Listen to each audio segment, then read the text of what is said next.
Hack the planet! Hack the planet! Shut up again!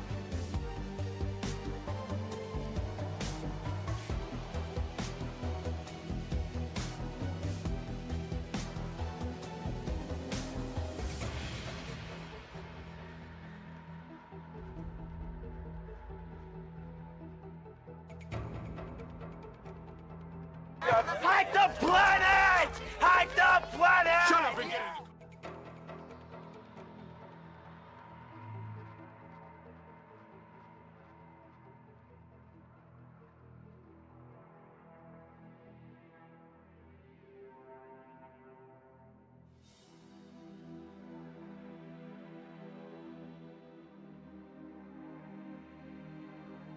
We're in.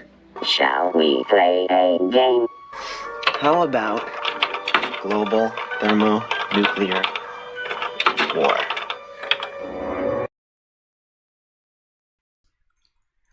Hey there, HackerFrogs, it's me, the Shy Hat, and we're doing HackerFrogs today. We're doing 4 different topics as per usual, and Slevers, hello, nice to see you here from YouTube. Welcome, welcome on in. Okay, so we're going to be talking about what we're going to be covering today on the stream. Each day we have 4 different topics that we work through, and each one of these topics usually takes about an hour or so. And the first topic we're going to be doing is we're going to be playing The Witness. So The Witness is one of these big puzzle games, and it's highly recommended. I've been having a lot of fun playing through it. It's a game where you have to figure out how the puzzles work and then solve the puzzles, and hopefully we can progress further in this game today. So that's the first topic. For the second topic, we're going to be doing e.education. So this is a platform where you can download virtual machines and then deploy them and then do some exercises. So these exercises have been, let's see, they're documented over here in case you want to take a look. And the Nebula machine is, it's been very educational as far as teaching some new Linux privilege escalation techniques. And that's what we're going to be doing in the second hour of today's stream. In the third hour of today's stream, we're going to be going back to something we haven't done in quite a while. That's going to be digital forensics. So we're going to be doing the this module over here from TryHackMe called Volatility Essentials. We're going to be covering the Volatility software. It's for doing memory forensics. So that's going to be the third hour. And in the fourth and fifth hours, we're going to be doing the last exercise over here. It's going to be a Dockerlabs machine. So Dockerlabs is a platform where you can deploy vulnerable Docker machines to your network, or sorry, to your machine, and then you can hack against them. It's very convenient to use, especially if you're pairing it with something like Kali Linux, which is a very popular security distribution of Linux. And that's what we're going to be doing for the fourth activity today. So let's go ahead and put an hour on the clock, and then we'll start our first activity for today. And let me just, so that's going to be, just for fun, let's do an hour and 10 minutes of The Witness. So we've got The Witness, it is over here. And hopefully you can hear the volume of the game. If you can't hear it, let me know, and then we'll try to adjust the volume. So another thing that we're doing today is we're going to be using this pen program over here, and the pen program is going to let us write on the screen so that we can we can help solve some of these puzzles. Okay. So let's see. I think Slever says, I think someone's trying to sim swap me or something like this. Today I got a call from Viber. It's a messaging app like WhatsApp. I declined it and reported the activation code because that wasn't me. Yeah, I think you have to be careful when you get notifications that your devices or your applications are being signed in from other places, and you need to look into that. Definitely, otherwise your accounts could get compromised. Neem says, "What's good? What's good, Neems? We're just playing some games over here."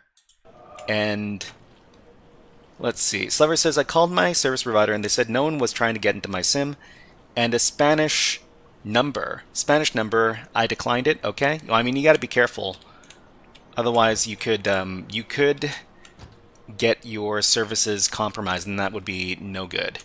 Okay, so we're working on this challenge over here. What we need to do is we need to make these shapes over here. So this one, this one, this one, and I think I'll demonstrate what the thought process is behind this. So let's go ahead and grab our pencil tool. So we've got this shape that we need to make. It's a 6 shape, so it would be something like this. Pardon my my crooked lines, but I'm drawing with the mouse.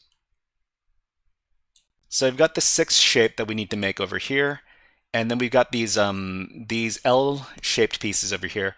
The thing is that with the L-shaped pieces here, we can also put them together by rotating them. So because the shapes in the squares here are at an angle, that means we can rotate them, and we can fulfill the shape requirement that way.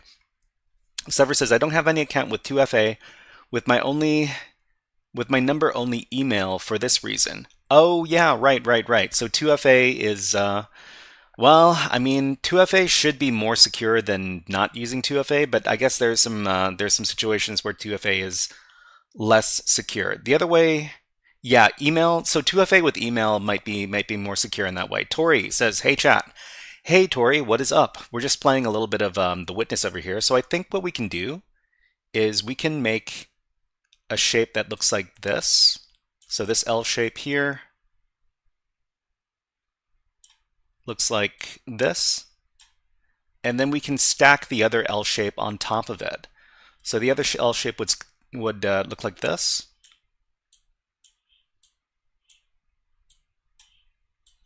And I think we can make this shape pretty easily, and let me demonstrate how we do that. So this is basically, we're going to solve the puzzle here. So just like this is going to make the 6 rectangle. And then we combine it with the 8 rectangle over here, and then we exit like this. So Slever says, no, I only have 2FA with email. I don't have 2FA with my number for this reason, because I'm so paranoid. I mean, SIM swapping is a big problem, and it is one way that people can have their accounts taken over. But the thing is that they need both your number, and they also need the password. So they need both of these things in order to get into your account. Okay, so that solves that puzzle, and let's move on to the next one. So the next one here looks a little bit more tricky. I mean, we could try to reason through this puzzle as well. We've got this shape over here, this L shape that is 3 by 2. And we also need to incorporate these shapes over here. So these 3 dots over here, and then the 1 dot over here. Fishbone, hello, nice to see you here, Fishbone. We're just playing some The Witness to do a little warm up for about an hour before we move into our cybersecurity exercises. Sever says, is SIM swapping hacking in a way? It is hacking. It's getting around a system. So it's getting around security for the system by switching up switching the phone number or the SIM card that is associated with the phone number. If you're interested in learning more about SIM swapping, well, I mean, we can probably grab a link or something. Just a second. Hold on. Okay, SIM swapping attack. I'll just grab the article from Wikipedia just in case anybody wants to take a look at it. There you go. All right, let's go back to the game.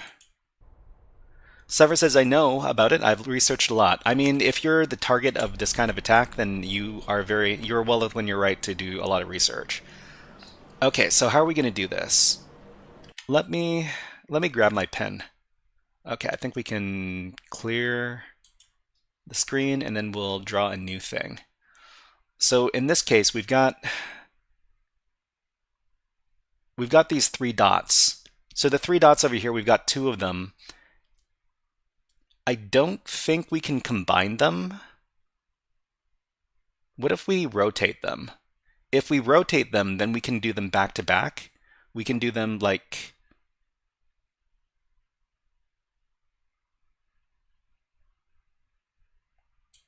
like 2, and then 1 over here, and then 1 over here, and then 2 like this. CyberNoipy says, you didn't go to DEF CON. No, I didn't go to DEF CON this year. I don't have any money, and I don't have money or time to go to DEF CON this year, unfortunately. We might aim for next year, and after we grow the community a little bit. Sliver says, I don't know how they would get my phone number. I don't have any social media, only Snapchat. I mean, they might be able to look it up some way. They would discover, your real name, and then they would try to see if there's a phone number associated with your name, something like that. Okay, so we can do back to back and get this kind of shape, and then we can add on this shape here. So this shape here, how do we do this?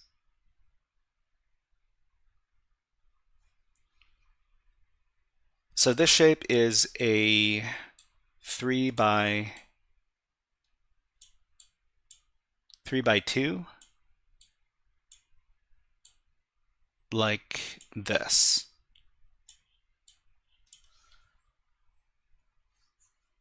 Yeah, I'll be back in a bit. Just let me finish the one quiz in CCNA 3. No problem, Slevers. We'll be here. We'll be game for a little while. Okay, so if this is the case, we can make a shape that looks like this, and I don't know if we can. We might be able to attach this one as well. So if we attach that one, this little 1 square, we could tack it on to anywhere on this shape. But maybe we can tack it on like this. Make a shape that looks kind of like that. And we could also attach it to this shape here. And maybe we could move it up. Actually, wait.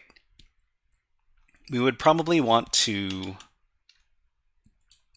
attach the shape like this. Mohammed Hassan, hello, nice to see you here. We're just puzzling our way through, and we might be able to attach it onto here.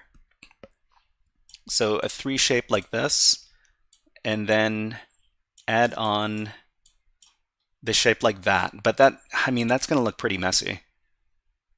So this is going to go over 1, 2, 3, 4, 1, 2, 3, 4. Unfortunately, it doesn't really attach to this 3 over here, unless we were to do it the other way. So if we do it the other way, then it would be something like. Okay, let me clear the screen here. Clear the screen. Okay, we've got these shapes over here. We could do a 2 over here, and then a 2 over here. Sorry if this doesn't look super neat. And maybe we could also add on this little 1 square here. If we add on the little 1 square, we could attach to the top, maybe. That's still a very weird looking shape. But what would we do with this shape over here? We might be able to.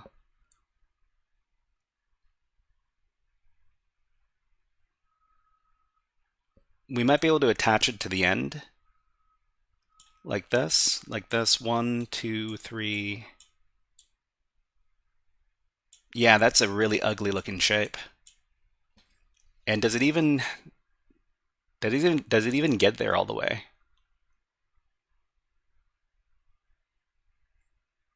Okay, let's go over to the puzzle. We'll see if we can figure it out.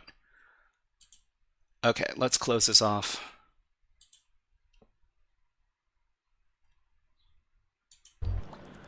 Okay, so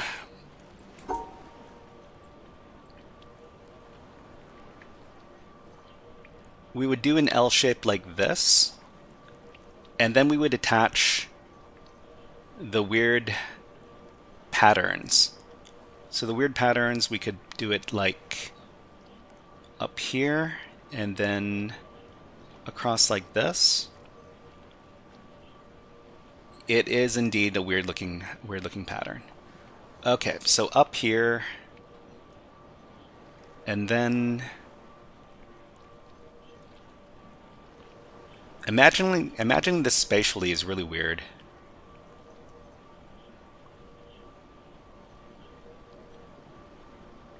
Okay, let me try drawing on top of this one more time because it's got me thinking.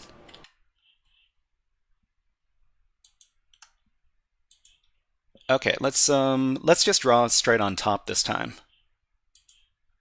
Okay, we got our pencil. So we've got the shape like this. That also envelops this other shape here. We could add this other shape on like this.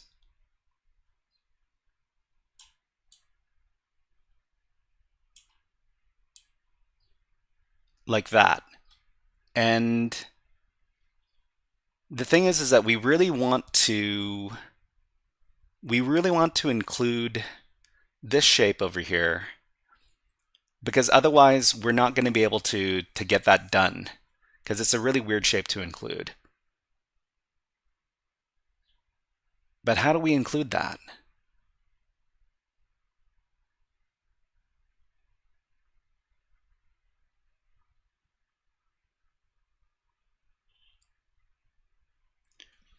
Okay, we've got this shape probably helps us extend so that we can include everything. I mean, we've included this shape over here. We just need to hold on. Let's go back. Back. Okay, from here we want to extend this outwards like this, then like this, then like this. But that is really awkward because we've got this this weird shape in the middle that we need to address.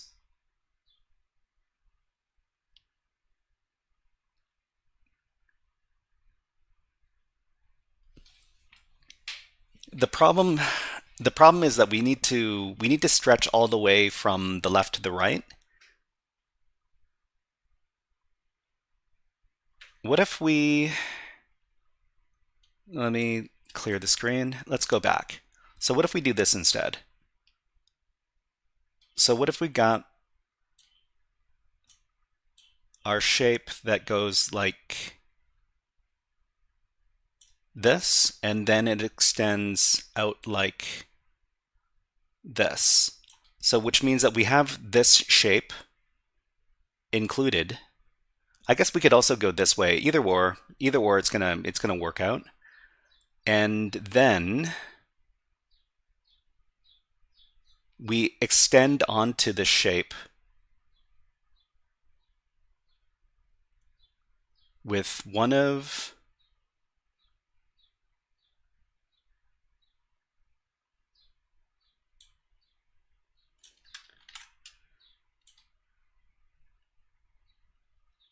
these, and then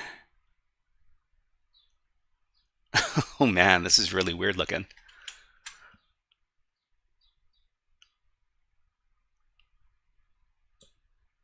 We extend into here, and then here, and then here, and which means that the one can be included to include this one here. And then this also, that means the only thing that needs to be included from this point is this one, which would be, how would we include that though?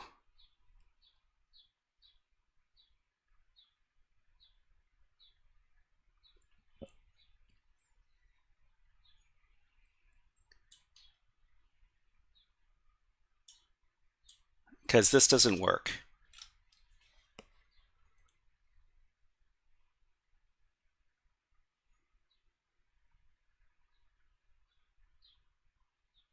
All right, let's go back.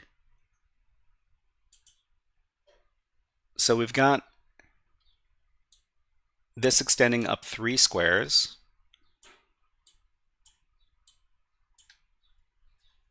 And then let's say we extend it out this way.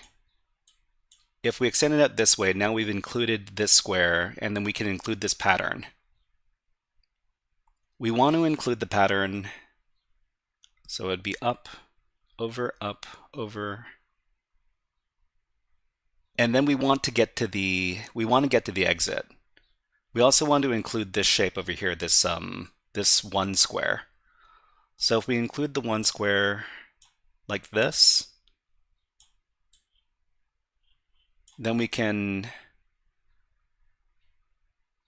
also, the problem is it doesn't reach over to this square here. Okay, let's go back a little bit.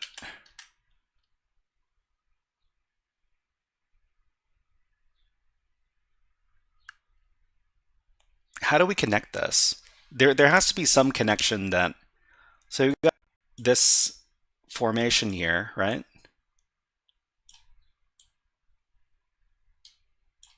And we have to find some way where these two shapes fit into each other. So if we do it like this, that's kind of workable. Like that.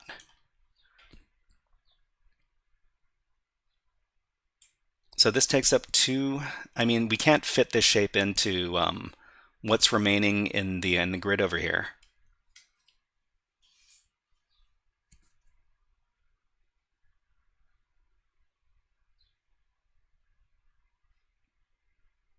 Unless we rotate it. I guess if we rotate it, we could do something like this.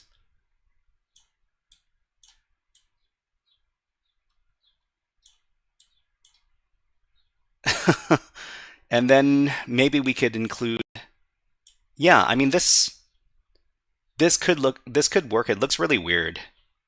Okay, so how would we make the shape? We could go over, up, over, this way.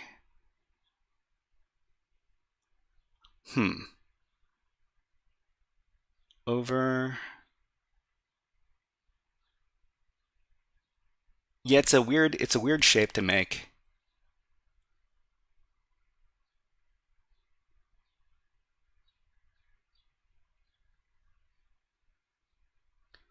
Let's see if we can, hold on. Brian's, hello, nice to see you here. All right, so if we were to do it this way instead, so this is the shape we need to include here. If we put it in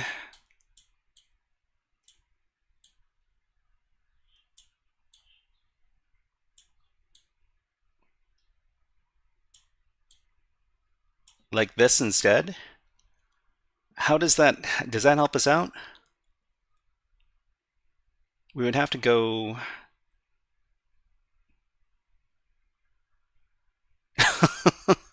this doesn't seem to be helping too much at all either. Hold on. Let's go back. Where's my eraser? So I'll erase this part. We do need to go up. Maybe we could. Okay, let's clear. We'll try drawing again. So let's say we wanted to make a shape like this.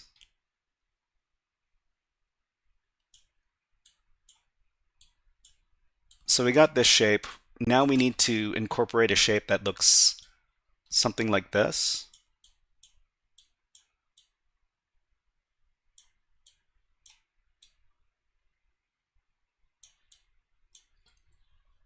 We need to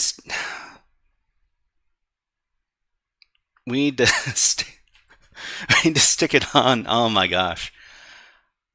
The problem is that we can't reach from here.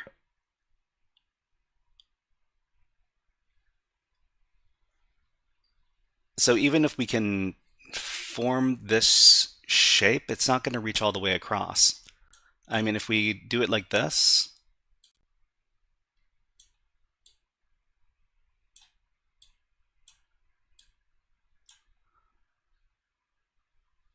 it doesn't include this square. We need to include this square. And we can't do that square by itself. So I guess going up along the side is not going to be the solution.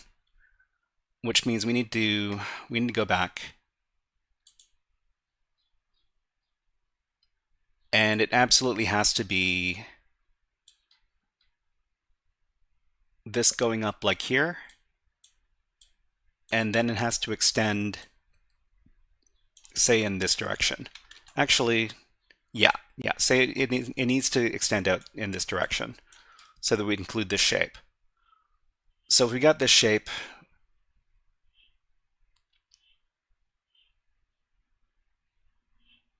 we need to have these shapes here in this kind of configuration. Well, I mean, it's not necessary, but it's the most easy way to imagine it. So it's going to look like, it's going to be a shape that looks like this.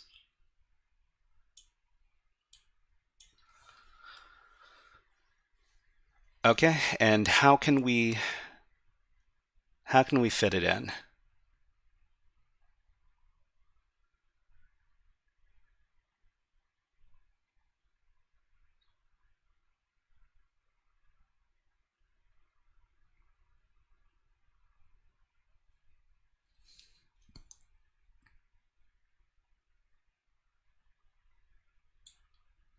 I mean, the first guess is that we would create a shape like this.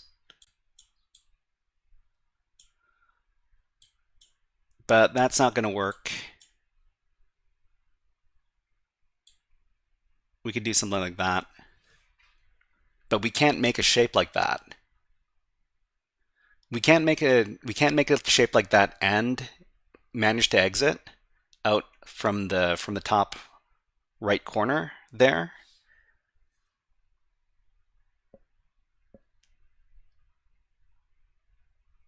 Okay, let's go back.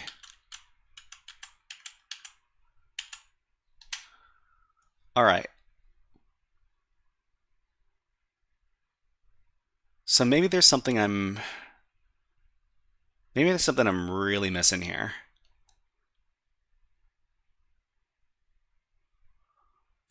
What if we put the shapes up like this?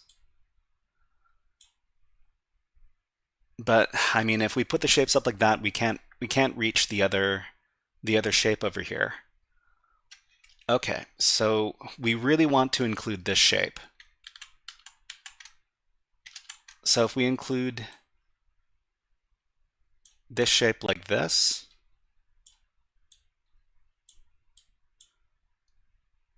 and then we put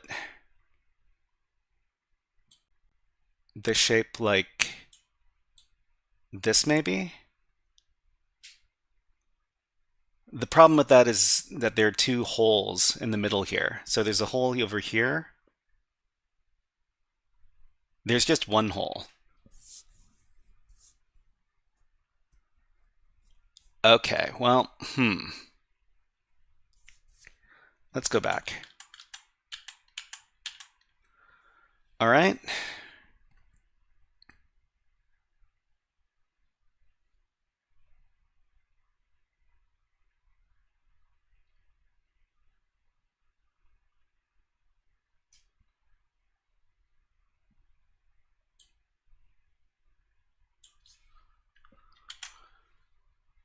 So what's the other configuration we can make is, I can't even think of the other. So we can go here, or we can go here. No, not like that, but like this. And then include this shape, include this shape, and then we would have to include something like this. This is really messy looking too. So up, over.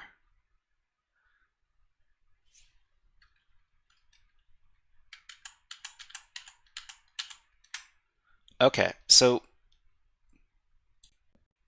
if we have this shape here and we just want to make it like this isn't going to work. So I think the first thing we need to do is we need to focus on connecting these shapes together here. Okay. So we've got these two shapes incorporated here. How do we stick this 3 cube configuration on now? We could put it on like this. Like that. And then we need to incorporate this one, which would be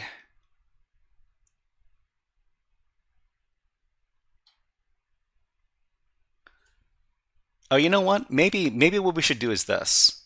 Okay, let's go back.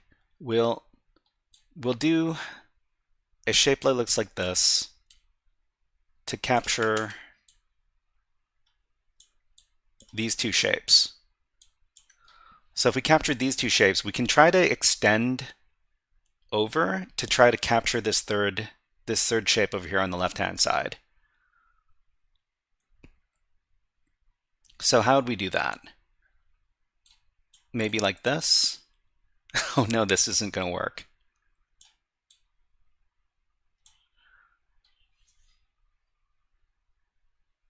Or maybe it does.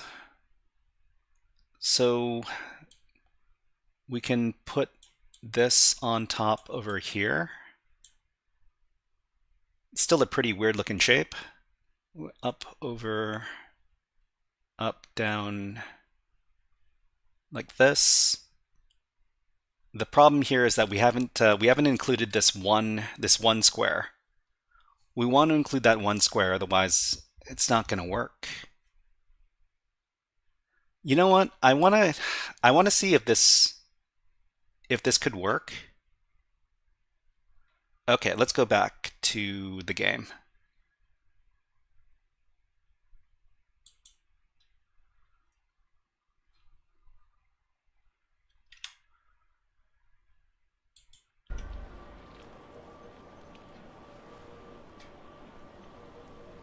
Back. Oh. I wish this was a complete overlay. So it's just over, up.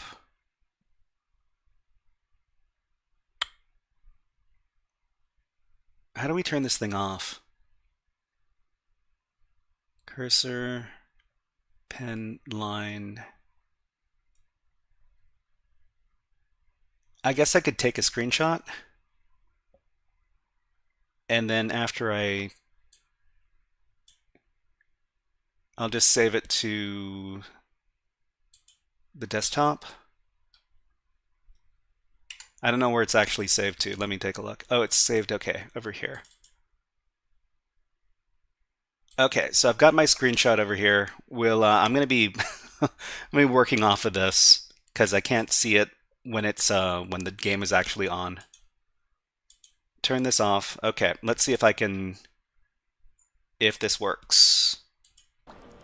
All right, so it's over, up, and then this way to make this really weird looking shape, and then over, down, up, and then yeah. Okay, so this actually works. The only problem is that the one square over here hasn't been included. So let's see if we can somehow include it. All right, so we'll go up here, and then we'll make a really weird shape. So if we make a really weird shape, how do we include this thing?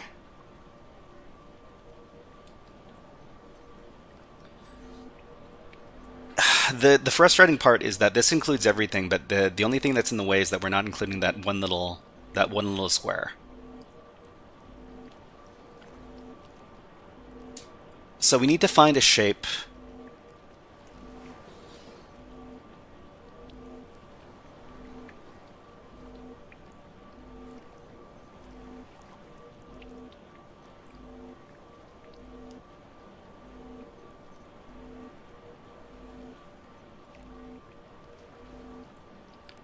Okay, we need to find a shape that includes all the stuff. Let me go back. Let me go back and let's start drawing again. Okay, so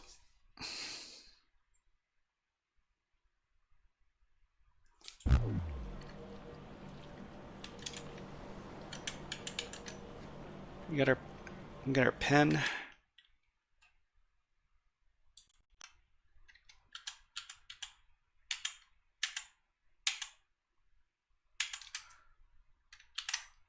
Okay, so we need to, maybe we can stretch out this way, like this, and then like this, and then like this. That's a weird looking shape.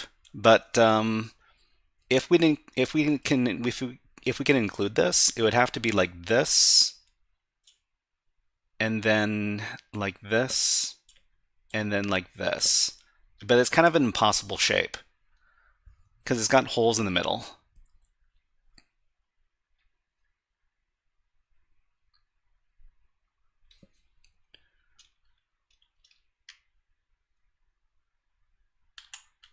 Okay, let's go back to the drawing board. This time we'll go up and then over like this, and then we'll just encompass it like this. Okay, so now we got the 3, and we got to find a way to create a pattern which we can draw. So up, and then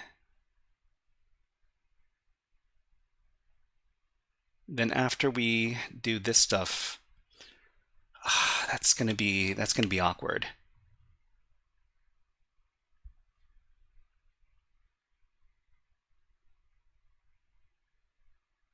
Maybe the best way to do it is like this. So we'll go this way instead, and then go up like that. So we would go over, up, and then over, and then we need to, so after we've got this, we can stretch out over this way. So if we were to stretch out over that way, we could do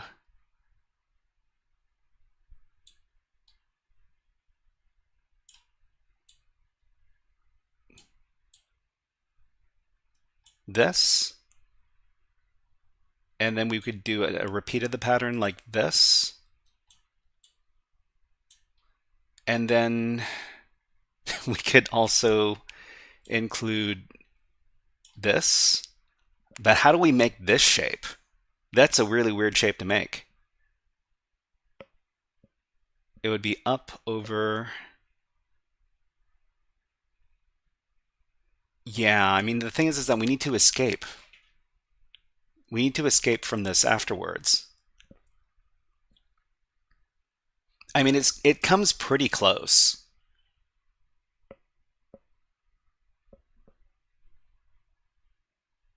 It comes pretty close. So over, up, over, up.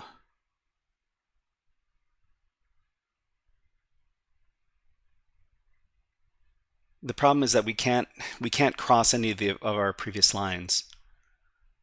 How about we ignore this? Go up here, over. Yeah, it's a problem. Okay, let's back up a bit. We need to include this. We need to include this square in particular. So we could go like that.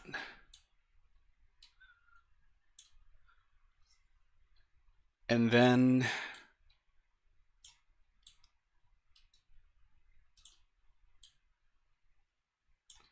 that doesn't work either.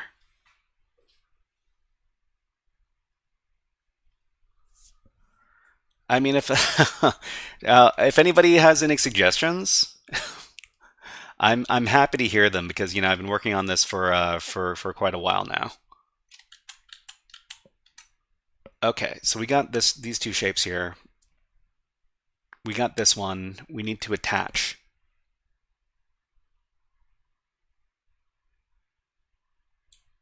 I guess we could attach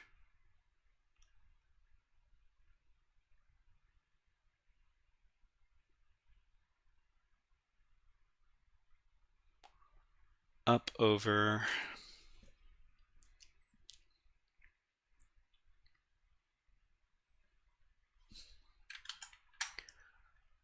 So we got this. This is the only configuration that's going to work for this particular shape. We can add on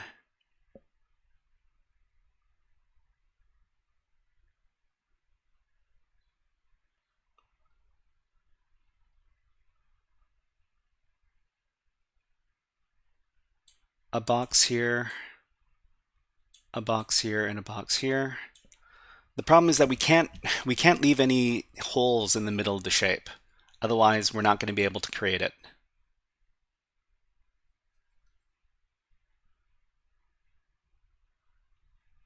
You know what? Maybe, oh man, I don't want to abandon this.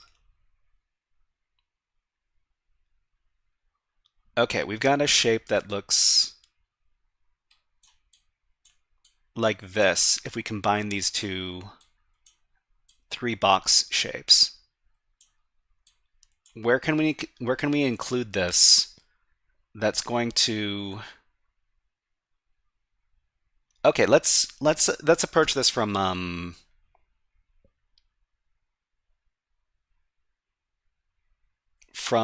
the goal first. So if the goal is to have a shape that looks like this,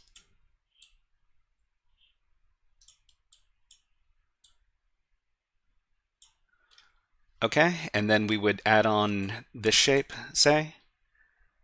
How would we achieve this?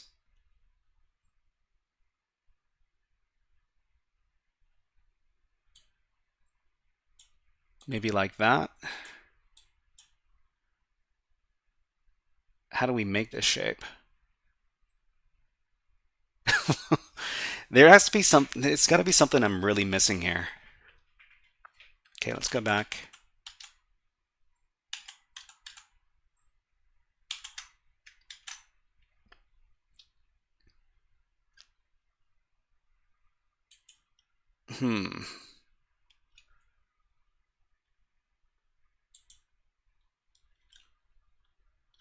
Just a second, I've got to ban somebody.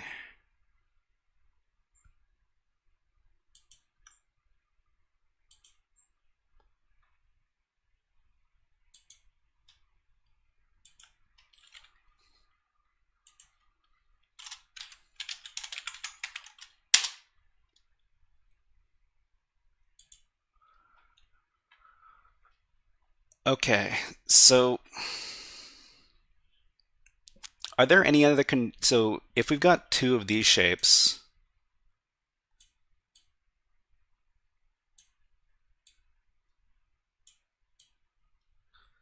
are there any other patterns that they could create?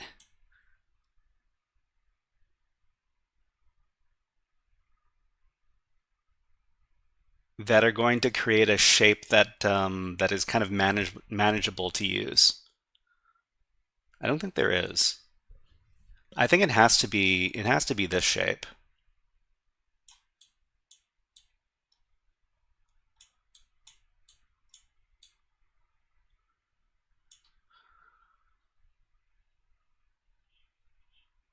So if that's the shape. Hi, Frog says Unfair Rabbit. Hello, Unfair Rabbit. Nice to see you here. We're just trying to figure out how to solve this little puzzle game. It's not fun. Okay, how about this?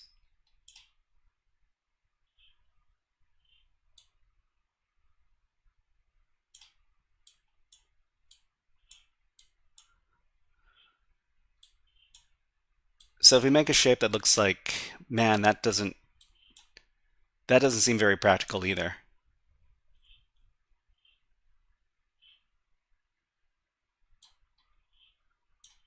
I mean, if this was the shape, then... Unfair Rabbit says, what is this about? Is this a CTF? No. We're just warming up by playing a little puzzle game. We play puzzle games. We play other games that are kind of, which are kind of like brain teasers, just so that we can keep up with our, problem solving skills. But this isn't exactly a CTF. We're probably going to be chess. I don't play chess, but you know what? Maybe we might play chess on a stream in the future. Who knows? We're going to be finished with this game topic in about 27 minutes, and then we're going to be moving on to our hacking stuff. It's just that man, when you get stuck on a puzzle, you feel really, really dumb.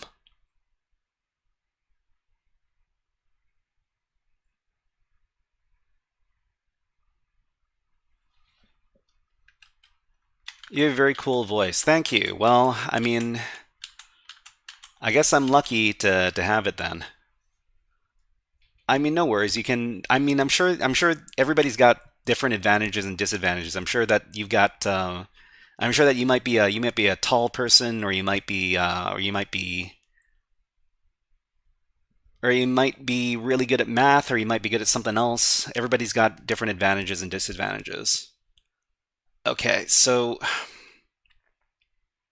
we want to put this shape somewhere. So if we put the shape here, that's not going to work.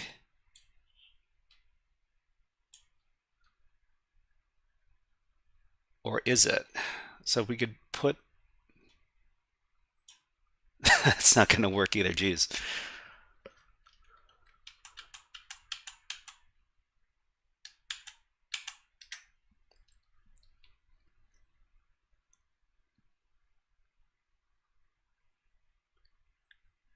We could also try putting it over here.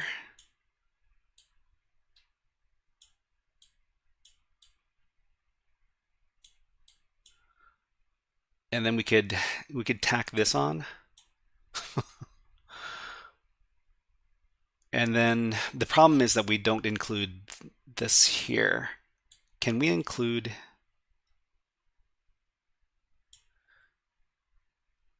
I mean, if we do it like that... What are you? I'm System Root. Thank you, Unfair Rabbit, for redeeming I'm Root. We're not Root right now. You know what? We might come back to this later. Let me just close this off. Well, there are a couple of different puzzles we can do. It just feels bad getting stuck on the same puzzle for like 40 minutes or something. I noticed some other funny things that are going on in the environment as well. So over here, we've got these statues. We got the statue over here of the person with their arm reaching up, and the other statue with the arm reaching down. Unfair Zero, I don't think it costs you anything. You're not left with zero. You pay zero. You pay zero, so it's not a problem here. I think we can overlap these so that it looks like they're clasping hands. And then, can we draw a line or something? Because there has to be something we can do here.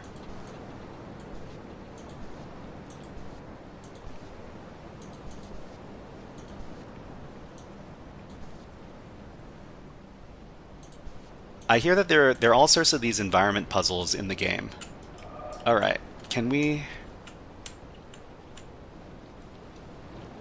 How about like this? Okay, so it looks like you can't do this yet, or something I'm not getting. Alright, let's move away. I also noticed this over here. So there seems to be this panel. I haven't really tried it out yet, but let's try. So what does this do?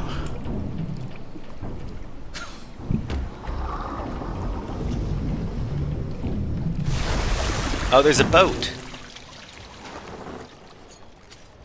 Nice boat. Can we board the boat?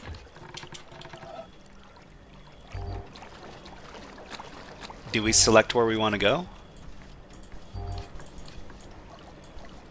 Okay, it looks like there should be a panel here, but it's not activated yet. Oh. Wait, we can go somewhere?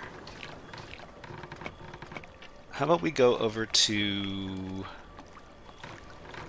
here? Okay, it looks like we're taking a little trip.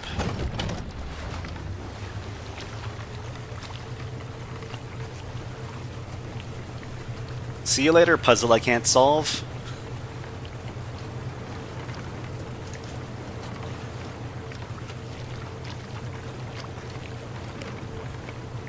I hope this isn't going to take a really long time. But it's nice to be able to move around.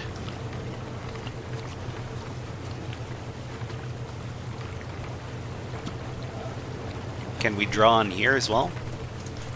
Doesn't look like it.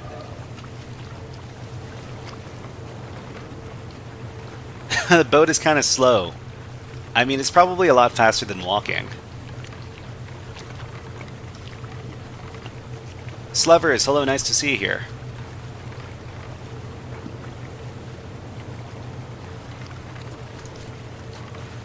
Alright, let's revisit some of the puzzles that we weren't able to finish before. Because sometimes it's a good thing to do. If you're stuck in a puzzle, go and solve some other puzzles.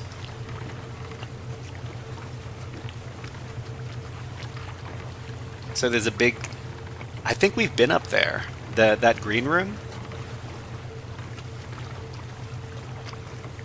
Memes asks, how would you decode base 64 13 times? So you basically you're gonna pipe one base 64 decode into another base 64 decode. I'll as soon as the boat road ends, I'll demonstrate it for you. Okay, I think is this it? Nope, that's not it. I guess we're going even further. But memes, yeah, you just run the base 64 command, decode command, and then were you at DEF CON this year? No, I wasn't at DEF CON this year. I didn't have the budget, and the DEF CON tickets are like $550 or something. Run the decode command 13 times. Yeah. So I mean, hack the box. You might run into that kind of stuff occasionally. It's just pipe base 64 decode into another base 64 decode, and then another pipe, and then another base 64 decode. This really is taking a long time. Well, at least we get to do some sightseeing.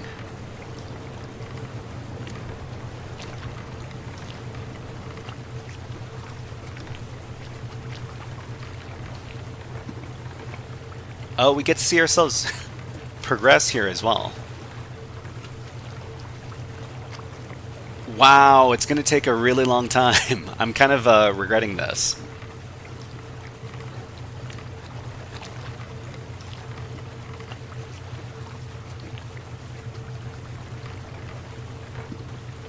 Slever says, I didn't know it was that expensive. What do you even do there? Well, I mean, there are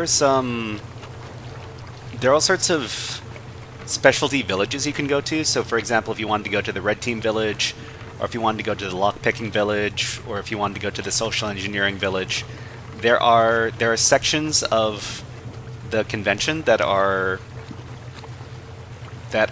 separated off into specializations. There are all sorts of talks and workshops you can participate in as well.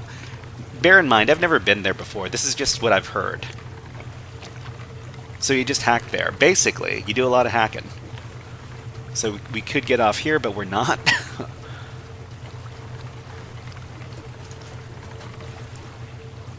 So Unfair Rabbit says every village has separate tickets or something. I don't think so. I think the DEF CON badge gets you access to all that stuff. So the other thing that is interesting about DEF CON is that the DEF CON badges themselves are usually some fancy electronic gadgets, and you can play around with the badge itself, and sometimes you can do some hardware reverse engineering to have it do some funky stuff. So just like doing courses in real life. Yeah, basically. You also get to meet a lot of really cool people, a lot of cool people who are doing the same thing. Enthusiastic hackers and researchers and cybersecurity professionals. The badges are hackables too, yeah. And there's usually a CTF competition that's happening there, and there's usually a CTF competition that revolves around the badges. And if you're able to solve it, then you can get a prize. I mean, it is really cool. The problem is that it is pretty dang expensive. Plus, you have to like accommodate for staying in Vegas for the number of days that you're going to be there. So it's probably going to be like 3 days, and you might be spending like a few $100s each night you're staying there, and then you need to, take care of food and all that other stuff. There are all sorts of videos online that talk about their DEF CON experiences. You're probably better off taking a look at that, because I honestly haven't been there before. So I wonder if that's a good question. Well, I mean, the thing is that if you got a black badge, and he does have a black badge, that means your admission to DEF CON is for life. So you just need to present the black badge, and then you get in for free.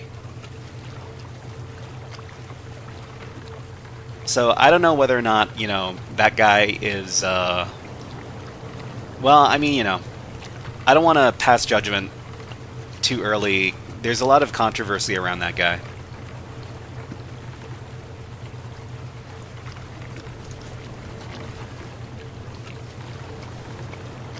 I mean, don't put the word just around social engineering, because social engineering is hacking.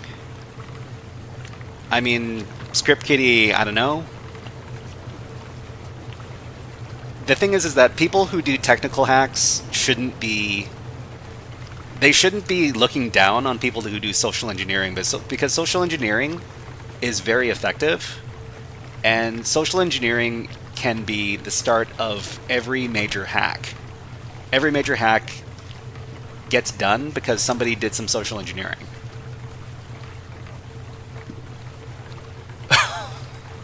Can we speed this up? Oh, we can go back. Let me go back, because I don't want to go all the way over to wherever that was. It's going to take like 10 minutes. Bring me back to this part. Hacking humans is always hacking. Is also hacking. It's just, you shouldn't gatekeep and say that, hacking has to be on a computer and hacking has to be, typing in code. Because that's not true. People have been hacking way before computers were invented. And if computers were to ever disappear, people would still be hacking.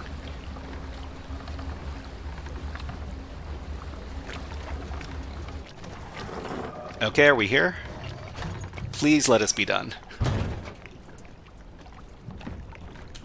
Okay, so... Oh, cool. So this is a... What is it called? What was it? Fast travel point. Okay, so we finished all these. Let's wander on to another place. I remember phreaking is the first form of hacking. I mean, the first form of hacking was probably social engineering. But phreaking is well, I mean, I think we should bring phreaking back. Even though we don't do as much phone stuff anymore. I'm sure it's applicable somewhere. All right, let's keep on wandering on. It's interesting to see how people witnessed the end of the Wild West and continued on to the New Age. I mean, every time there's new technology introduced into society, there's going to be new forms of hacking that are going to come about. Okay, so did we... Oh, this is the beginning of the game. Never mind. Let's move around this wall.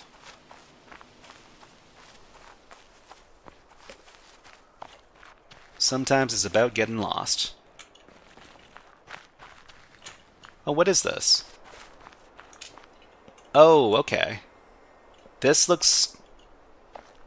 So this is a type of puzzle that we did before. we have to touch all of the black dots. And then we need to also separate all of the black and white. So can we start anywhere we want? Yeah, we can start over here. I think to touch all the black dots, we need to start... I think we need to start over here.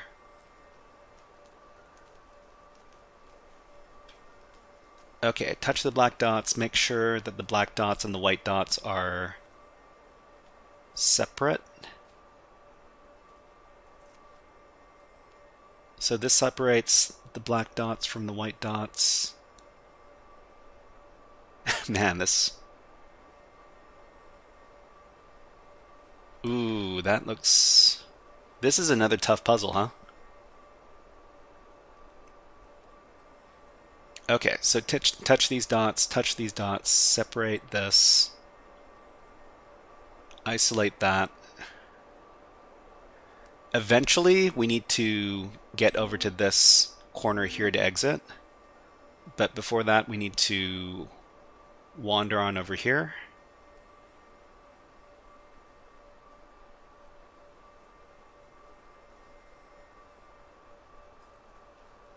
Oh, that's not going to work. Slover says, is there an end to this game, or is it just doing puzzles forever? I mean, eventually you run out of puzzles. There's not an infinite number of puzzles. And as for today, we're going to be finishing out today's... We're going to be finishing this out for today in about 11 minutes or so. So we definitely need to find some way to isolate this black square here, because it can't be in the same area as the white squares. So how are we going to do that? Maybe like...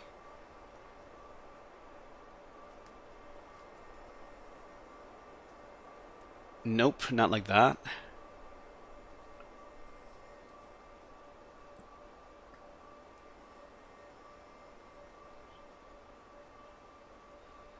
We can't do it like that either. What happened to the schedule we created the other day? Well, I mean, this is the schedule we created the other day. It was always going to have the game over here, and then the second topic was going to be the Nebula topic from E.Education, and then we're going to be doing, well, we were originally going to do, what was it?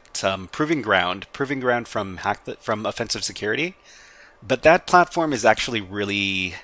What are you? I'm system root. That platform is actually really unfun to deal with. Okay, like this? Yeah, okay, we can do this. So this isolates the black square from the white squares. The last thing we need to do is we need to isolate this black square and then hit the exit. But how do we do that? Oh, you know what? I see another problem. PG has bad machines. All OffSec machines are weird and I hate them. That's a very strong sentiment. Oh, oh wait, Panaco Panko's here. Hey, everybody, did you know that Panaco Panko is a streamer? Let's shout them out. So check out Panaco Panko's... No. Sorry, I've already done the shout out. So if anybody wants to follow an EU time zone friendly streamer who does cybersecurity stuff, then yeah. Okay, so what does Panaco say? Panaco says totally unbiased requests for a lesson in reverse engineering. Please, please, please. Reverse engineering? I think we've got plans to do reverse engineering soon. Let me take a look at the schedule. So the schedule is here, and let's see, Fridays. Yeah, we're going to be doing our intro to reverse engineering. We're going to be starting that course, and that's going to be on Friday. It's going to be the third topic for the Friday stream. PGS bad machines, all OffSec machines are weird and I hate them, just enum. I mean, I mean, I'm not going to comment on the quality of proving ground machines, but I mean, I don't hate them, but it's just that I find it very frustrating to deal with the offensive security platform in general. It's just kind of it's not very friendly to people who aren't willing to shell out hundreds and thousands of dollars. Neem says we put together a THM challenge and I think an Active Directory room. THM challenge Active Directory room? Yeah, so that's going to be on Friday. So on Friday, the last thing we're going to be doing is we're going to be doing the TryHackMe room for Soupy Decode 1. It's a Windows machine. It's an Active Directory machine. It's going to be on TryHackMe.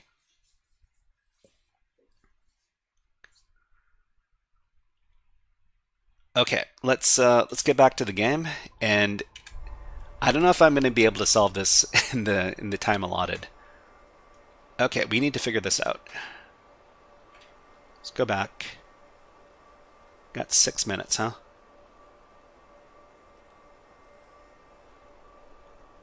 So we need to immediately touch these two. And then after that, we need to isolate these black squares here. And then up here, isolate the white square. How do we isolate this white square?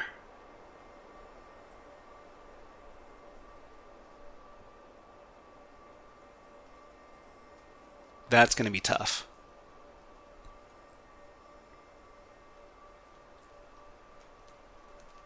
Maybe like this.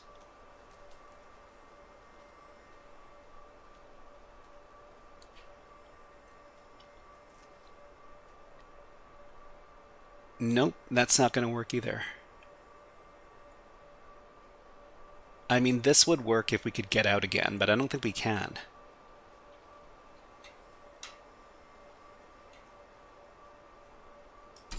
Okay, let's move around. Let's move on.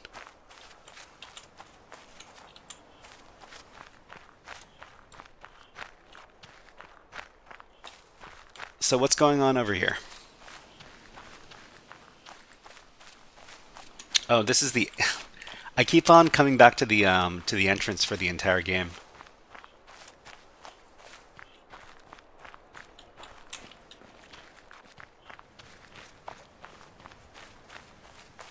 I think we can.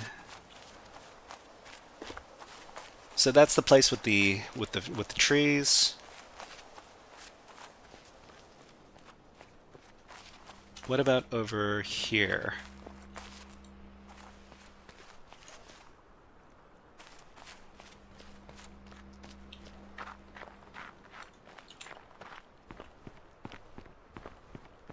Oh, we got our fast travel point over here. That doesn't really help us too much. Oh, what's this puzzle? Hold on.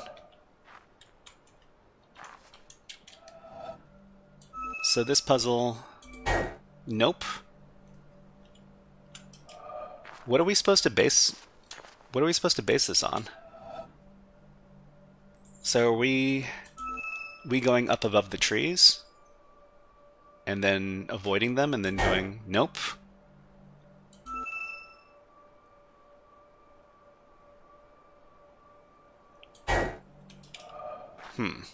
Where does this lead?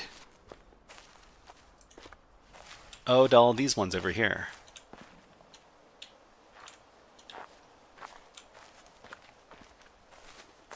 And I think we solved this one earlier, or did we? Oh man. Inot Sola says, for the previous puzzle, I think you got stuck on those 3 dot pieces, maybe overlapping them side by side instead of on top of each other. Side by side instead of on top of each other. Oh, you know what? That actually sounds like a good idea. But I don't know if I can...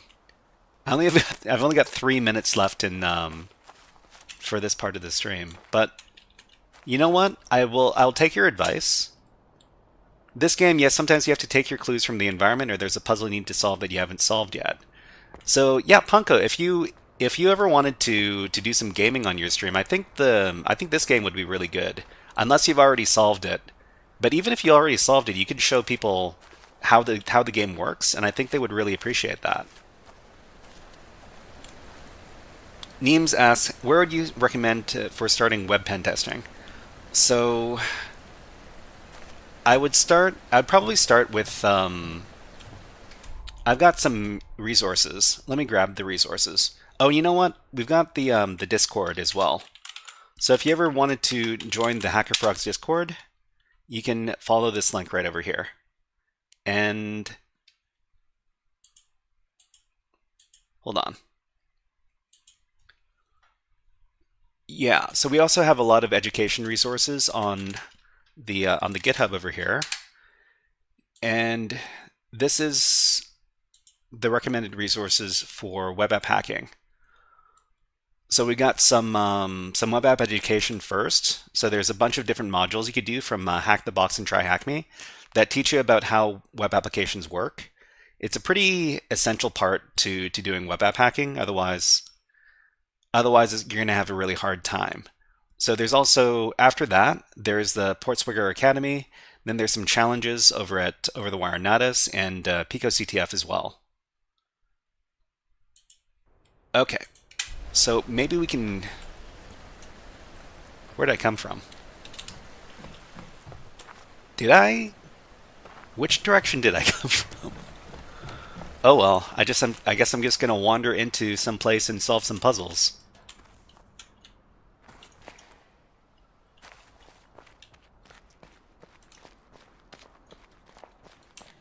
Can we climb up here? Yeah, we can. Is this a puzzle?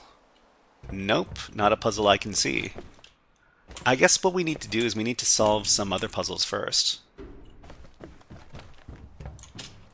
But Punko, yeah, it'd be really fun to watch you play the Witness.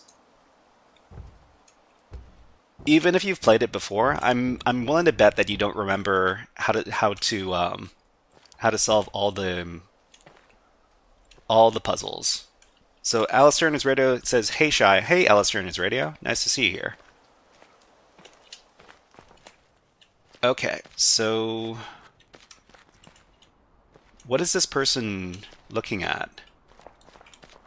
They're looking at the sky? Can we draw on the windmill? Nope. Okay. Ham radio operator. Yeah, Alistair, are you a ham radio operator? Because Panako is also really into ham radio. Okay, so unfortunately we're gonna have to call it for today. But Inet Sola, I think I might have gotten hung up on the shapes. So let me look at the shapes. So you were talking about these shapes right over here. So the three shapes like this. So you said that you could overlap them in another way. So you could overlap them by doing this, essentially, right? I think this is probably the way we want to do it to solve the puzzle. Kevin Johnson says, "Shy, you're one of the best security channels out there and consistent too." Thank you everybody. You know what? Maybe before we finish, let me see if I can. Oh, now I've got this thing on top. Hold on. Let's see if we can solve that puzzle. The problem is I need to make my way back over there, which might take a while. It's okay. We'll start the next stream over there already. How about that? Anyways, let me get out of the game. Unfortunately, we just kind of ran out of time, and we have a schedule to keep to. Alice Turner's Radio says, "How are you, Shyhat?" Well, I mean, we're here and we're about to start our Linux hacking stuff, so I'm happy to be doing some stuff that I know a little more about. Okay, we're going to start up the challenge. This is going to be e.education Nebula, and we're going to be doing level number 11. This is it if you want to play along. Zen asks, is this game similar to Human Resource Machine? No. The Witness is a puzzle game. It's not similar to Human Resource Machine. Human Resource Machine is similar to assembly programming. Okay, so we got, for each one of these levels, we're going to document them. And you know what? Let's put an hour on the clock, and we'll switch up our topic.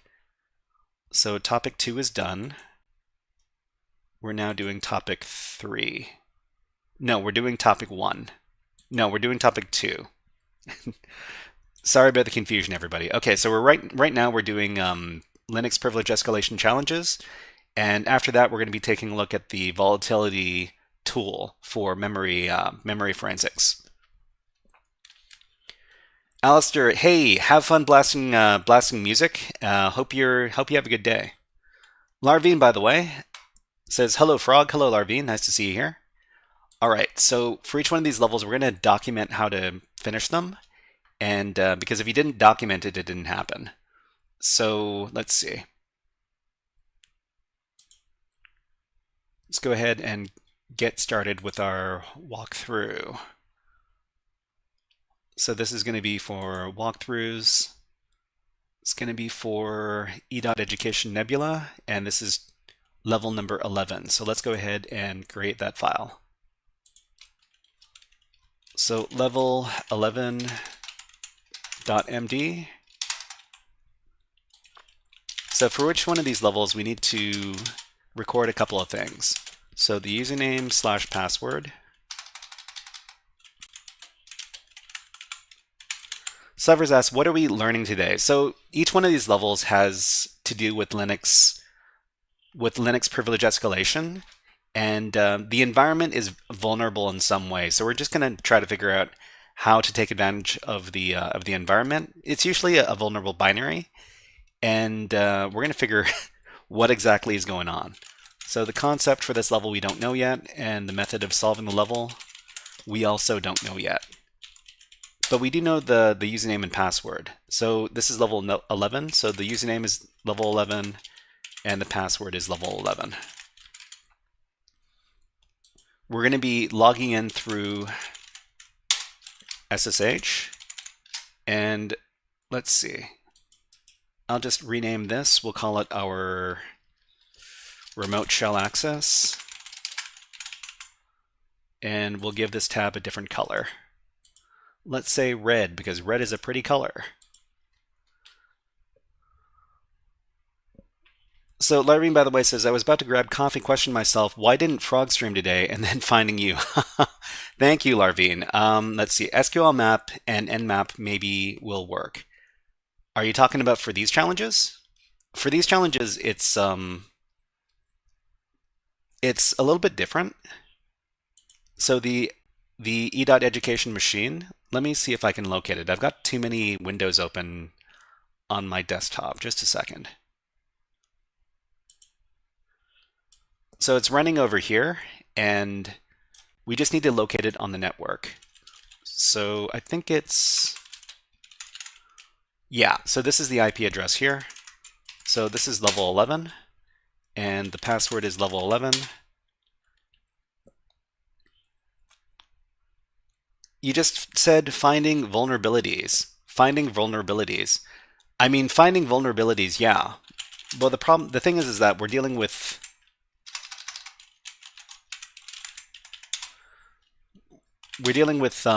this binary file over here, and the binary file, the code is defined in this page. Okay, so there are two. So the binary process standard input, it processes standard input and then executes a shell command.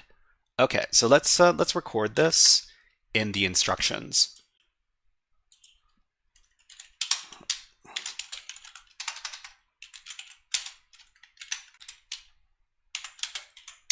Okay, and what else?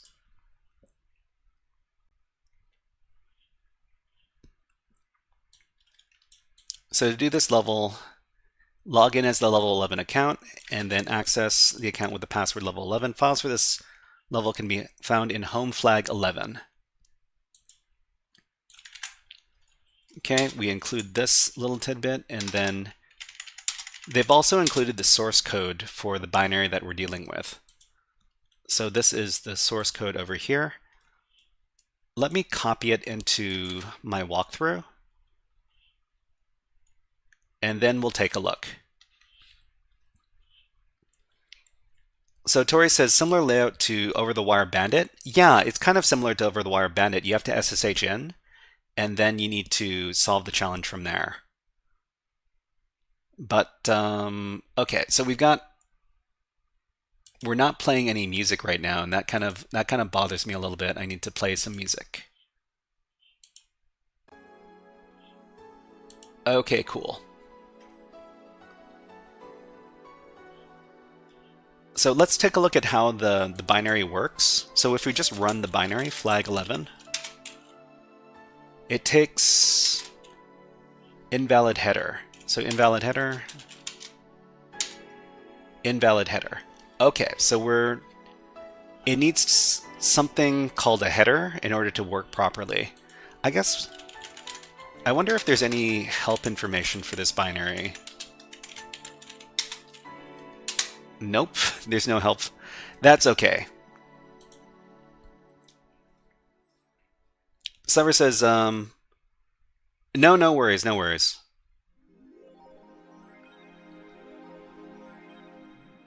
Let's see, Larvine says, Hack the Box is pretty confusing since I don't have a cybersecurity background. Any tips for beginners? I wouldn't start with Hack the Box, but you know what? There is something you could try on Hack the Box, and that's the starting point. So if you've got the account over at Hack the Box, let me show you something.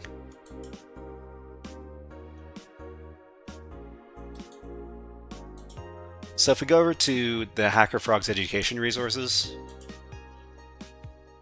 you've got the one for network hacking. And once you're logged into Hack the Box, try following this link over here. So starting point.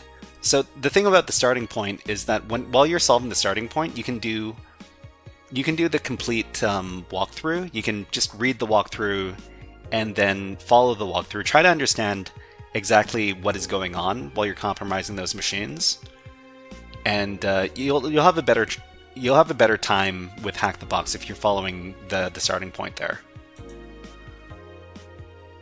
Okay, return a random non-predictable file and then return the file descriptor for it. Okay, so we've got some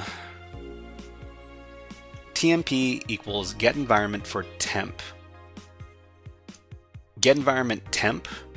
I mean, we can change this. So this is something we control. So the temp environment variable, we control it in here.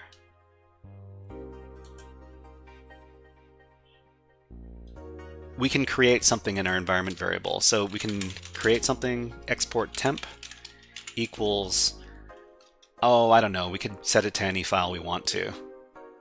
Temp equals home flag 11. And I think there's a file in here we want to read. No, there's not. Oh, there's a .ssh. We might, okay. If this is the case, then we might be able to steal the SSH private keys. Sliver says, what kind of type of music do you listen to, Frog? Well, I mean, I listen to music that is okay for YouTube. If it's going to get me in trouble on YouTube, I don't listen to it. Yeah, okay. There's no SSH private keys in here, so. But we can't write to this directory, can we? No, we can read the directory. We can't write to it. Okay, so maybe we'll try to have the binary read the etc password file. So export temp equals etc password, and then we'll run flag 11, invalid header. Invalid header, okay. So what's the Volnix website? What's the Volnix website? Play it outside of YouTube. Outside of YouTube. I mean, most of the time the music is not really the focus of the stream. It's just to have something on in the background. What's the Volnix website? You're talking about this one, right? Volnix.com? So this is another cybersecurity education platform where you can download virtual machines and then you can deploy them on your network and then do hacking against them.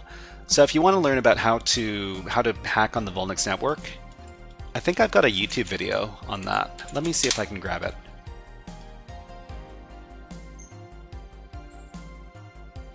Just a second, I gotta search up my own videos.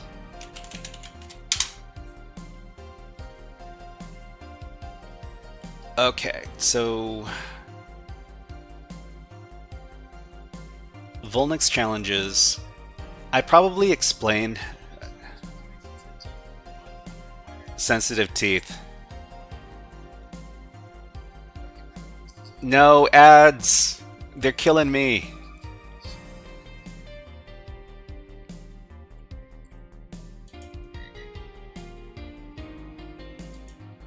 Okay, so I think the first video over here is going to talk about how to use the Volnix platform.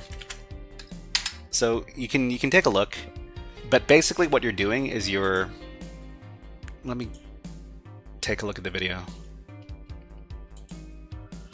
So in the video description over here, yeah, you can download the challenge over here, download the file, then unzip the file, and then deploy the VM using VirtualBox or VMware. So you'll find this information in the description of the video. So the whole playlist is this one over here. Let me think. I think I can copy it. It's okay. Maybe we don't need to copy it. Let's continue on with whatever we were doing.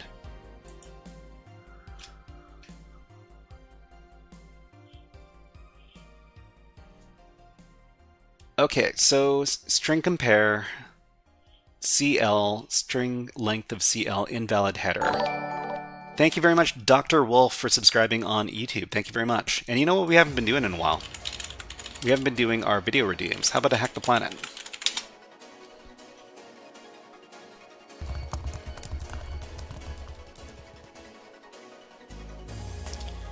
And Danilo96, thank you very much for subscribing for following on Twitch. Thank you.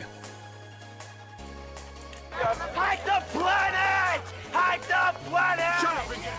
Okay, we got ads running on Twitch, so we'll run one on YouTube, and we'll watch some birds. So which birds are we going to watch? How about these ones? Okay, we'll be back in about 60 seconds. Just have to have a little water break.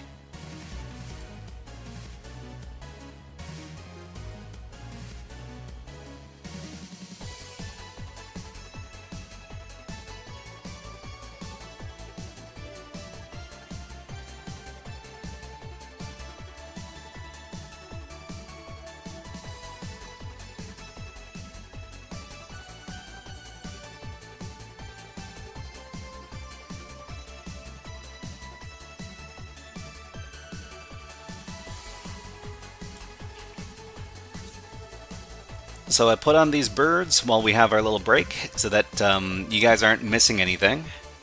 I would hate for anybody to miss out on any of the action, and it's a good opportunity for me to have a little water break too.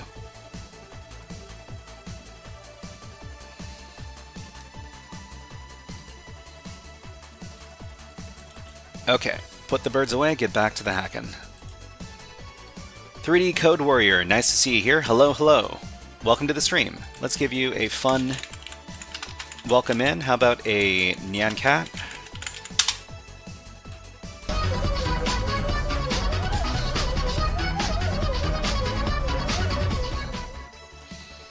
Okay, so this is checking for the string length of CL. CL, what is CL? So define CL content length. So CL is content length, and then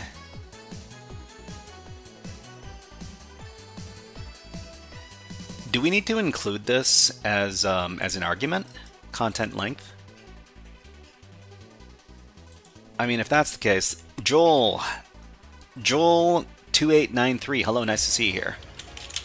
So if we run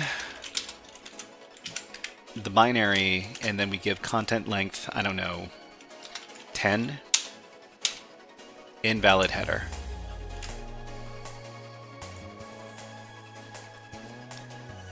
So if reading from standard input,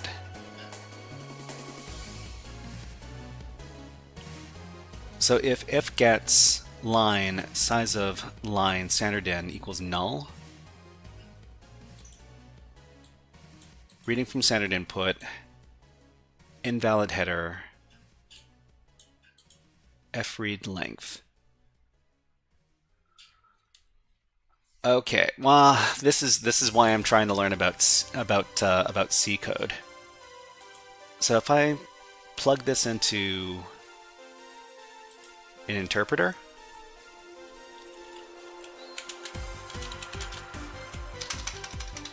actually, we got an interpreter over here. Good old Claude AI. So I have been meaning to learn a lot more about C code, but I guess we're going to be doing some learning today. Okay, so what does this C program do?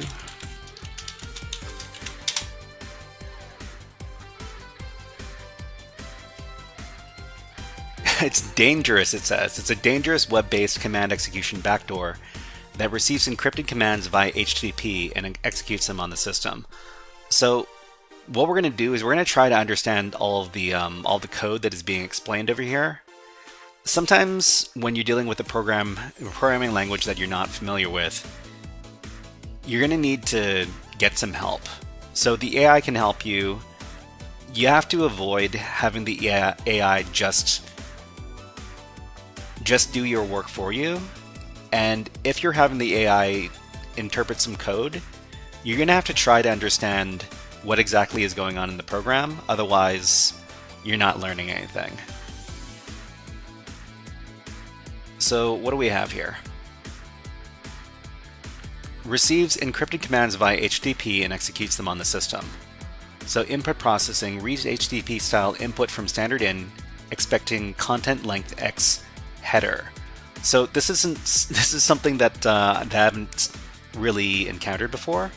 So the C program is actually running something over HTTP.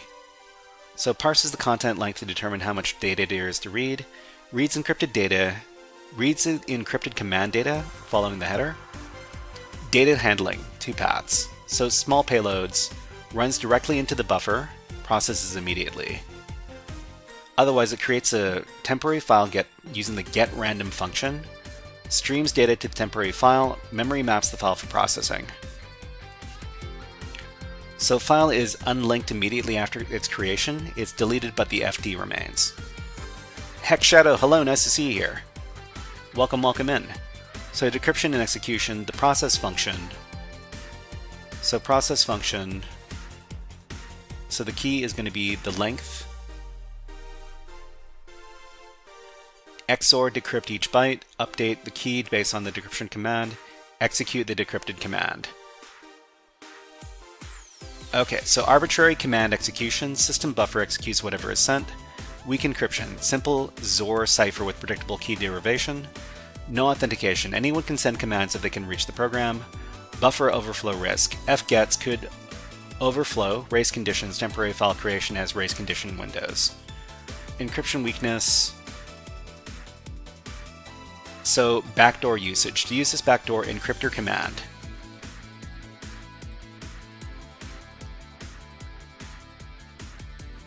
Send HTTP-like format. So echo E and then echo it out to the program.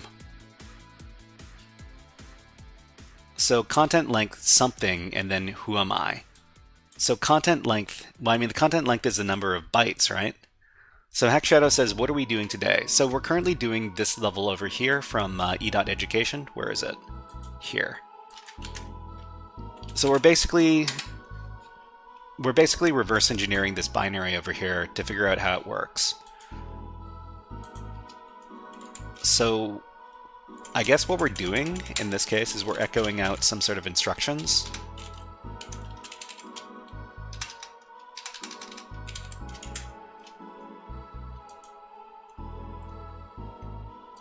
So for example, content length, well, I mean, this looks kind of like an HTTP request. Tori asks, in as much as I would love to stay on the stream, I gotta bounce soon. It's almost 1 a.m. and I got to go to my intern place tomorrow. So 1 a.m. 1 a.m. Where would that be in the world? Would that be... It's not Europe, because it's already super late in Europe. It's got to be someplace... Oh, Nigeria. Okay, so that's Africa. But yeah, I mean, you can always come back to the stream. You can watch the recording. That's just fine. Britland. Britland?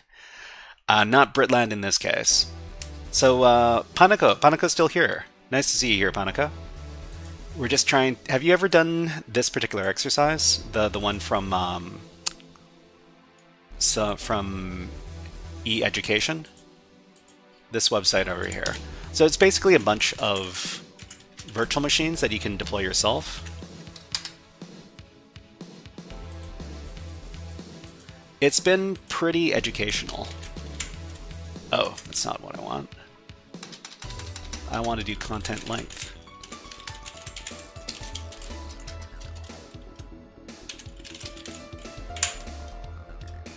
And we want to pipe this out to flag 11.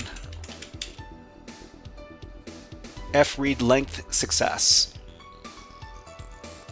So flag 11, so this is who we are, right? When we run flag 11, we could run who am I, we could run ls. No. We could run ID.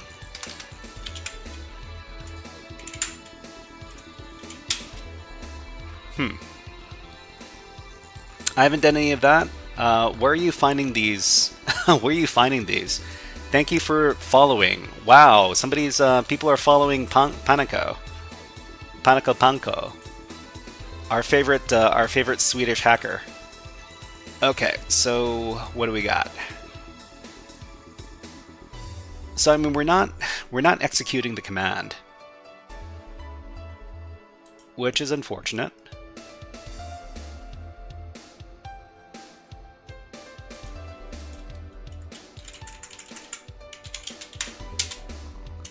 So we just get fread success, but we're not really getting any meaningful output here.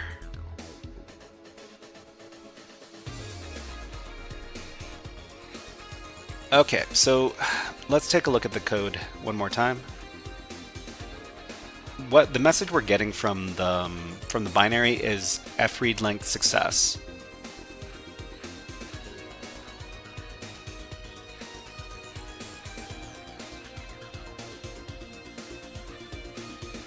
So where does it output success?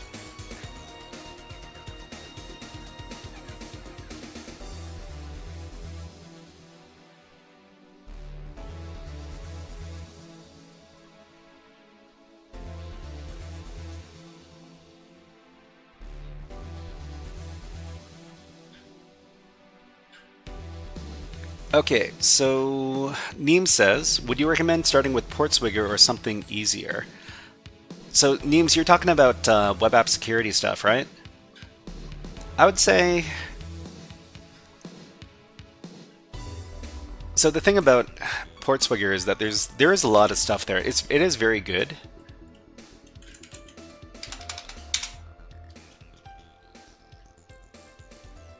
So if we go over to the Academy,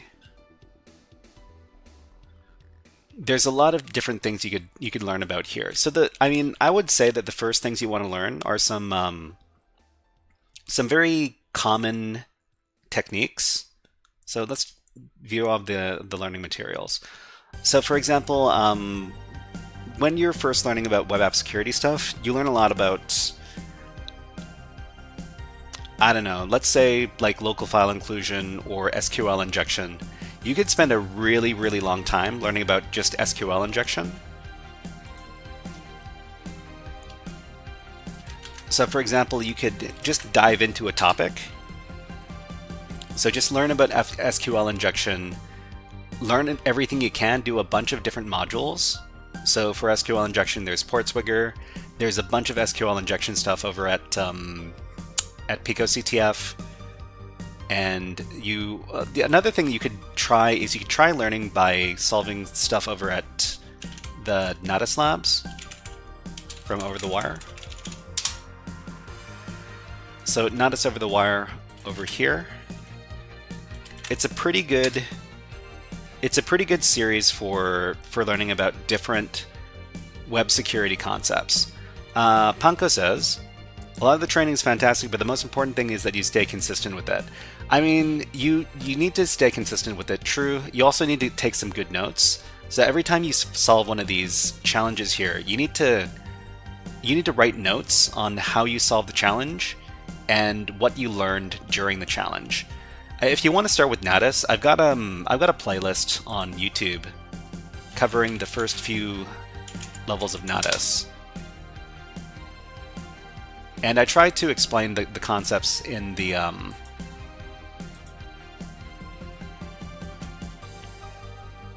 for these things. So where is Nodus?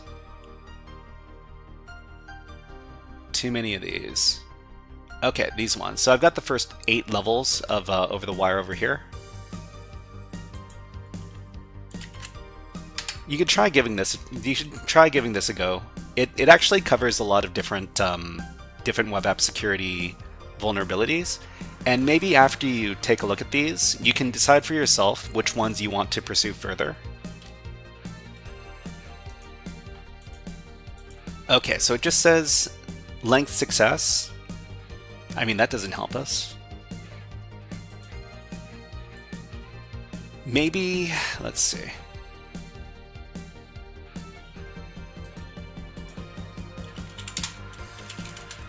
Let's read the strings from this binary here. fread length, blue length, pink fread fail, mmap.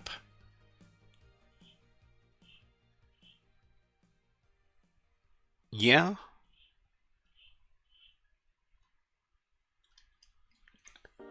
I think it's interesting that that the word success isn't part of the strings in here. Okay, so another thing we could send Claude suggested that there might be a buffer overflow as well. Let's see. Kali Linux says, sorry, Larvine says Kali Linux makes you a hacker instantly. Well, I mean, it does give you the tools, but if you can't use the tools, it's not really being a hacker. So Panko says, find something that you can keep doing as a routine to get the reps in. Yeah, I mean, the most important thing is that you not only learn how to do the hack, but you learn how to do the hack in different circumstances. So if you were to do like SQL injection, they've got a bunch of different labs for doing SQL injection over at PortSwigger. And they cover different types of SQL injection that you can do.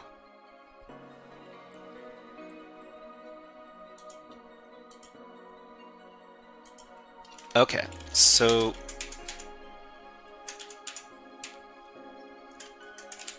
what if we just send a ton of content to the binary? Is this going to cause a crash? It still says fread length success. It doesn't tell us the length either.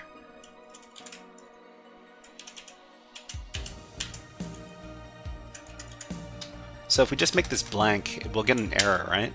Invalid header. If we put 0, invalid header. If we put 1, if we put 1 with a space, Success. Okay, so it's looking for this exact string with a space and then a number. I mean, can we provide it any number? Huh. It says not a directory now.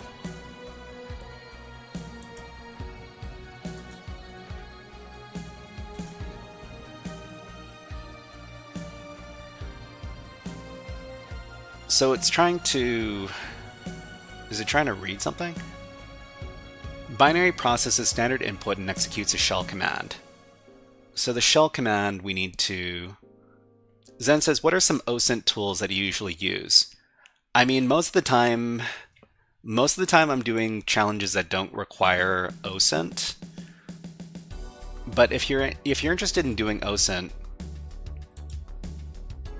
I think there were some OSINT challenges over at HackMyVM.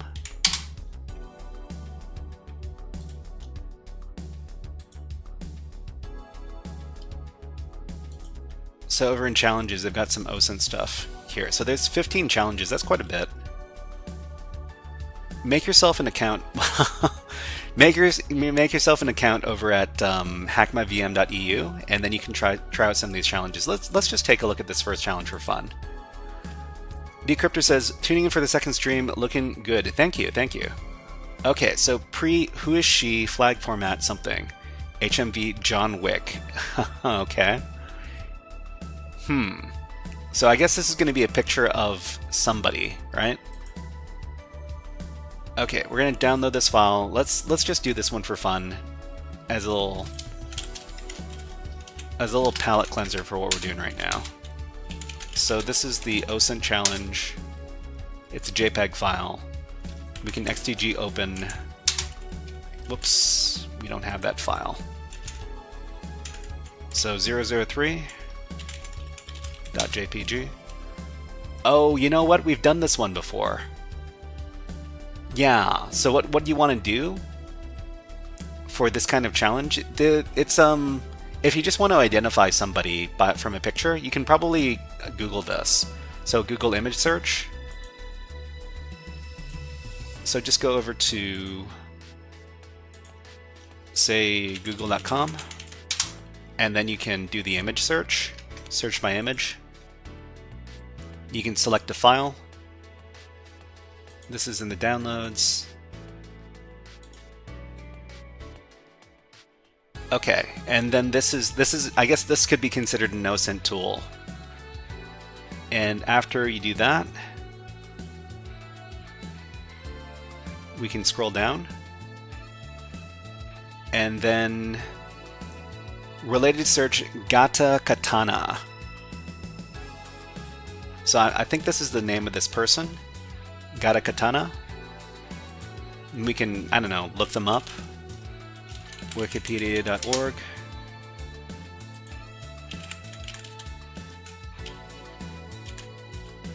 This person. So this is a Spanish rapper. Spanish rapper, poet, and feminist. So this is one of our many tools, our Google image search. And let's submit this flag. So HMV John Wick or HMV Gata Katana. How do you spell that name? Gata Katana. Submit the flag.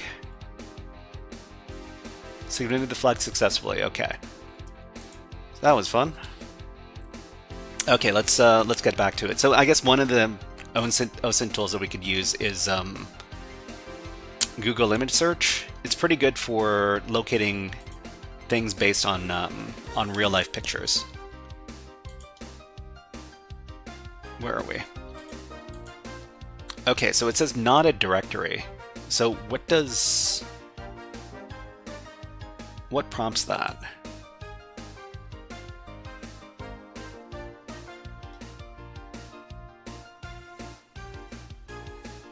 So not a directory is not part of this program here, which means it tried to run a command.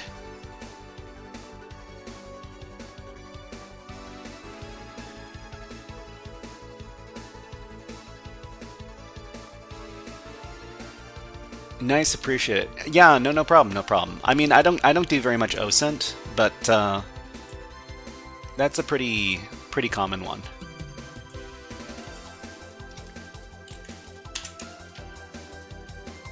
So not a directory. So what is it? Fread fail, not a directory. Pink. What if we put a 1 at the end here? So that doesn't... That doesn't change... Not a directory. How about... Still says not a directory. So in our environment variables, we've got...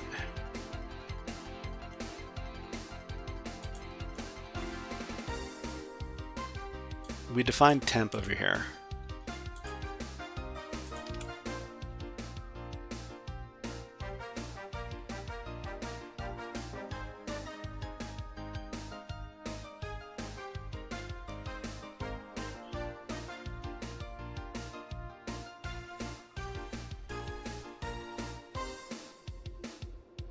Define CL content length, so the content length has to be correct.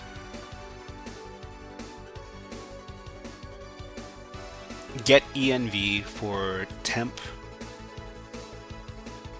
Oh, not a directory. Okay, so I think it's not a...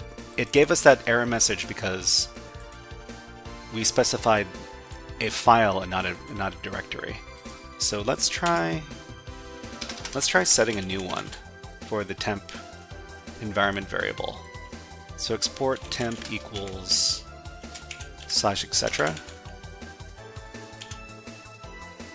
And then let's try the same thing. No such file or directory. So no such file or directory, what is it trying to run?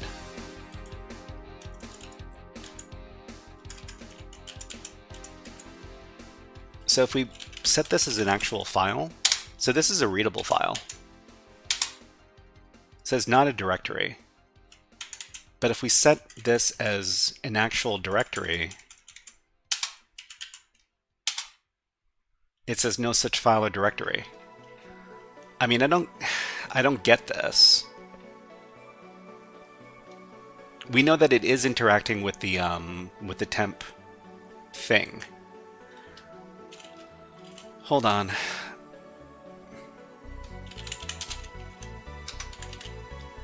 It's looking for a second argument. Oh, really? MC25, nice to see you here. It's looking for a second argument. So it's first it's looking for a directory name, and then it's looking for a second argument. So this is a directory. I mean, yeah, if this is the directory,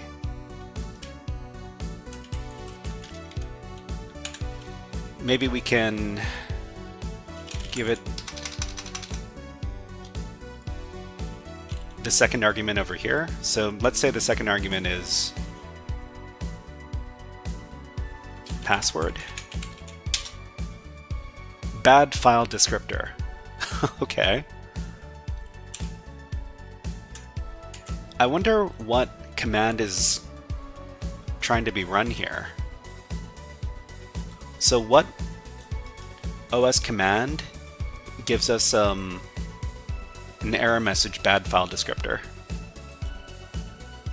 We could try asking the fun AI over here. So what command does the program run by default? What Linux command, I guess?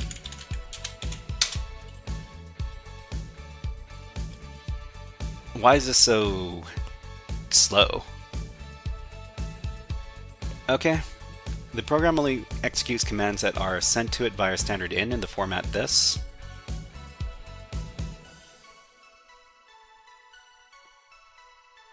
Okay.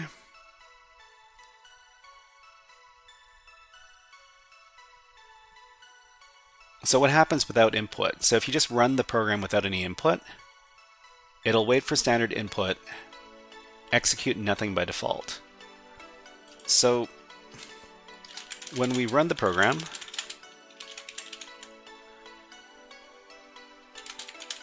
it gives us this error. What command can we guess is being run here? Yet something eating my CPU. I think it might be Firefox in this case. So based on the error, bad file descriptor and analyzing the code, it's most likely the command being run is ls. So it reads a content length, executes the result with system,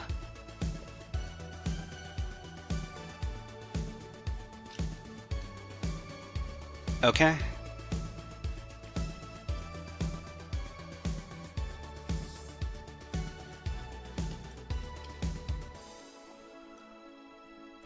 So reverse the XOR encryption to see what's actually being executed. So the XOR encryption is in the code over here.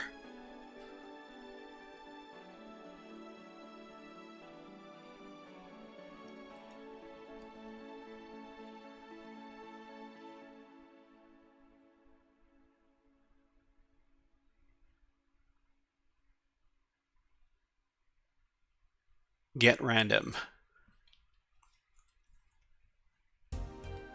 Yeah, I'm pretty sure when when we start running stuff and through the Firefox, it starts eating up our resources.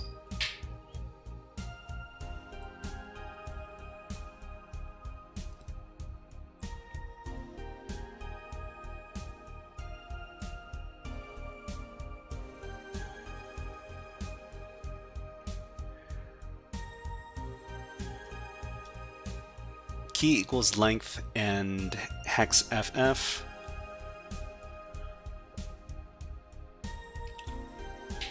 Okay, Hex Shadow says, what I see is that it's passing our value to XOR, then running it directly using system. So if we encrypted our command with XOR and then pass it to the file, it should give what we need. It should give what we need. So we just need to figure out what the XOR encryption is. So the process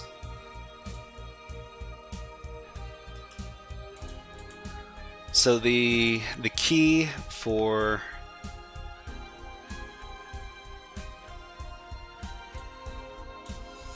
the XOR key is going to be length and hex ff. So hex ff is 255.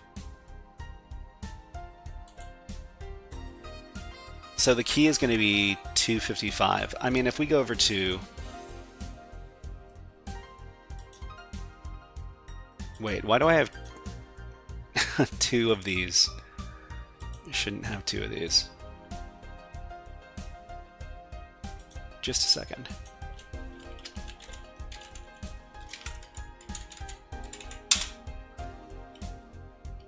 Okay, so if we're dealing with the XOR encryption, so XOR here, what we want to do is we want to XOR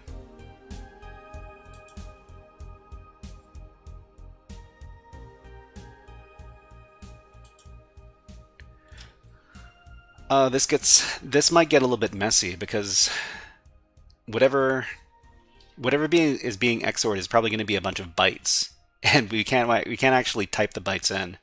We're going to have to find a way to put the bytes in using, I don't know, like fprint or Perl or Python or something. Yeah. Hex Shadow, yeah.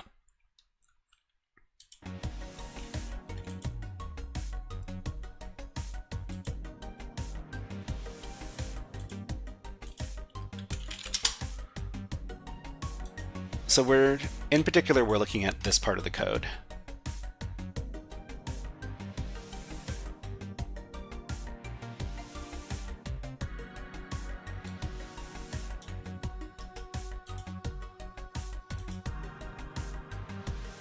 So according to this function, need to XOR with the key to find the appropriate command to run with the binary.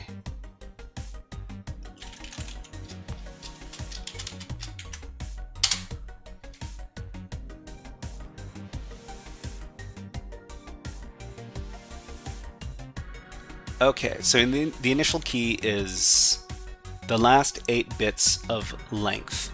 So the length and FF.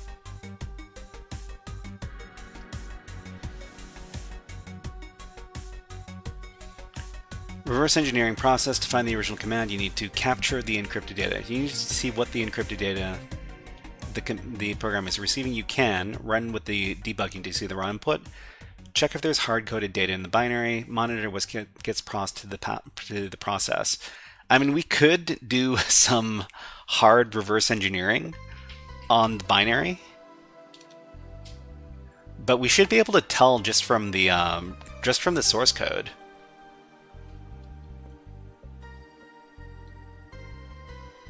So if we know the length and can capture the encrypted bytes, then you can decrypt it. Okay, so HexShadow says, so Python 3 import system. Okay, so let me take a look at the Python code here.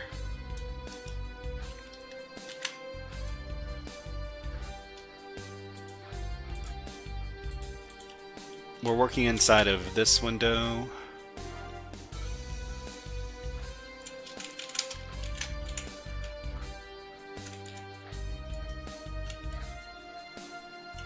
Import system data equals bytes ls-l slash key equals length data and ff encoded equals byte array for bytes in data, encode append b XOR key, XOR key equals key minus b. Python is not installed. So Python is probably just going to be this. So let's see, invalid syntax, flag 11, reading from standard input.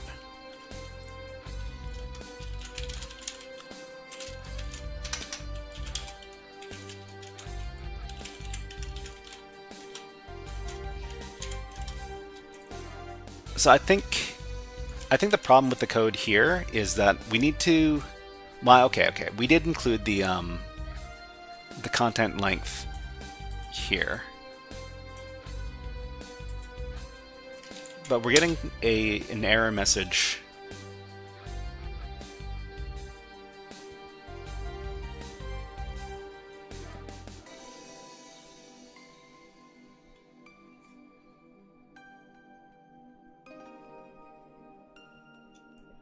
Now the question is it Python giving us the invalid syntax error, or is it the flag 11 binary?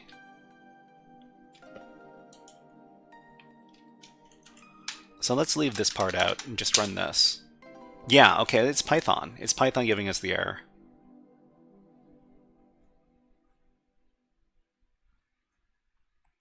So there's something about the command is screwing up. So we got to figure out what the syntax error is. So I mean, this is a Python one-liner. Check the Python version. Maybe it's not running Python 3. I mean, it's possible. So which Python? Python -- version.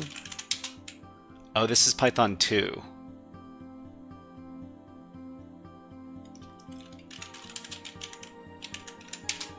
Yeah, I don't think it has Python 3. Okay, so I mean, we could I don't know if we can move this over. We've got execute on it. We have execute on this, but I don't think we can move this over. Actually, wait. We could probably move it over using the clipboard technique. So cat flag 11 pipe into base64 decode, or just pipe into base64. So we can recreate this. We can recreate this on the other side.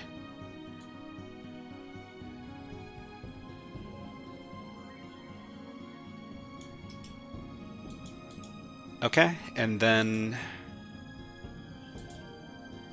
over here,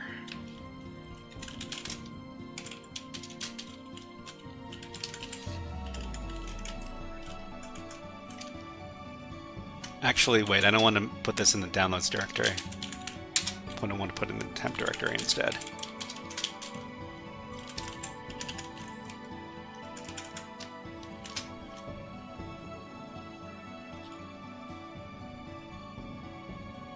Okay, Hexshow says, change the command syntax to Python 2. I also don't know its syntax, so long live AI.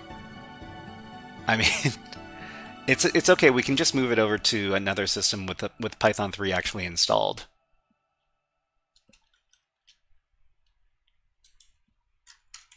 Okay, why is this taking so long to paste in? Okay. So now it's pasted in. We just need to run base64 on it. Man, this is killing this is killing my terminal. Just a second, everybody. Let's get rid of this. Let's make a file called flag. Paste that in. Now we can base64 decode.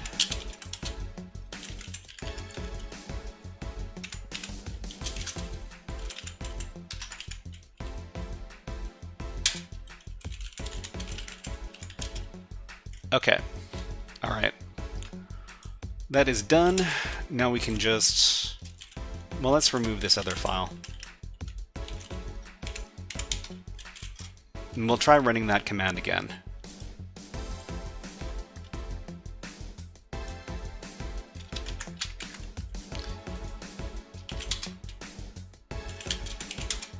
So just for the purpose of running this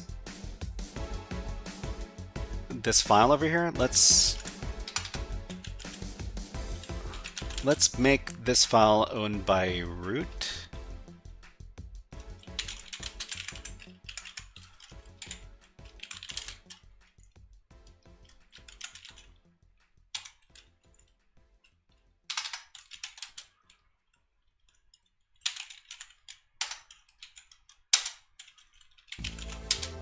And then let's give it,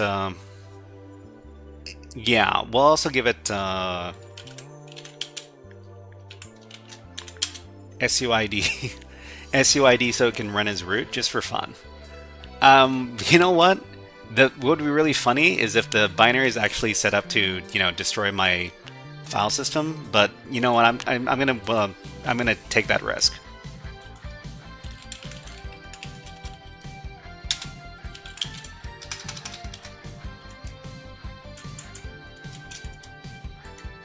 Oh, U plus S?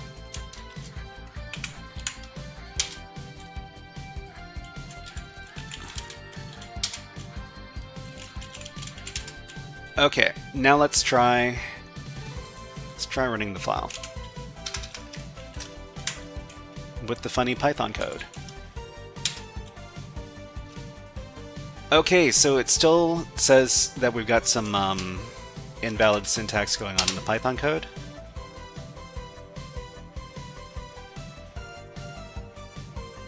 Enter Podman, of course. Kulkus, hello, nice to see you here.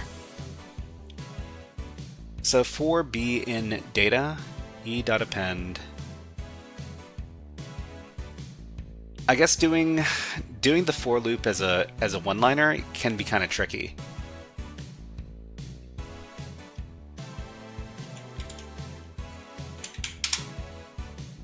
because it's still complaining about invalid syntax here.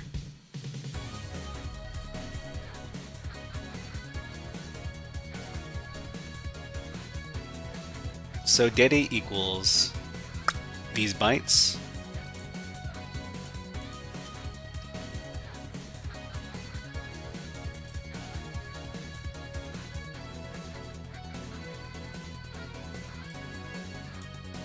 Hold on. I wonder if we can do this online. It works on my machine. I'm on Windows. So let's try doing this on an online interpreter. So maybe some online Python.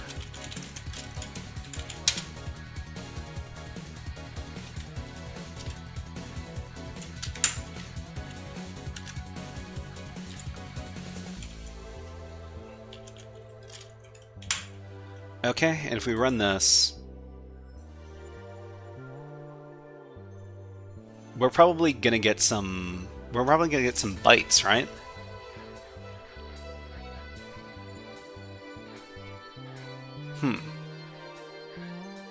Syntax error, invalid syntax. So if we were to clean this up, it would look like this.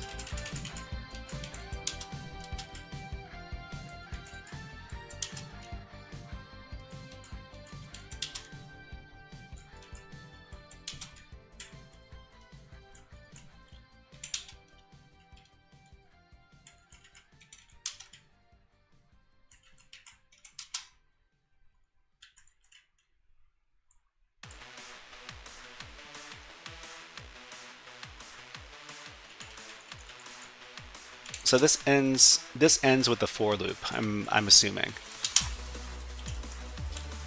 So it would look like this. Also, the elf was dynamically linked. It might not have the libraries. I mean, let's just make sure that the Python command is running okay first. So I mean, it works if you do it like this. But the one-liner, I'm not too sure why the one-liner doesn't work. Okay, so if we were to ask our good friend the AI how to run this as a one-liner,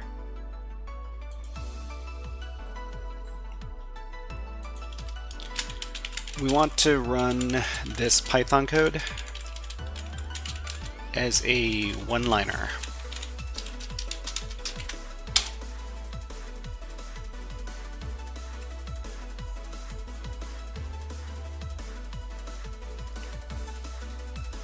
Okay, there are a few issues with the original code, but here's the corrected one-liner version. Loop placement, the standard sysstandard write calls were inside the loop, which would print the header multiple times.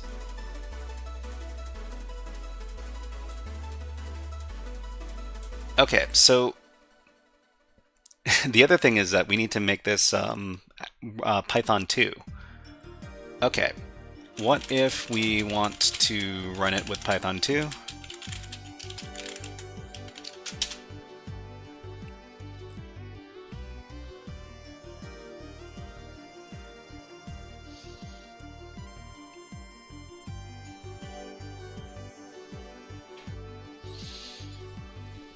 We can...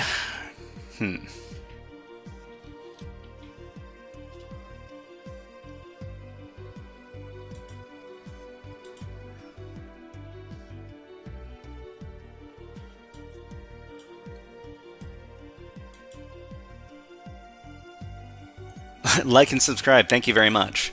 You know what we haven't done in a while? We haven't done a fun video redeem. How about some Keyboard Cat?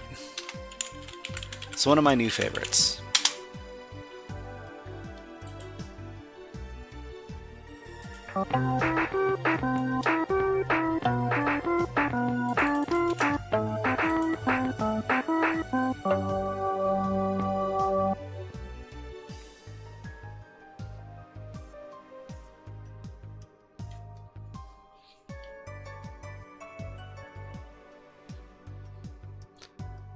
Okay, so let's think about this. If we want to run this with Python 2,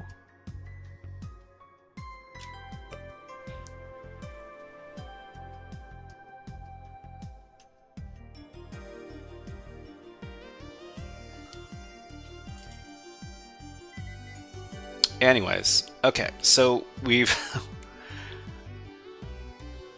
I really want to finish one of these levels before we move on.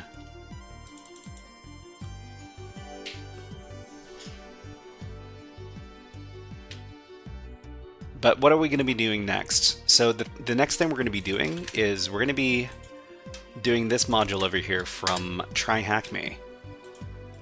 This is going to be talking about memory forensics.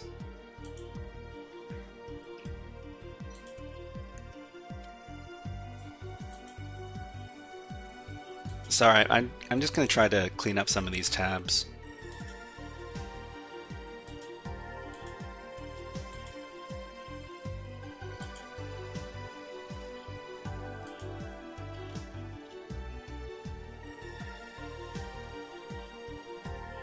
So pipe this directly into your vulnerable program. I mean, we've got this answer. Let's try...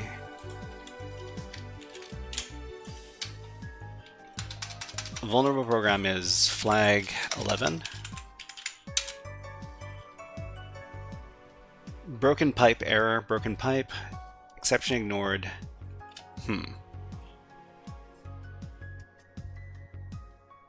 Neem says, what was your split when you started? Were you focusing on one topic at a time? We should, well, I mean, we should. Were you focusing on one topic at a time? So originally, I think we did like 3 topics per stream, but we expanded it to 4 topics per stream because we added an extra hour to the stream. Okay, so broken pipe, I think, well, I mean, the problem is that the AI gave us the wrong answer here.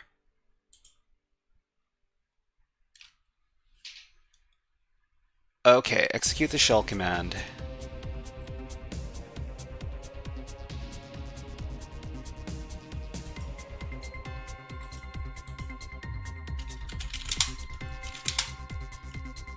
So I mean, we could try doing the encryption ourselves. I mean, but we really want to use Python to do that encryption. Anyways, we're gonna move on because we'll revisit this topic next week.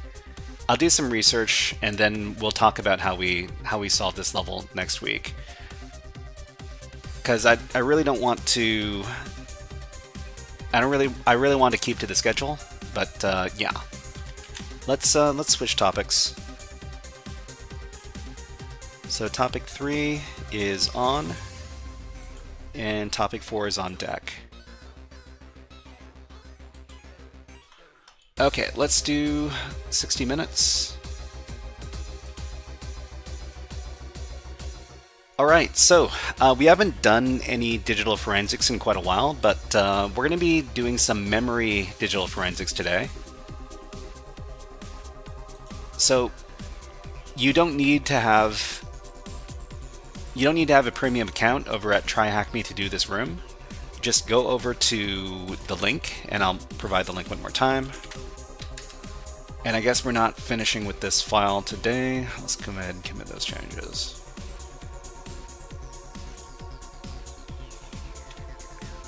So this is Volatility Essentials. So Volatility is the name of a very popular memory forensics tool. And so the TryHackMe room is going to teach us how to use the tool. So the first thing we need to do is we need to start up the machine that we're going to be using to interact with the Volatility tool. So we just need to click on the Start Machine button over here. And it's going to take about a minute to start up. So I've used Volatility on a few different occasions. I wouldn't consider myself an expert on it, but we'll talk a little bit about the tool before we get into it. So Volatility is an open source memory forensics framework that is cross-platform, modular, and extensible. So cross-platform means that it can. I'm guessing it's talking about the fact that it works on both Linux memory files and Windows memory files. So the current version is Volatility 3. So there are 2 versions of Volatility that are being used. There's Volatility 3 based on Python 3, and there's Volatility 2 based on Python 2. So it says that they say that this version is superior to its predecessors as it abandoned static OS profiling in favor of dynamic symbol resolution. So the problem is that some of the functions in Volatility 2 have not been ported over to Volatility 3, and so sometimes when you're doing specific things with the memory file, you might be using Volatility 2 because you want to use a specific tool that's exclusive to Volatility 2. Volatility 3 is made up of several key layers, the memory layers. So this is the hierarchy of address memory spaces, MOM memory to virtual address translations, symbols tables, which are enable kernel and process structures to be interpreted through the OS-specific debugging symbols, and the plugins. So these are modular routines that leverage the underlying memory layers and symbols tables to extract artifacts of forensics interest. Later in the room, we'll be looking at some key plugins used. So a lot of the times when we're using Volatility, we're using a specific plugin or a specific module to get whatever information we need out of the memory file. Okay, so system requirements and installation. Volatility 3 is based off of Python 3, so it requires Python, in this case Python 3.6.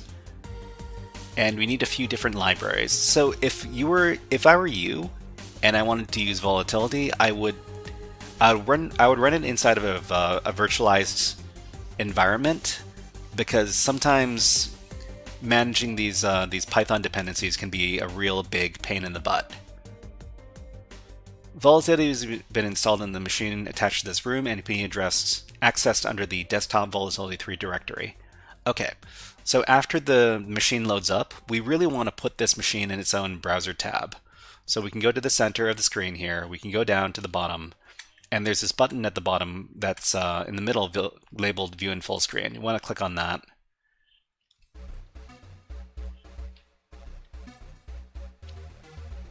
And then we can open up a terminal. Because, well, I mean, Volatility is a terminal-based tool, so we want to have a nice big terminal that we can use to interface with it. Okay, let's make this as big as possible so that we don't have to strain our eyes. And they told us that this is going to be in the desktop Volatility directory. So we can go into desktop Volatility 3. So after we do that, we're going to see the Volatility Python file in here, and this is the file that we're going to be running to run the Volatility program. Okay, so what else do we have over here? Read the above and navigate to the Volatility directory. We've done that. We've got memory acquisition methodologies. So there's a bunch of different programs we could use to get our memory dump files, and it really depends on what OS we're dealing with. So for example over here, so for Windows, we can use the dump it program, or we could also use the WinPMM program. And I guess these are all, yeah, so these are all Windows options. So you can use any of these programs to get your memory dump files to do your memory forensics. But for Linux and Mac OS, we can use these ones. So there's AVLM, there's Lime, there's OSXPMem, which is for Mac OS. And they're all going to create slightly different file extensions depending on what we're dealing with. So for VMware, it's vmem, Hyper-V that creates a bin file, Parallels mem files, VirtualBox.sav files. Okay, so to have a holistic and hands-on understanding of Volatility, we shall investigate a forensics case and learn about the tool's inner workings. So the files for the analysis can be found under the Desktop Investigations directory. procdump64. procdump64, is that one of the ones that was located? So procdump64, is that for Linux? Procdump. I'm guessing this is for Windows. procdump64 is sysinternals. Okay, so this is a Windows tool. Primary function is to create crash dumps of running processes. I mean, I'm not sure if this would work with volatility or not, but wasn't mentioned, so I mentioned it. Okay. I mean, I've never really created too many of these memory dump files, so I'm not really too sure about procdump64. Anyways, let's go back.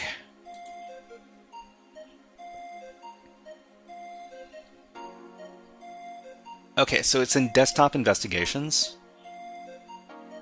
So desktop investigations, investigation1.vmem.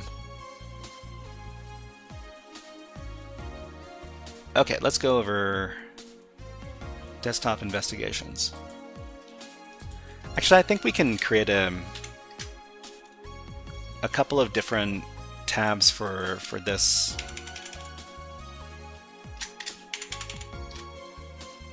task as well. So we're currently working inside of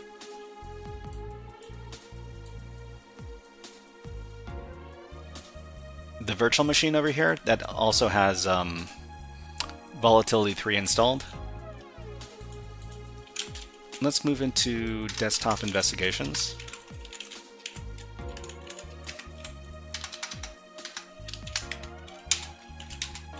Okay, so we got investigation1.vmem and investigation2.raw.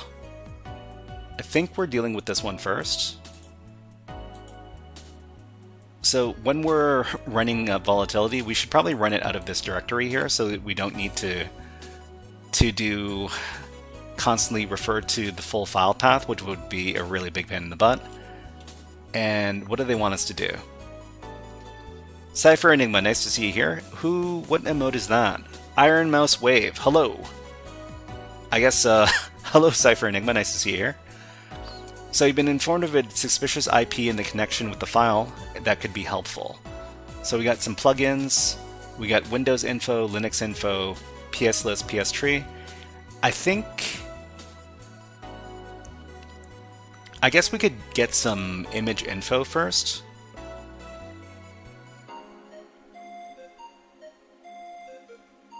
So what are we running here?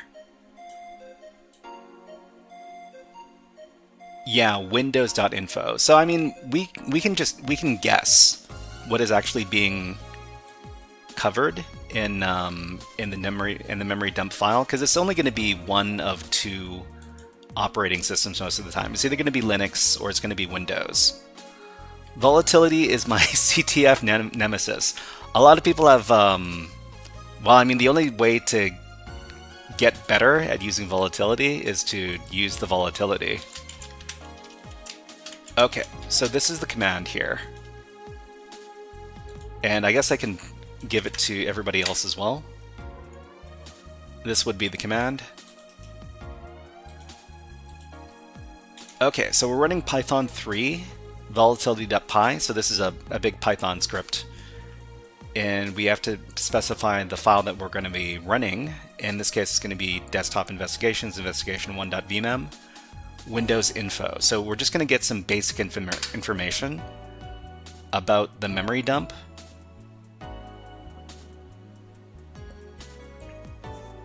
Cypher Enigma says, I don't struggle with the tool as much as getting Volatility 2 installed. I mean, you know, hopefully one of these days, Volatility 2 is no longer going to be necessary, which would help you out a lot. But I would say the best way to run Volatility 2 is to find a machine that already has Volatility 2 installed and to use that machine instead. Because installing some of these tools can be a big, gigantic pain in the backside. Okay, so memory dump files are basically the contents of all of a computer's memory at a specific point in time. And that can include running programs and all sorts of other fun stuff. So Cypher says, this one frustrated me as well, and the files escaped. You said the files escaped or the flies escaped? So Unfair Rabbit 2 says, what is Volatility 2? So we're running Volatility 3 right now, but there's another version of Volatility called Volatility 2 that is associated with Python 2. And sometimes you need to use Volatility 2 because there are functions in Volatility 2 that were not ported over to Volatility 3, which is... I said flies, and the flies escaped. There were flies?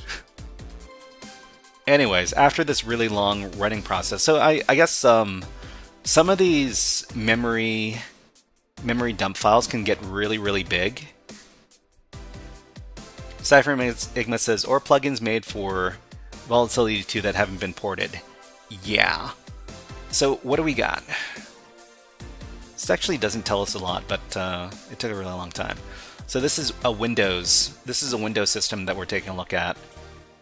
So NT product WinNT version 5. Version 5? I wonder what version of Windows this is.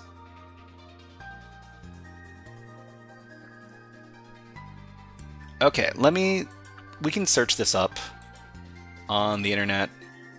NT major version.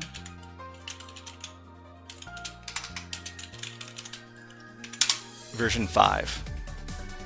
So NT major version 5 refers to the operating system Windows 2000. So this is how we figure out what version of Windows we're dealing with here.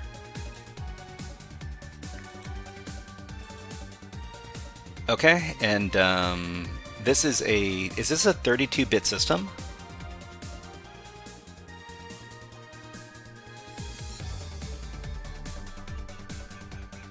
I think it might be.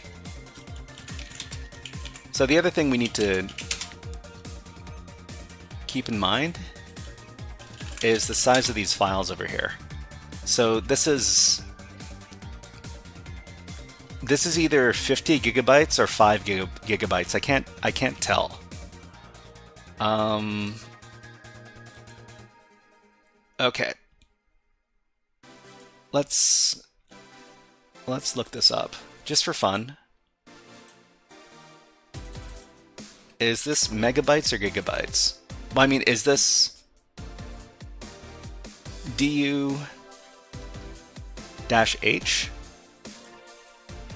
DU-H. Actually, wait. We can do LS-LAH. So this is 500 megabytes, right? So I forgot that I could do LAH just for a second there. But yeah, it's pretty big. What are we doing with this thing next? So let's see. We can extract the system version, architecture, symbols, tables, and available memory layers. What is the build version of the host's machine? Okay, so we're looking at the build version. Build version.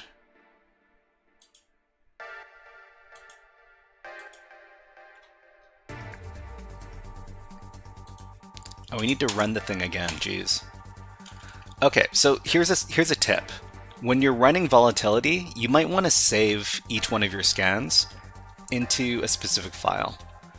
So we can redirect all the output into windowsinfo.txt, just so that we don't need to do this over and over again. And okay, well, it ran pretty fast, which is good. Let's take a look at the file we created. So we're looking for the build version. I'm guessing it's this. So we're just going to copy it. What else could be the build version? I don't think there's anything else.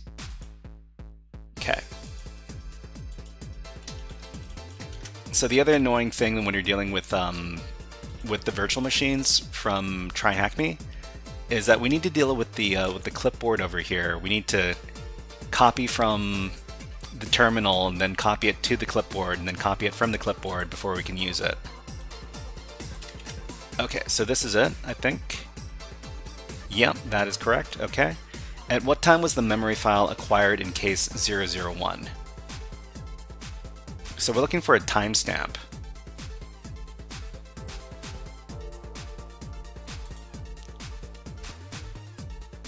It's going to be this one over here, PE timestamp.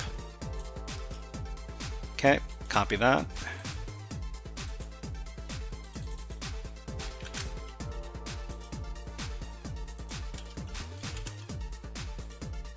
Oh, submit.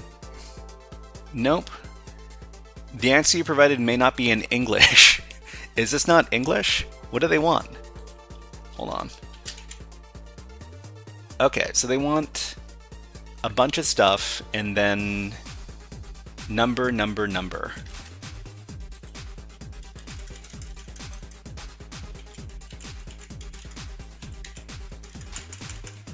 Wait. They want system time. They want system time.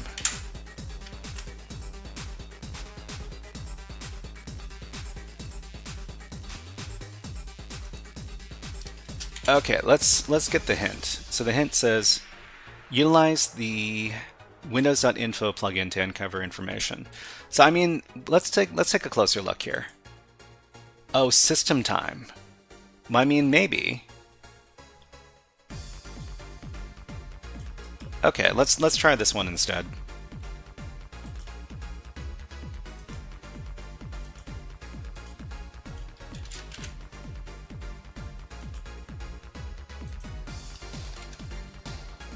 Whoops. Submit. Okay, that's the correct one, right? Okay, so task 4 is listing processes and connections. So we want to analyze details on the processes and network connections.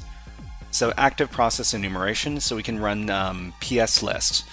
So it's basically this. We run the same commands over and over again, but we're swapping out the name of the module each time. So instead of windows.info, this time we're running windows.pslist. So we can run it pretty easily by going back and we're just going to run the command. We're going to replace Windows info with windows.pslist. And we're also going to output this to a file called windows.pslist.txt. Just so we don't need to do this over and over again. Because the process could take quite a while. In this case, not. So that's pretty good. Okay, so let's take a look at windows.info, windows.pslist.txt. That's kind of hard to read. I think we can make this smaller. If we make the text smaller, then we can potentially get all the columns to line up. Yeah, okay. So these are the processes that are being run on the Windows system here. So there's the PID, which is the process ID number, and the parent process ID number, which tells you which process spawned the particular process. There's the name of the process itself, and the offset in the memory, and a bunch of other stuff.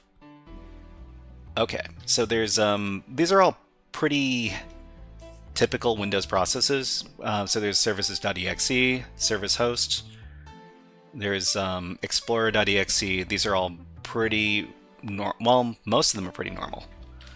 Langston's Entropy says, I'd like to ask how it can make sure of the safety of lesser known OSs. For example, there's a distro that I love that is newer, but I don't want to natively install. How does one know really? So you're talking about the safety of obscure operating systems? Which operating system are you talking about? It's not Linux, and it's not Windows, and it's not Mac OS. It's got to be something else, right? Okay, so we've got the list over here. What does TryHackMe want us to do? So hidden process enumeration. Some malware, typically rootkits, will an attempt to hide their processes, unlink themselves from the list. So if they unlink themselves from the list, you'll no longer see their processes using pslist. To combat this evasion technique, we can use psscan. So this technique of listing processes will locate processes by finding data structures that match. So while this technique can help with evasion countermeasures, it can also result in false positives, so we have to be careful. So I guess we'll run the same thing, but psscan.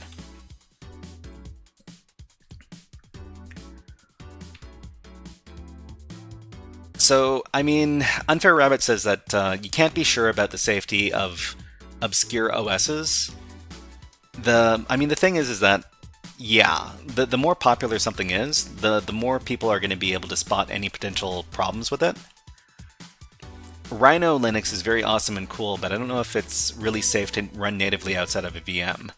I mean, if you don't need to run it outside of VM, don't run it outside of VM, is what I would say. Okay, so let's run psscan. So over here,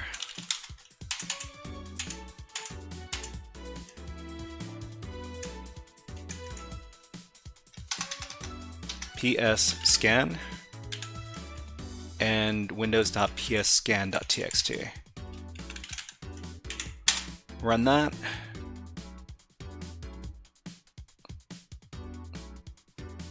Okay, so that is done.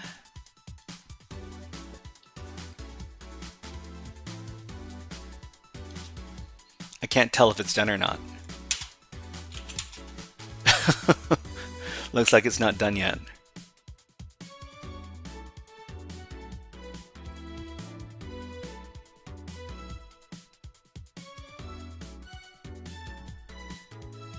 No metadata file found alongside vmem file. What's happening here? Hold on.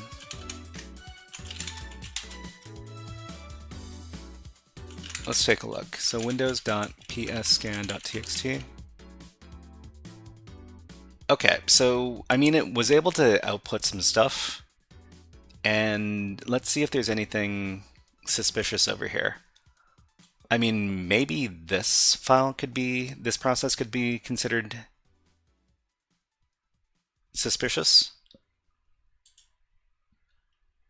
Okay, so the PERD process is pstree, does not offer any kind of special techniques to help identify evasion. However, this plugin will list all the processes based on the parent process ID using the same methods as pslist.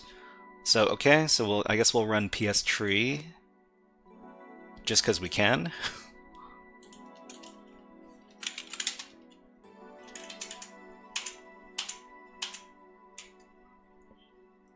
Okay, so it's going to be pstree.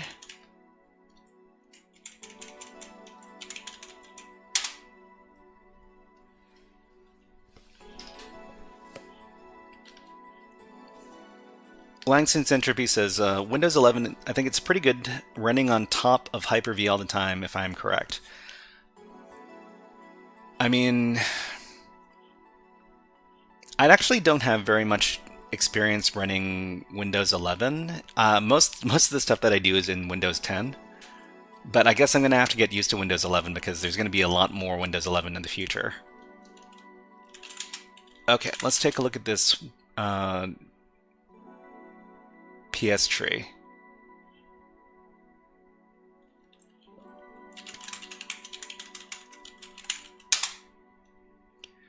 So this is a big mess. Let's see if we can make it a little easier to read. Still not super easy to read, but a little better.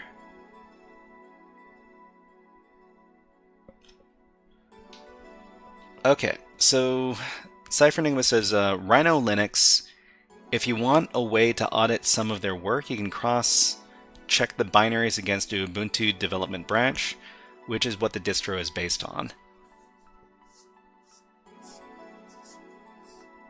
I mean, I'm definitely not the person to talk to when it comes to figuring out how to determine if something is safe, if it's a what is it called? It's a branch of another Linux distribution.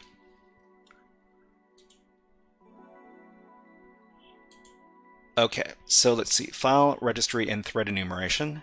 So inspecting files and registry is vital during memory forensics investigations.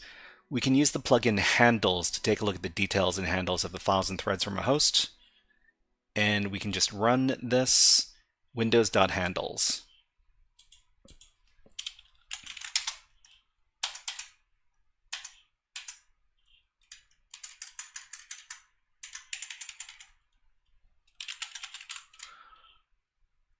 Okay, so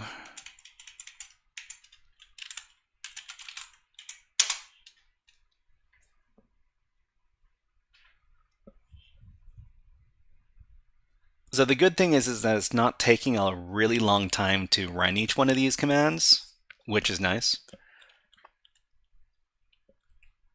And for Rabbit says it's more about either being in surveillance to be safe or take the full responsibility of your safety and enjoy anonymity. I mean, what is the Cypher Enigma says Rhino Linux. Rhino Linux is awesome and very cool, but I mean, what does Rhino Linux offer? What is the super cool part about Rhino Linux? If you could educate me, thank you. Okay, so we're going to look at the Windows.handles. Oh, okay. So this is kind of like a log of how these processes are starting up and executing.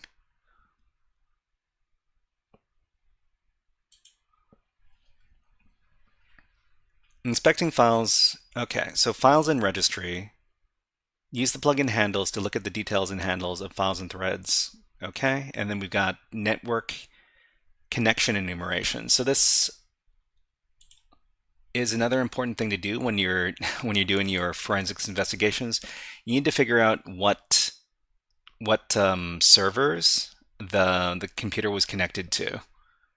And before we move on, let's go ahead and change up our music. So this is netstat. So netstat I'm a little bit more familiar with, so it's just windows.netstat in this case. Sorry.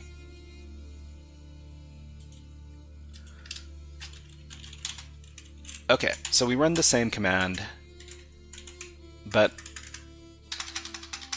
now we're running netstat, and the module is going to be windows.netstat.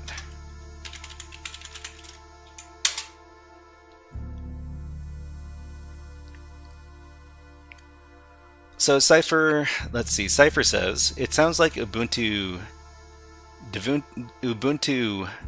development with XFCE.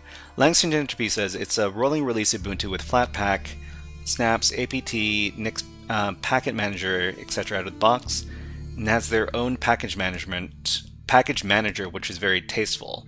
Panko says seems to be a desktop distribution if you're into that. Unfair Rabbit says, can we do hard 80 boxes someday that require double pivoting, Legolo and stuff? You know what? We've done.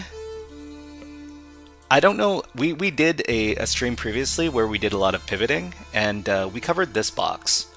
Let me point it out. So this is over at Dockerlabs. And the machine was called, I think it was called Little Pivoting. This one right here. So if you can do Dockerlab stuff, if you've ever run a Dockerlabs machine, this one over here is really good for practicing pivoting. So I struggle with pivoting a lot, says Unfair Rabbit. So this is a pretty good machine to deal with if you want to do some pivoting. The other thing that you could do if you want to learn more about pivoting would be to do the TryHackMe Wreath network. I'm pretty sure if you've got a 7-day streak, you can access the network. Let me find it for you.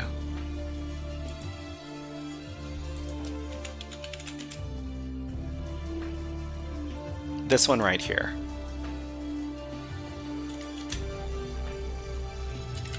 So if you want to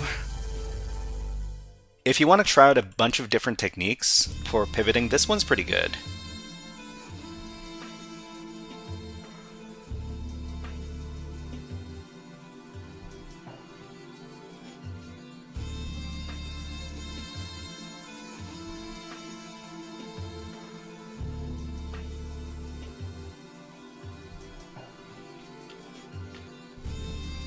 Okay, so let's move on. Oh, what were we doing?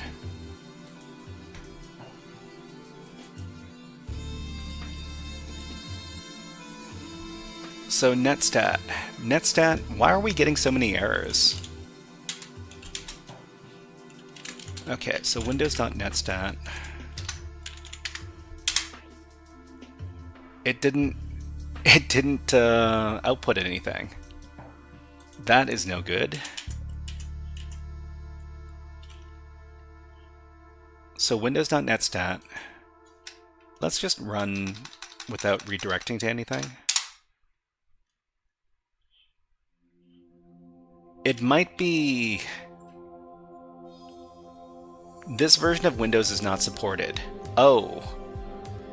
Okay. It's worth noting that this command in the current state of Volatility 3 can be very unstable. To combat this, you can utilize other tools like bulk extractor to extract a PCAP file from the memory file. Sometimes this is a preferred network connection so you cannot identify them from Volatility alone. So I mean, the netstat module just doesn't work here. Okay, so we can also identify network sockets and their link processes from a memory file. To do this, we can use the plugin netscan. This will recover active and closed TCP and UDP connections and associated process IDs, local and remote ports, and IPs using remote memory pool scanning. Okay, so we just run windows.netscan in this case. Alright, so it's the same command, only it's netscan instead of netstat.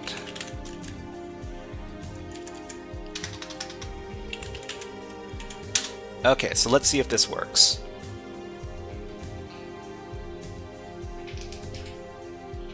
And it still says that this version of Windows is not supported.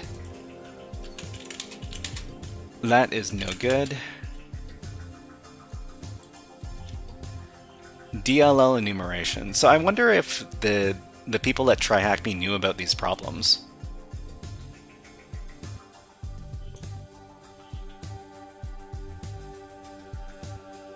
Okay, TCP UDP socket enumeration. So, I mean, we just did that, right? Yeah, okay. So DLL enumeration. The last plugin we'll cover is DLL list. So the plugin will list all DLLs associated with processes at extraction time. So the thing is windows.dll list.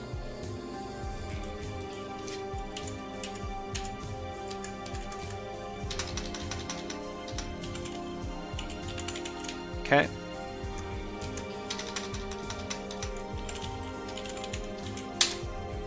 Hopefully this works.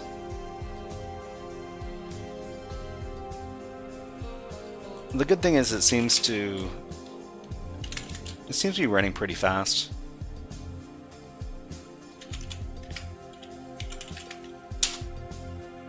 Okay, so we got our DLL list over here. What do they want us to answer here? What is the absolute path to the active Adobe process? So Adobe, you say. Adobe, you say. Okay, well, we did a bunch of different plugins over there. I guess we can look at the active processes over here, so the PS list. So, why do I keep on doing that? So that would be in PS list. So Windows PS list, and we can just grep.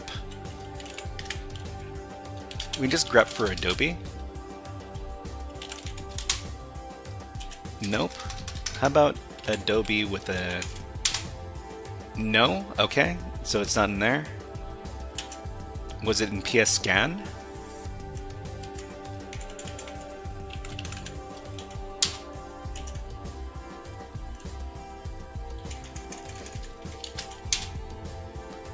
Okay, it wasn't in there either. How about the DLL list?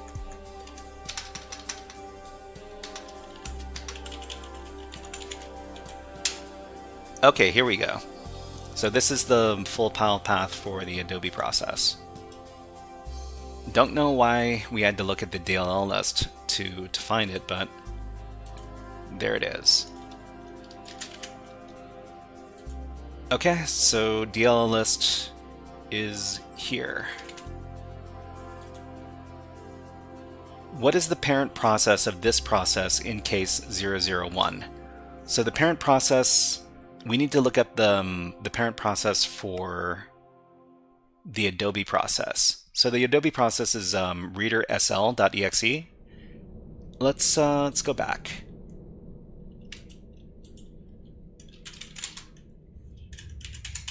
So let's take a look at the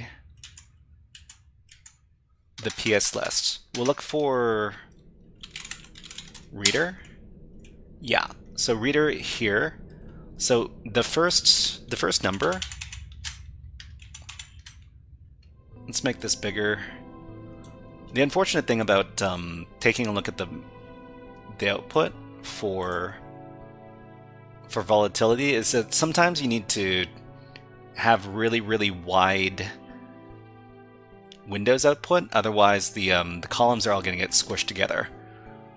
Okay, so the first number we see over here is going to be the process ID number, and the second number is the parent process ID number. So generally, the lower the process ID number is, the earlier it was created in the process, or in the list of processes. So the parent process ID number is this one right here. Are they looking for the number, or are they looking for the process name? But let's just assume it's the process ID number. What is the parent okay, so they want the actual name. Okay, so we're just going to do the same thing, but we're going to grep out for the PPID number. So this is explorer.exe. So explorer.exe created the reader sl.exe process here. So this is explorer.exe. Submit that. And they also want the PID of this process. So the PID is 1484? Okay. So how many DLL files are used by the Adobe process that are outside of the System32 directory? How many DLL files are used by the Adobe process? How do we figure this out again?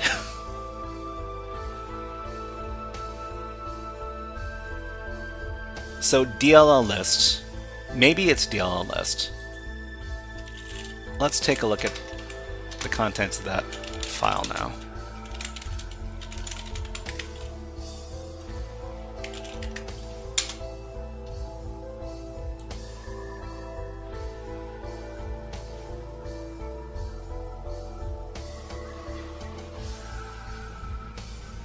Now, how do we figure out how many of the DLLs are being used by it?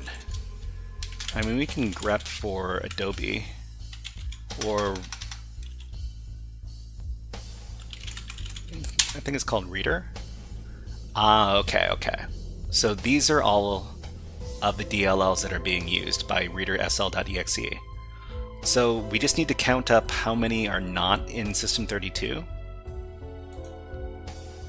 Hold on, let me read that one more time. So how many DLL files are being used by the Adobe process that are outside of the System32 directory? So we just need to count.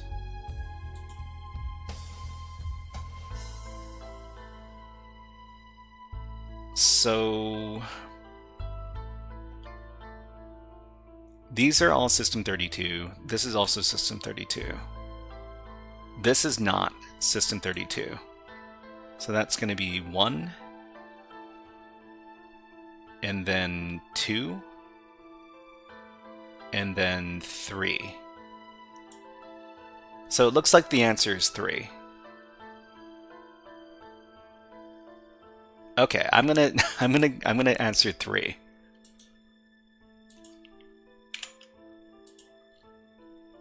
Okay, that was correct. Great. What is the name of one keyed event associated with the process's handles? What is the name of one keyed event associated with the process's handles? So we took a look at the handles, and I think we're still looking at reader sl.exe. So here we'll look at windows.handles.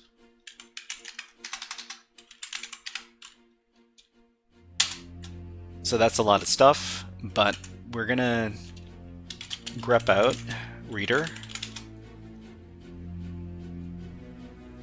That's still a lot of output. Okay, so what are we looking for? We're looking for keyed event. All right. So we can grep reader, and then after we grep reader, we can grep keyed event. So there's only one. So they're looking for what now? What is the name of one keyed event associated with the process's handles? So it's called critical out of memory event. Critical sec out of memory event. So let's copy that.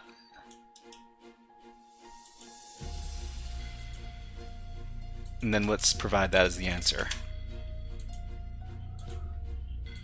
All right, so submit that. Awesome. Okay, so what's next?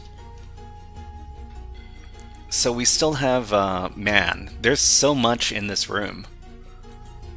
So volatility, hunting and detection capabilities. So malware analysis. So the first plugin we'll discuss that is useful when hunting for code injection is malfind. So I actually don't have very much experience using this plugin, so this is going to be new stuff for me. So I guess we just do windows.malfind. Windows.malfind. So is it just this easy to look for malware?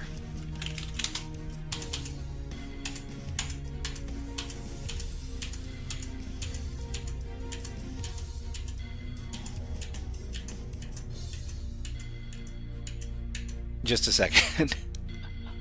Okay, so windows.malfind.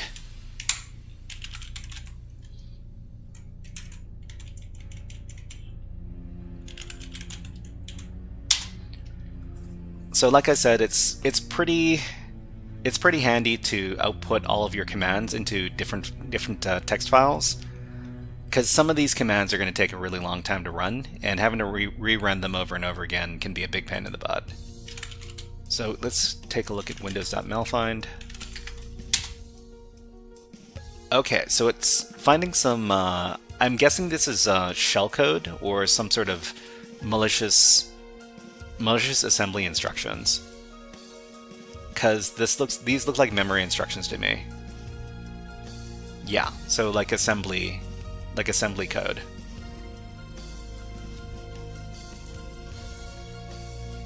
Okay.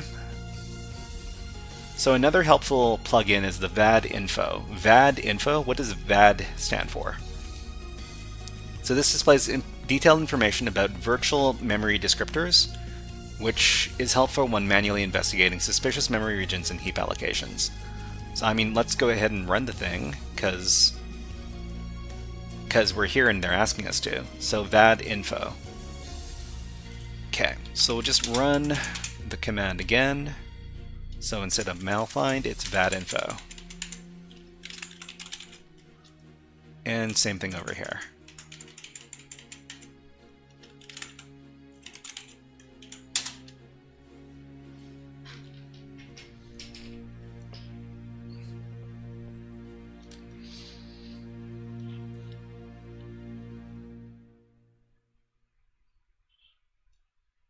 Well, the good thing is that it didn't give us a bunch of error messages.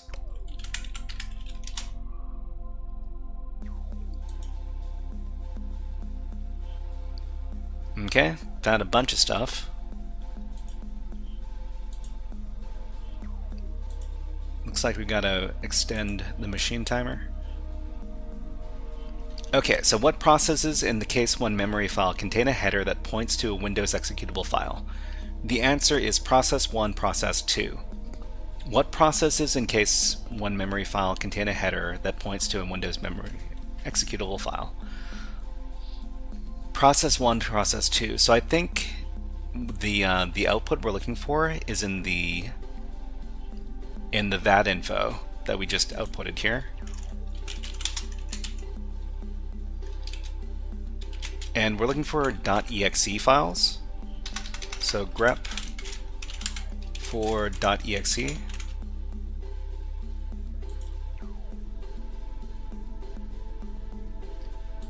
Okay, let's see what we get. I mean, there's a bunch of them here.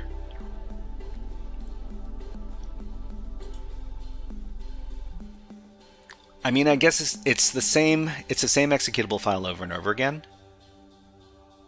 So we need to identify 2 of these. So there's the wuauclt.exe, and what is the other executable file? Because it's just the same one over and over again.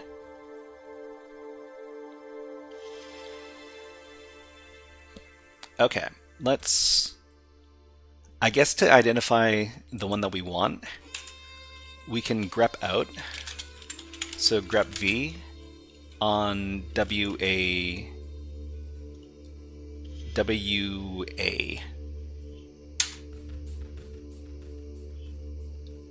Okay, so the other executable file is alg.exe. So there's alg.exe and there's w something something, whatever the heck that was. So there's alg, and the other one is wualclt, whatever. Okay. Let's copy both of these, and we'll provide these as the answers for the question.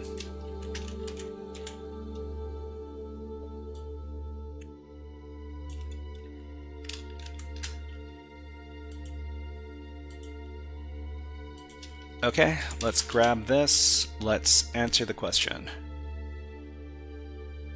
So process 1 and then process 2. I don't think I've got the right at processes. Yeah. This isn't this isn't gonna work.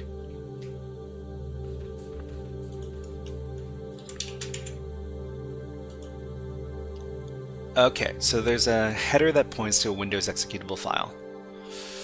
Let's look again.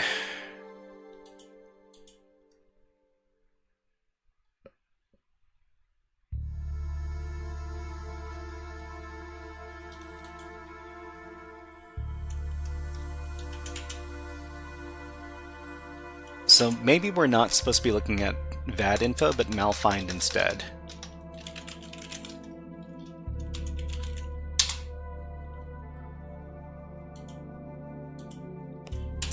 So if we're looking at malfind instead, we're still grepping out for .exe.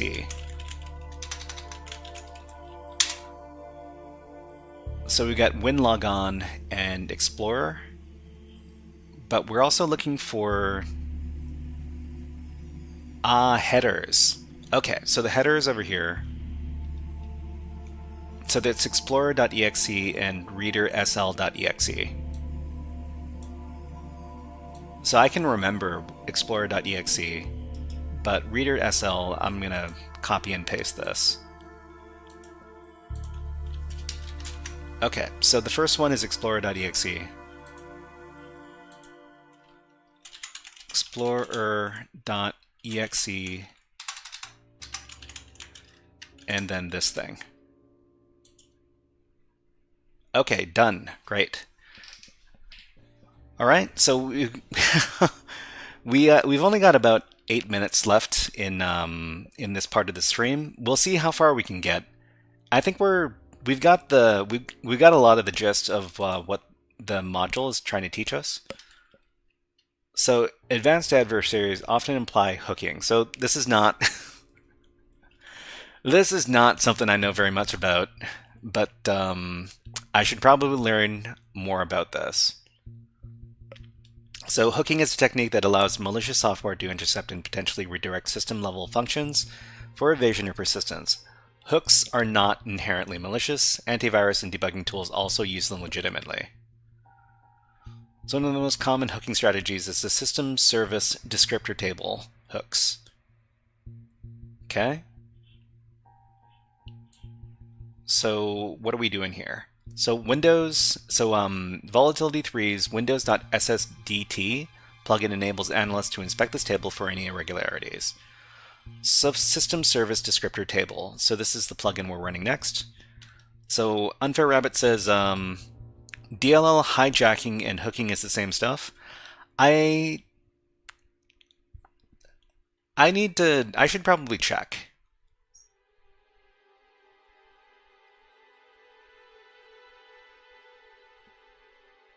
So a technique that allows malicious software to intercept and potentially redirect system-level functions for evasion or persistence.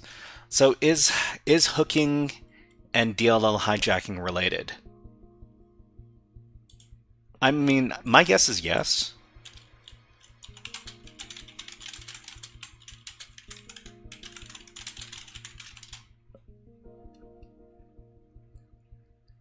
Okay, so sideloading and what we're talking about. What is the difference between DLL hooking and DLL injection duplicate? Okay, let's take a look real quick.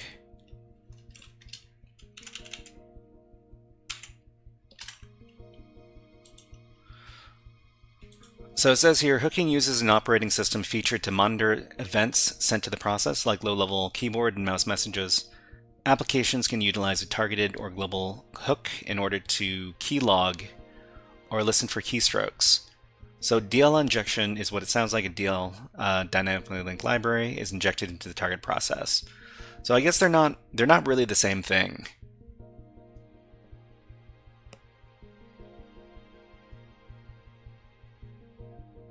So hooking is about monitoring. So I guess hooking is something that you would see in what they mention here, keyloggers. It's not necessarily DLL injection.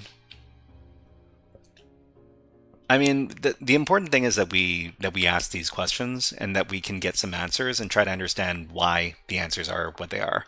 It's not a bad question. I mean, I need to ask the question. Some people are going to say, "Oh man, you don't know. You don't know the difference between DLL injection and hooking?" Shaking my head. Anyways. Okay, so we're going to use this SSDT. 2Fatch O, hello, nice to see you here. Whose emote is that? That is Hungry Paimon. Oh, I didn't know. I didn't know, but thank you very much for coming by on Twitch.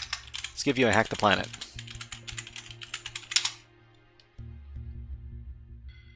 Hack the planet! Hack the planet! Shut up and get it! Okay, so we're talking about SSDT in this case.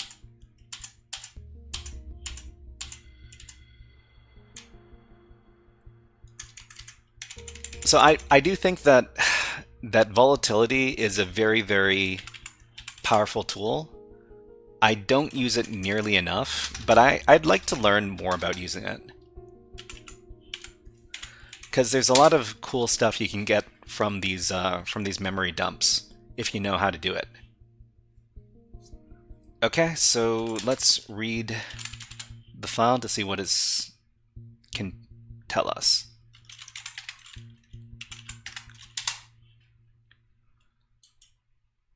I mean, I don't I don't really know how to read this output, but sure.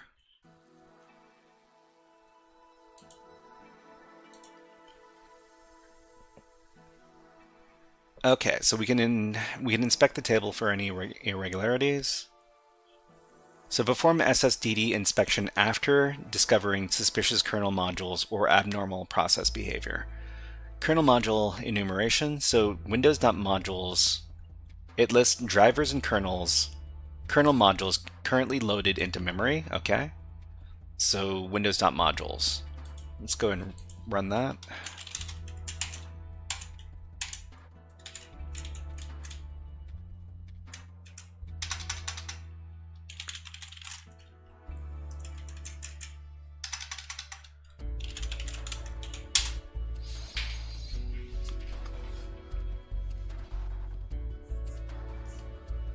Okay, and then we'll read the file. So that these are the modules that were loaded in when the memory dump took place.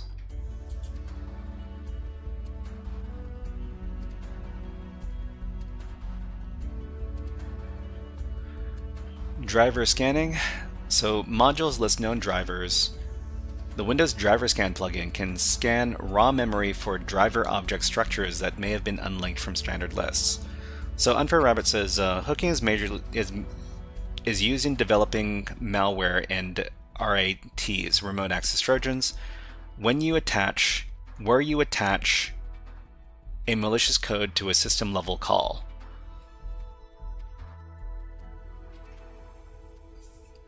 So malware uses hooking to attach malicious code to system level calls so that they can record information or for some other purpose.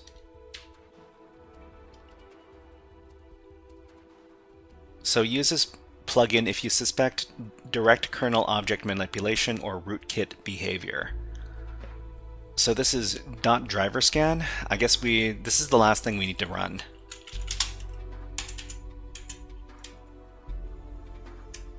Okay, so the module is called driver scan.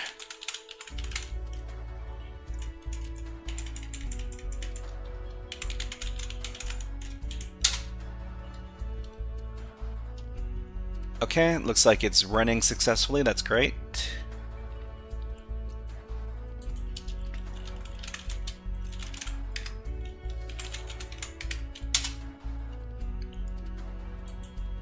Okay, so one of these days I should really take a course on how to do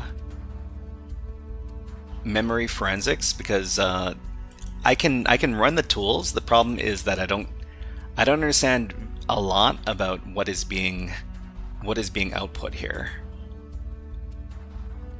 Okay, what is the address for the NT file create system call? So let's see.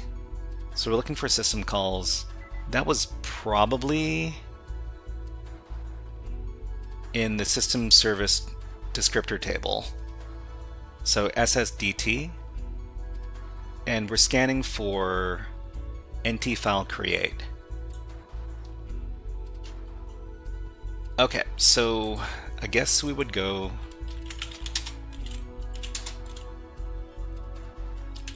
NT file create. We would grep for this, and we would read windows.sdt.txt. Nope, it's not in here. Let me just make sure that this is exactly what we're looking for. NT file create system call. Okay, so if it's not in this, then it would be in driver scan, or if it's not in driver scan, what was the last one that we ran? It was called modules. That's not how you spell modules.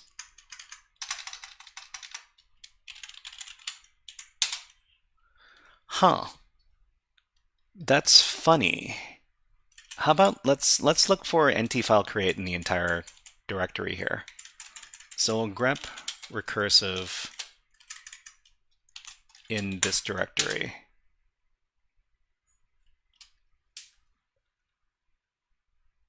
Because I could have sworn we were just supposed to we could just grep for this thing. Unfair Rabbit says Mal Dev Academy is something we could look into. It's an awesome resource to learn. Mal Dev Academy. Let me look that up real quick. Mal Dev Academy. Let's see. Well, I mean, this looks pretty cool. I'm wondering how much free stuff they have. Because I'm all about teaching, I'm all about exploring the free stuff because I understand that not everybody has a lot of money to spend on this stuff. But anyways, I'll keep this in mind. I'll save it to another tab, and I'll take a look at it a little bit later. Thank you very much for the recommendation, Unfair Rabbit. Not free. Well, I mean, maybe we might be able to find the same kind of stuff for free somewhere else. I'll have to do some investigation. Okay, so I think we need to switch into the next thing. So what we're looking for? So what is the address for the ntcreate system call? ntcreate file. I think I might have used the wrong. Yeah, I used the wrong. I used file create, but it's supposed to be create file. So this is what happens if you don't use the right term, everybody. If you don't use the right term, you don't get to we don't get to hack. And if you don't get to hack, you're very sad. Okay, we found it. So this is the address right over here. So it's a hex address. And after we answer the question, we'll move on to the next thing. Okay, so this is the address. Okay, so if you want to take on the practical investigations in the conclusion, then I'm afraid you have to do it on your own time. But by this, by this point, you should be able to do it pretty easily. It's just about running the modules and then grepping for the information that you need. Hopefully, it teaches a little bit about how the forensics investigation process goes. But let's move on into our Linux challenge now.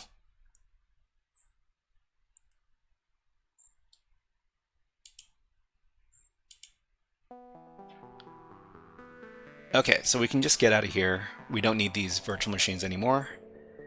And we're going to be doing a challenge from Dockerlabs over here. We're running out of these easy challenges. So after the easy challenges are exhausted, we'll be moving on into the medium level challenges. So the challenge we're looking at today is called WinFake.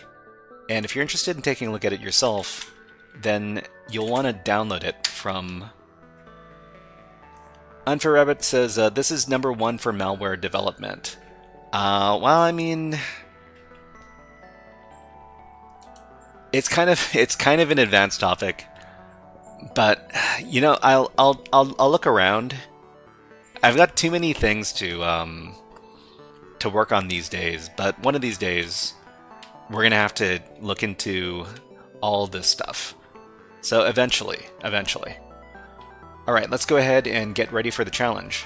So to do any one of these challenges, I like to keep a bunch of tabs open over here. I've got a tab for, say, I don't know, Nmap, port scanning, and we'll give this a fancy color. And we'll do one for, I don't know, web app enumeration. And we'll give that one a fancy color too.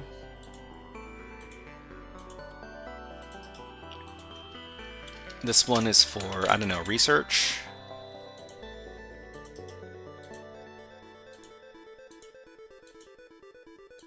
We got one for remote shell access. The other thing that we really need a tab for is for Docker container. Docker container running, I guess.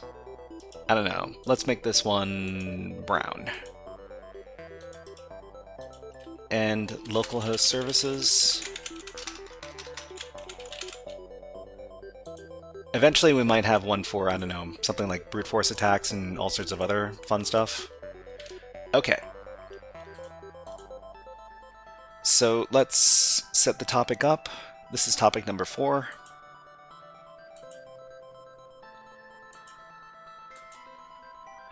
Let's put 2 hours on the clock. Hopefully it doesn't take us 2 hours. Hopefully it takes us, I don't know, 45 minutes, say. But we'll see what happens. So this is the WinFake challenge. We've downloaded the challenge to our machine in the downloads directory. So it's over here. So we unzip the file that we downloaded, and then we just need to use the auto deploy script. So I'm going to unzip the file again, just because the auto deploy script is different for all of these Dockerlabs challenges. If you try to use the auto deploy script from one challenge on another challenge, you're going to have a very bad time. But anyways, let's make the file executable, and then let's run the script.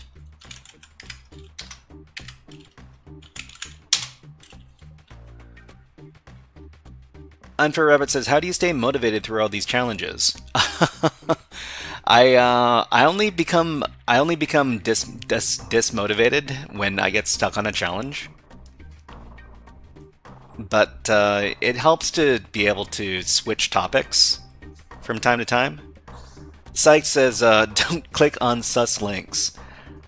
Oh, are you talking about the mega link? Well, I mean, I got the mega link from Dockerlabs. And it says that it is winfake.zip, and that is what we got. If it's actually infecting my my Linux system, then I guess they got me. You got my Kali Linux virtual machine.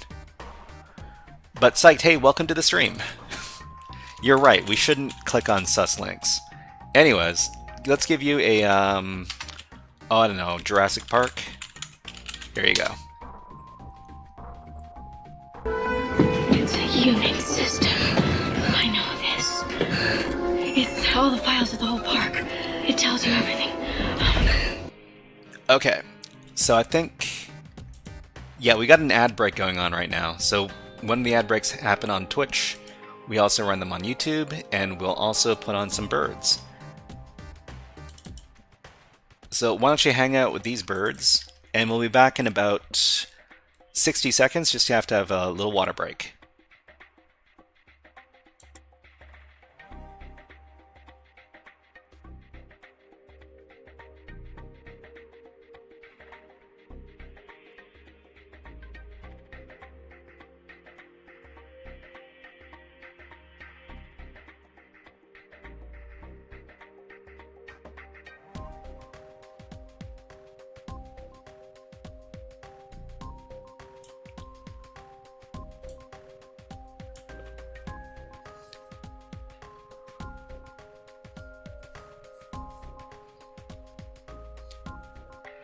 Squared Mo says, "It's okay, I can click the link for you and brick my system." Awesome, awesome. That sounds like a good time. Squared Mo, thank you and welcome to the stream.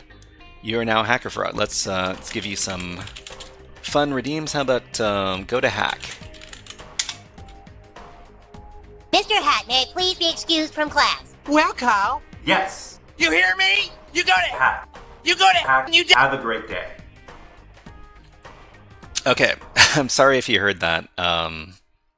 Sometimes when I drink, it gives me a little gas. Anyways, let's put these birds away and let's get back to the hacking.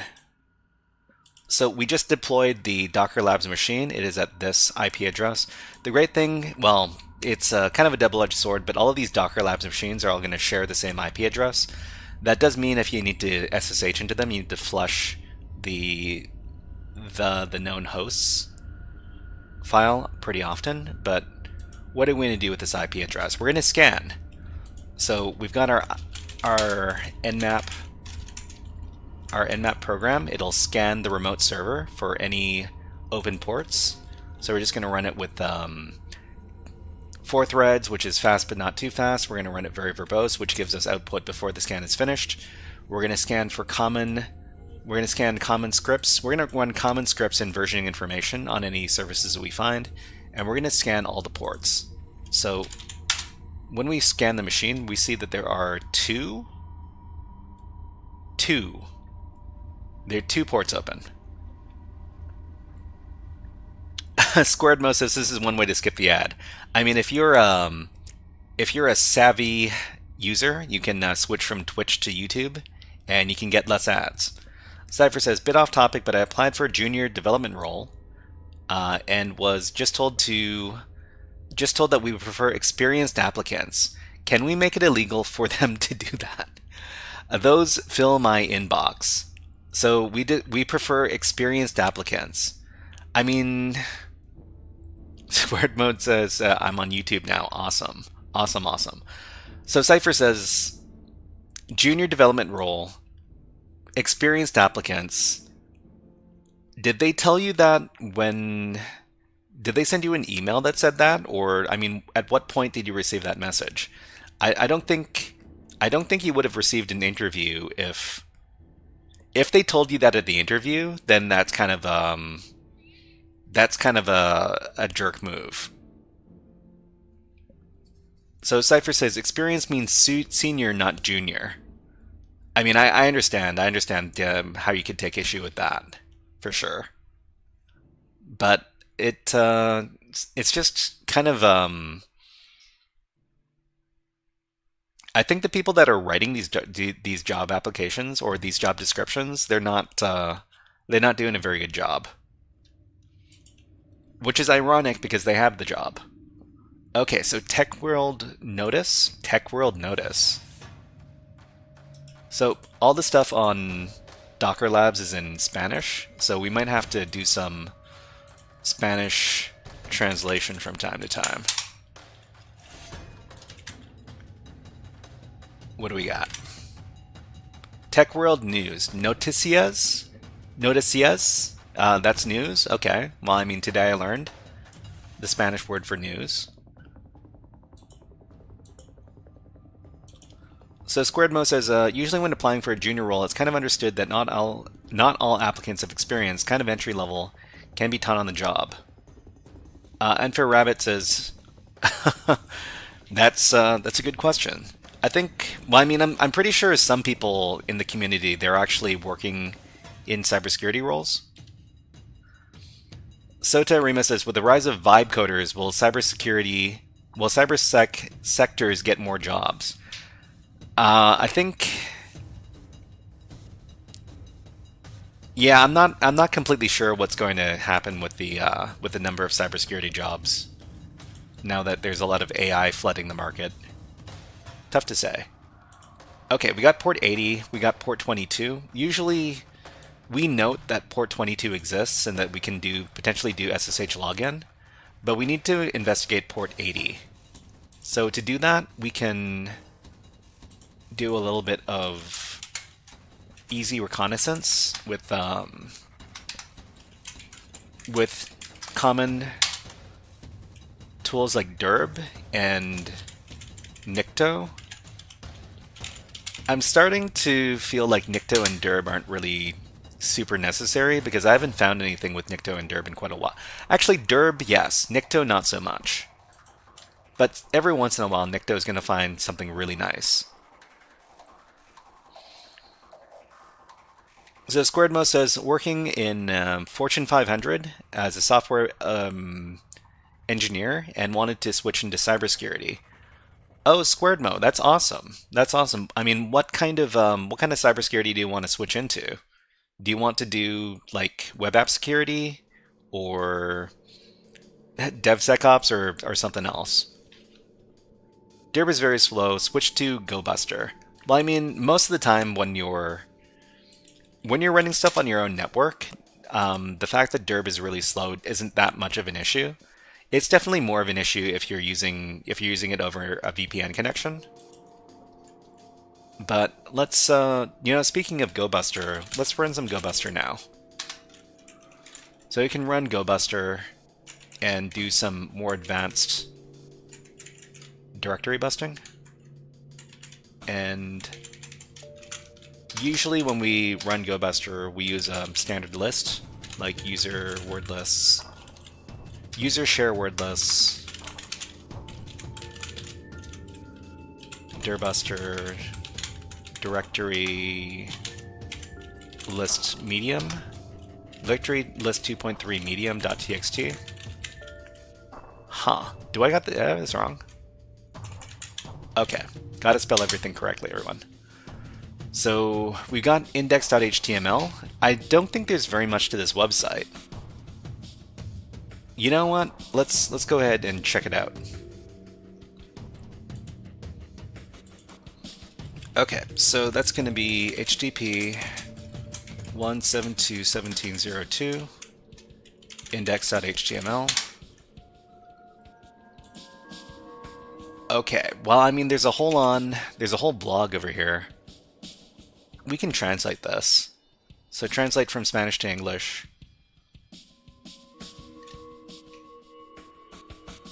Tech World News, Innovation, Science, and Society a day. Wireless, the wireless future. Artificial intelligence. New renewable energy in Europe. Okay. Operating system, what's next after Windows 11? Let's not think about that too hard. Squaredmo says, I've been doing lots of DevOps for the last 3 years, but maybe I'd enjoy a GRC analyst role. So, I mean... Unfair Rabbit says, GRC is a lot of paperwork. Is it easily replaceable? I mean, I don't know very much about GRC roles. The thing about cybersecurity is it's hard to know. It's hard to know all aspects of the industry, because the industry encompasses a lot of different stuff. I mean, even the difference between offensive roles and defensive roles can be really big. But GRC is kind of like GRC is pretty far removed from either of those two, either blue team or red team. Okay, so digital economy and cryptocurrencies. There's a lot of stuff here. So what are we looking for?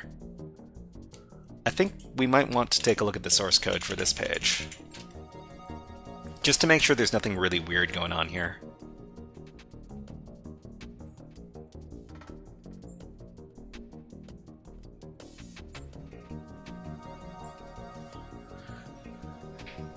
I mean, I don't see anything particularly suspicious here.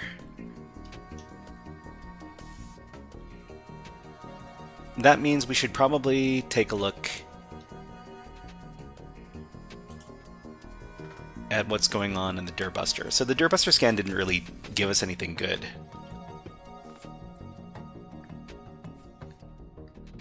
What web? What web? I mean, another thing we could do immediately is we could just take a look at the headers and the HTTP headers associated with the web page here.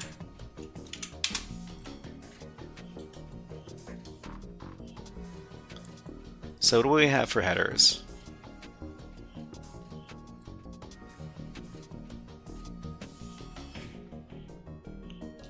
So this is probably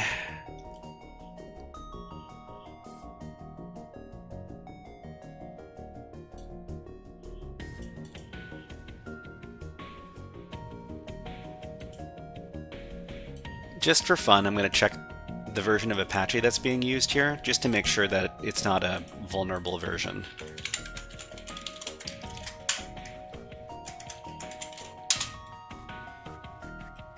Okay, so it doesn't look like a vulnerable version of Apache.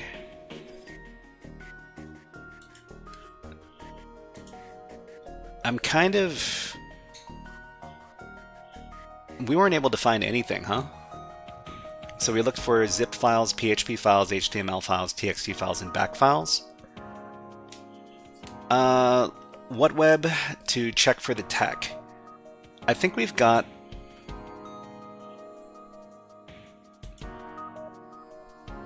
a plugin here. It's called is it? I think it's called like Wapalizer or something. Hold on, let me check.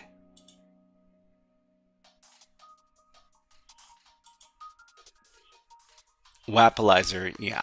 So is it here?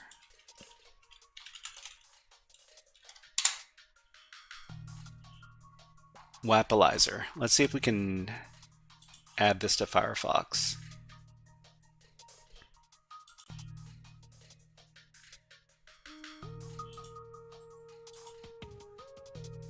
Okay, we got Wapalizer. So let's run it on the website. Where is it? One more time. Thank you very much, Squared Mo, for following on Twitch. You are now HackerFrog. Welcome in. Okay, so this is the page. Let's see if we can get anything fun with Wapalizer. So Wapalizer, run the thing. Is it running?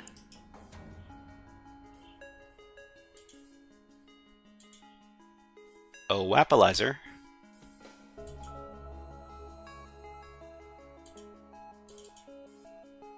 Okay, so sure. Ubuntu and Apache HTTP server. So that's all it's able to find. So what can we do with this? I don't think we can do very much.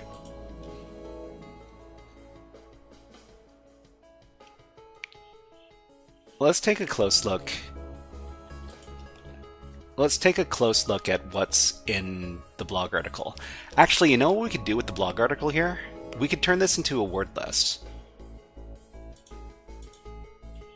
So if we were to do that, maybe change your fuzzing word list. I think we'll run the cool command and we'll just create a word list out of the landing page here. So we've got all of these different words that were included on the blog page. We can fuzz using this instead. Okay, so we'll just switch out our word list here. We'll use cool.txt. I mean, it could work. Nope. Nope, didn't work. Okay. Huh. Well, I mean, is there a robots.txt? No. Is there a sitemap.xml? No. Let's take a look at the page source one more time. .git? Maybe. So I guess the other thing we could do is we could start looking for more file extensions. So we could look for Git, we could look for JPEG files, we could look for PNG files, we could look for back files, SQL files. What else could it be? Past, hello, nice to see you here. Welcome into the stream. What other fun file extensions we'd look for? We'd look for JS files.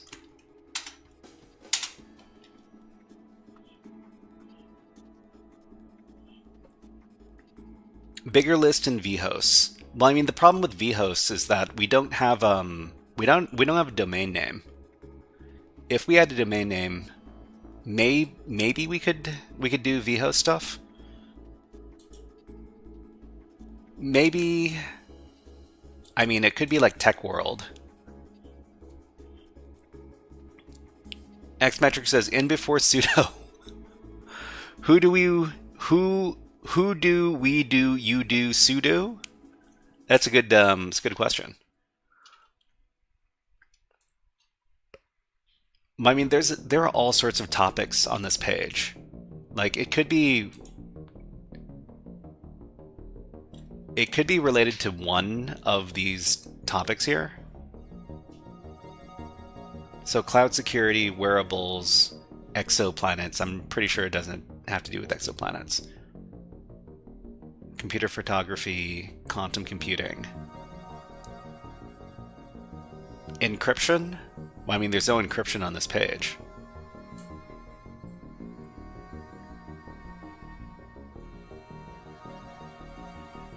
So I'm not too sure. Server status, okay, well. So we're now looking for obscure file extensions. We're looking for Git and JPEG and PNG and, I don't know, JS and stuff. After I tried more fuzzing, I'd redo Nmap and maybe UDP as last resort. I mean, we could do the Nmap right now. So we can redo the Nmap scan. We can go slower.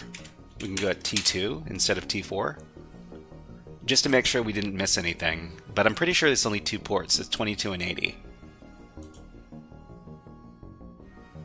This is gonna finish momentarily, and then we can try the list that we what was it? That we scraped using the cool tool.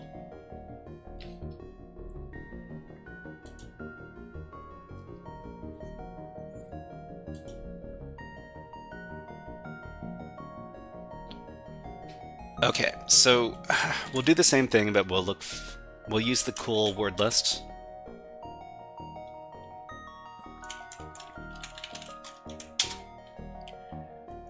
Okay, and we'll go back to our original file extensions, and we'll use a bigger list.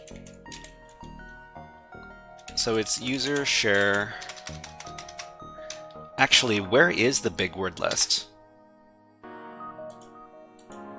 So another thing is that the name of the challenge is called Win Fake. So I'm guessing that that's going to be involved in this somewhere. It's called Win Fake. Okay, so after this next Nmap scan comes back, we'll do the UDP scan.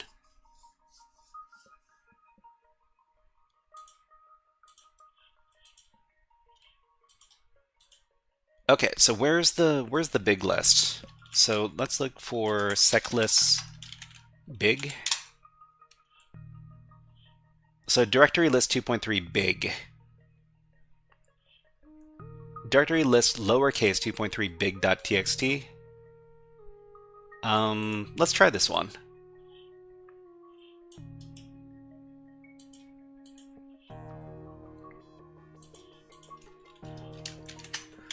I've never had this come through for me, but there's a first for everything. Isn't bad to include the CTF name in the challenge as a roadblock? Not very natural. Is it a bad thing to include the CTF name in the challenge? So the CTF name...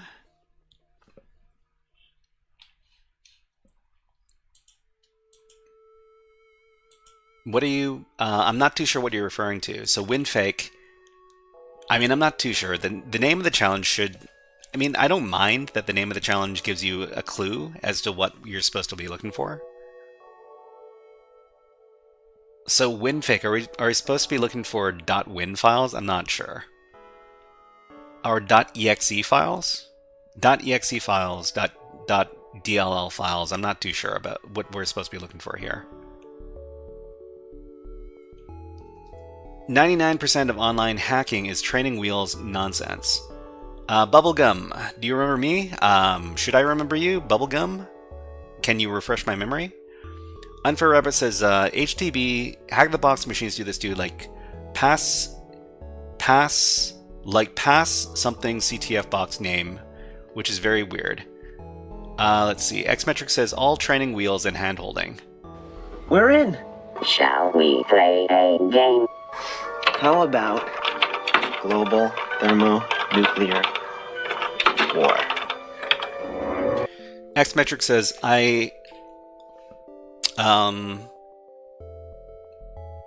Bubblegum, do I know you in real life? Did we meet at a cybersecurity meetup? Let me know if that's the case. Defus, hello, nice to see you here. Thank you very much for redeeming the war games. But in the real world, there is no hand-holding. That is true. That is true. I mean, the thing is that the challenges that hold your hand, they're intended to hold your hand, and there's always going to be more difficult ones where there's going to be, you know, not as much hand-holding.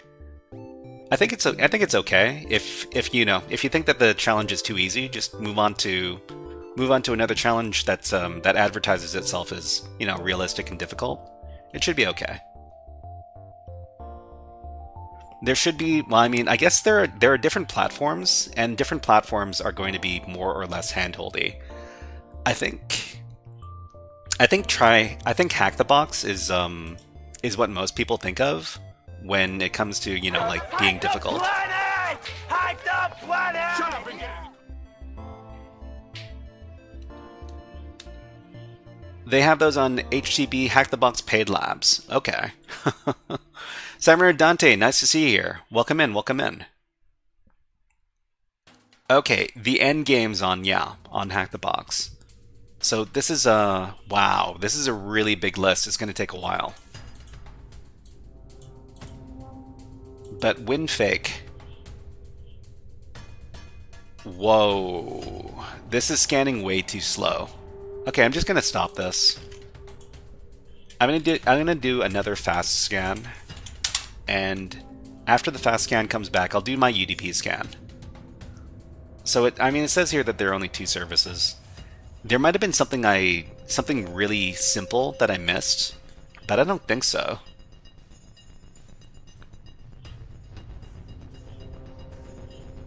So the version of SSH, I'll check this as well, just in case there's some sort of vulnerability here.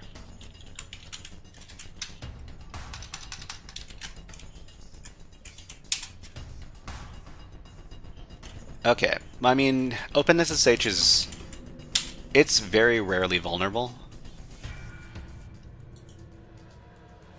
It doesn't look like that's the case in this case.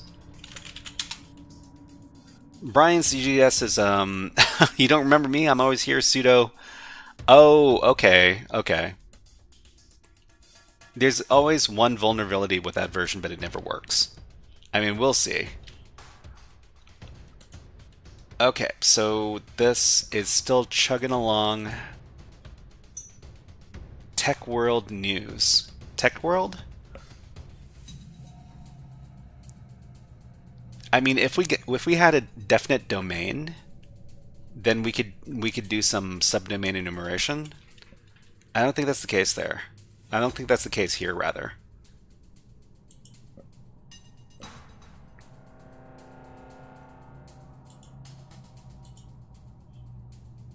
Let's keep this running.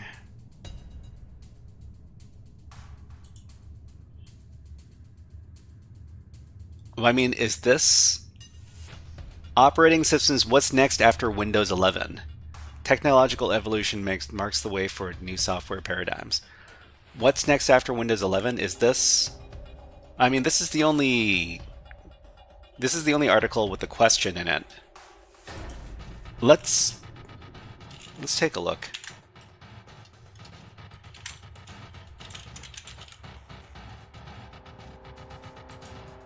There are no comments in any of these article names, so there's nothing really.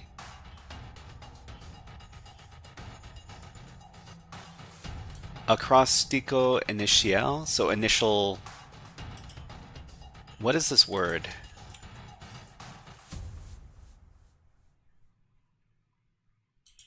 Hold on, let's translate it.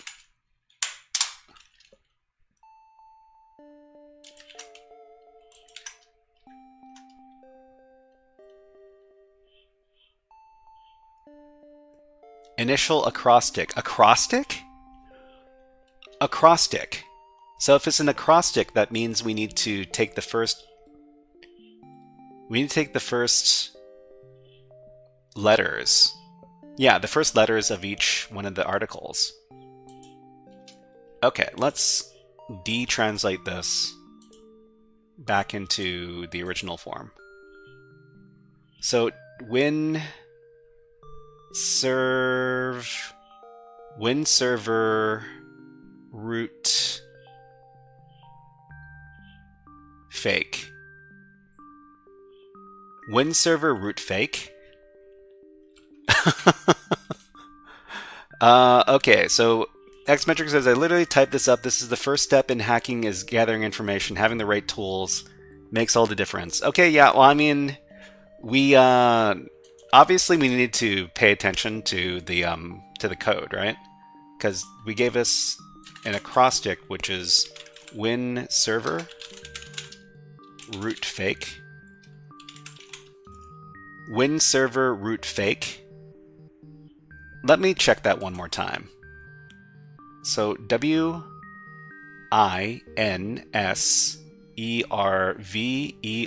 win server ROOT root FAKE N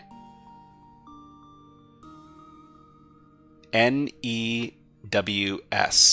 So fake news. Win server fake news. I embedded the password. The password is in my stuff. Okay. So having the right tools makes all the difference. Every network has vulnerabilities if you look close enough. Patience is key when scanning for weaknesses. Always keep your identity hidden during attack. Sudden hacks require creativity, not just brute force. Success depends on understanding your target well. With each attempt, learn and adjust your approach. Once inside, move quickly to avoid detection and remember to cover your tracks after. I embedded the password in my stuff. Okay. So win server root fake news. I mean, is this a directory?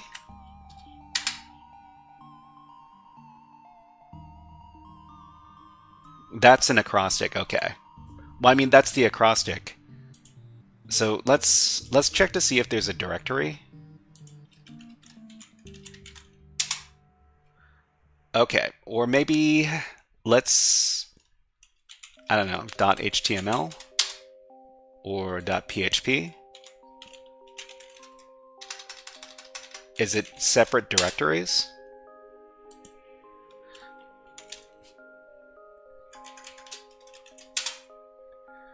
But I mean, if there's a win directory, or if there's a win server directory,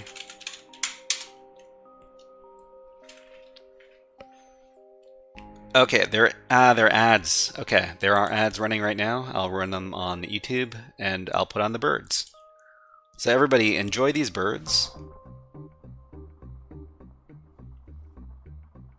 How about a really big...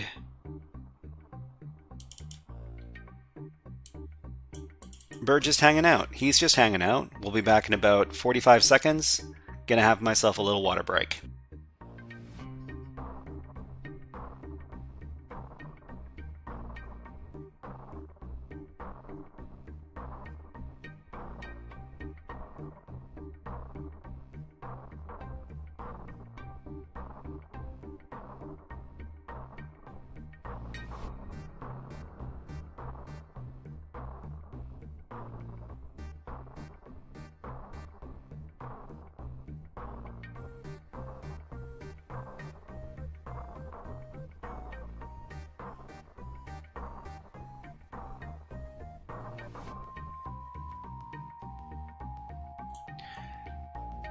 Huh, looks like I've played this one before this stream.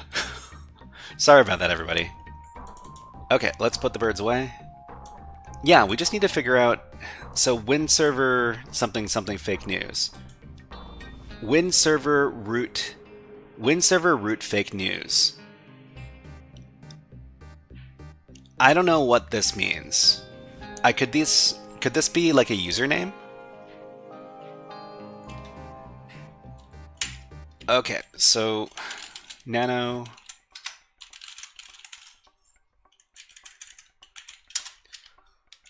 So this might be one of the users on the system. The other thing this could be, well, I mean, let's try a brute force attack.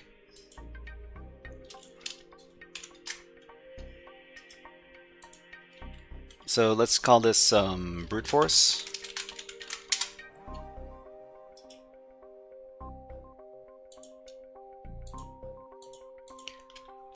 We can use good old Hydra.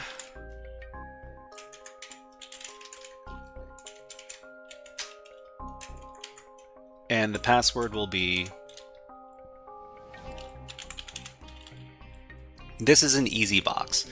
Well, I mean, easy usually refers to the type of technique that is being used. It's... Well, I mean, this is still an easy box, depending on what comes next, I suppose.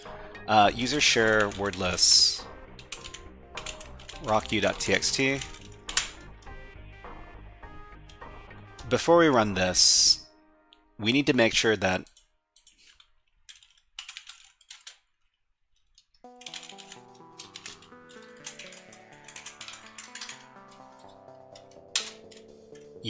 we need to run SSH keygen to remove this host. Because this is the problem when you've got a bunch of SSH connections to the same IP address. SSH really doesn't like that. Okay. Yeah, it is, puzzly. It is puzzly. Okay, so we're just going to leave this running in the background. The amount of times you need to do that, you need to run it as a cron job or something. I mean, maybe yeah. We'll leave this running in the background. And in the meantime, we can try to look for... We can try to look for this as... in GoBuster, maybe? We can use this as the word list.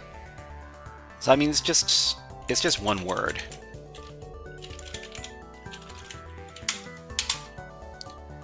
Okay, so, I mean, there's nothing here.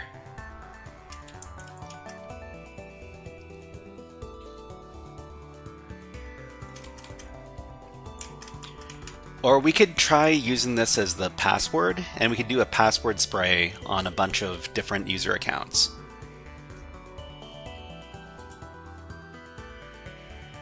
Win server root fake news. So let me just confirm that one more time. So yeah, I mean, this is actually pretty... This does teach you to look at this stuff carefully. Because people wouldn't see this, because it's not on the web page. But we're talking about acrostics. Okay. So one more time. We can't use the English translation. We have to use the Spanish one. So win server root fake news. Maybe it's both the user and the password. You know, that's a good point. That's a good point. It could be both the username and the password. Let's go. Let's try over here. Try to log in with the same thing as... What? What do you mean Microsoft Windows?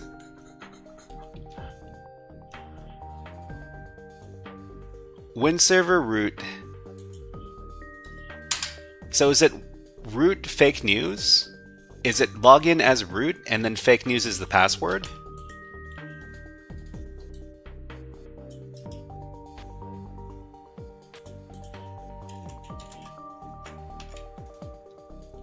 So is it just the root account and fake news is the password?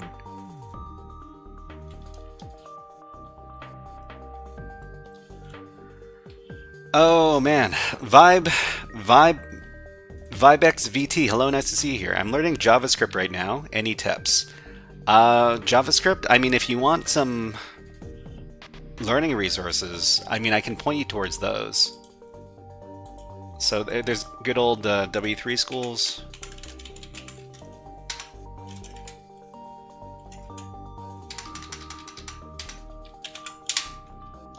So here's a course on JavaScript. then the other good resource for JavaScript in particular, I'm not completely sure, but I mean that's somewhere you could go. I mean, I'm not super familiar with JavaScript myself. On W3 Schools already, okay. What else could we try?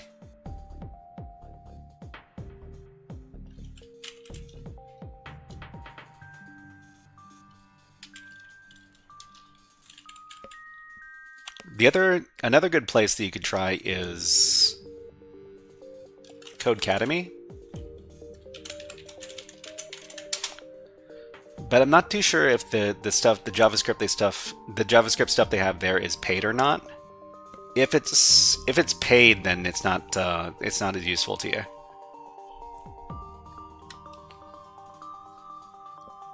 It's hard to learn JavaScript in Visual Studio Code because you have to download the file each time you have to run it. It's annoying.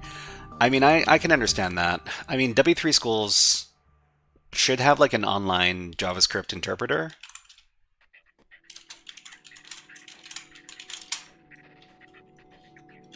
Otherwise, you could try this one over here. Or, whoops.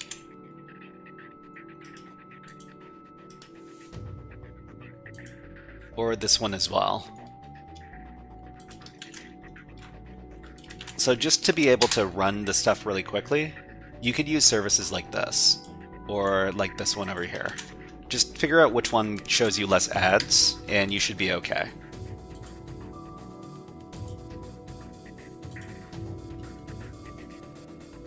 Why does it say Windows? So Windows version 10?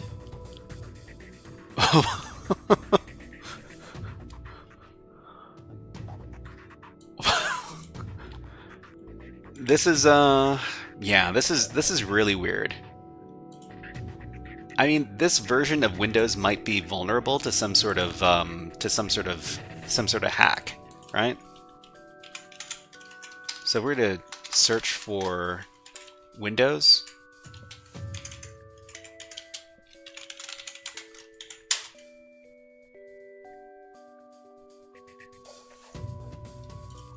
Well, I mean, this isn't...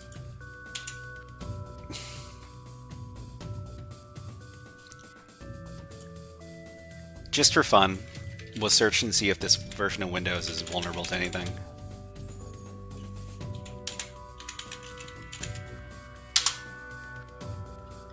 Look into Node.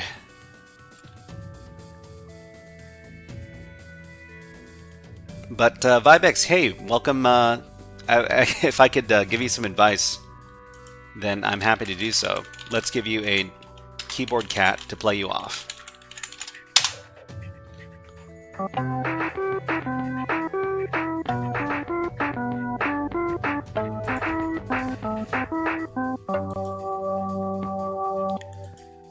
Well, I mean, we weren't able to brute force any passwords for that user.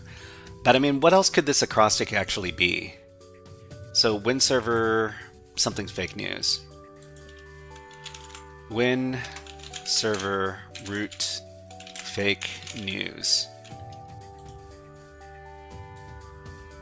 It's not the name of a directory.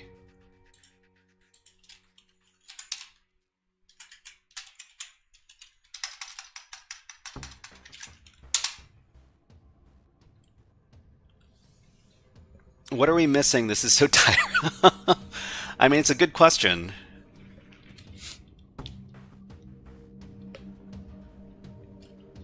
Maybe every word.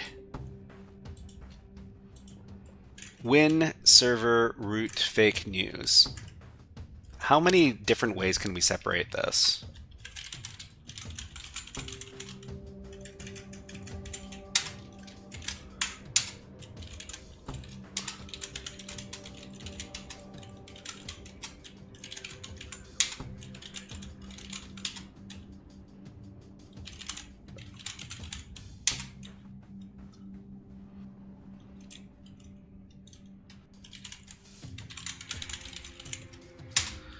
No idea. Maybe every word first letter?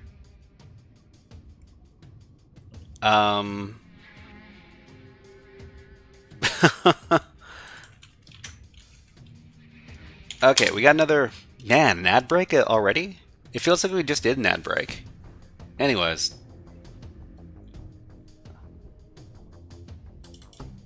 Okay, have some more birds. We'll be back in about 60 seconds.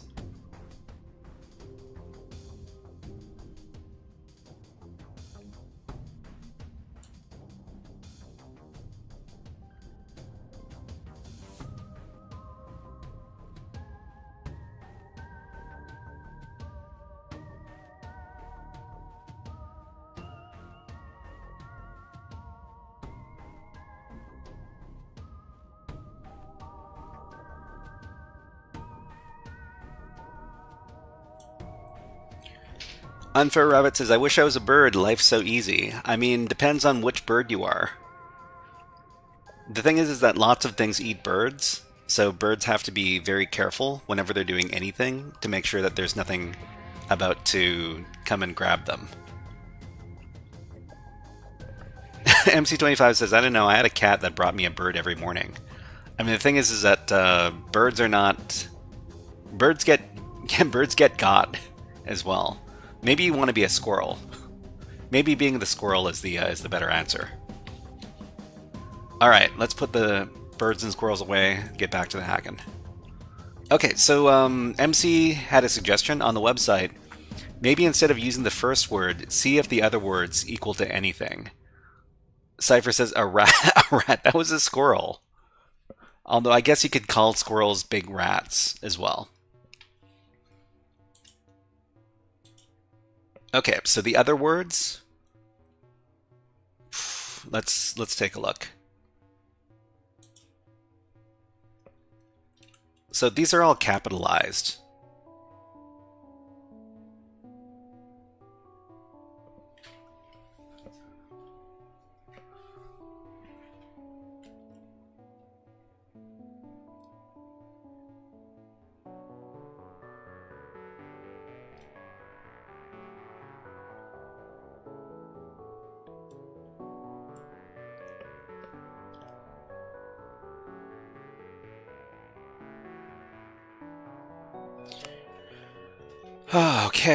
Okay, well...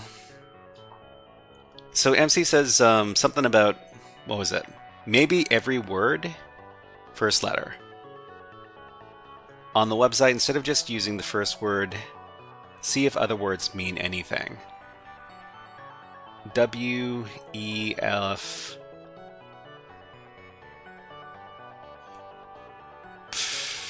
I'm not sure.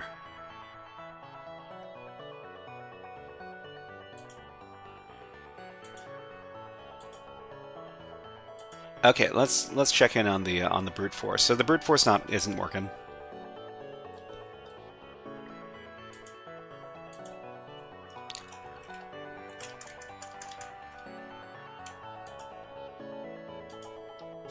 So this is really weird.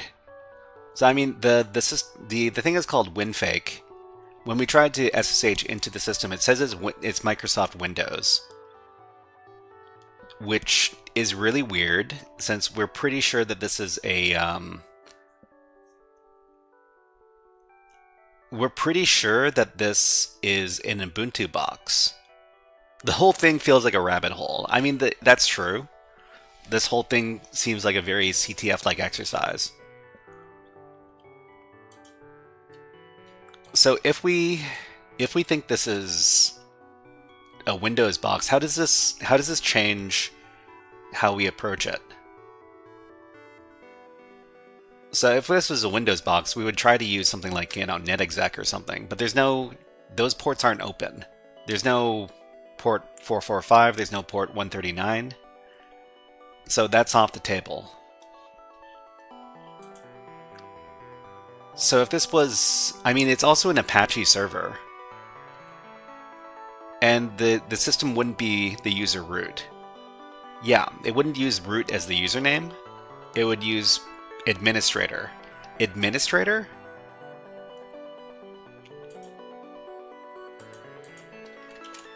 Okay, so let's say we're logging in as administrator.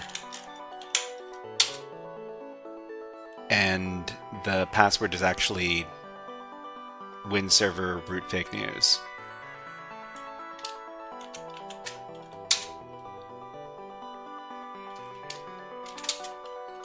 But since this is Spanish, they're not administrator, they're administrador with a D.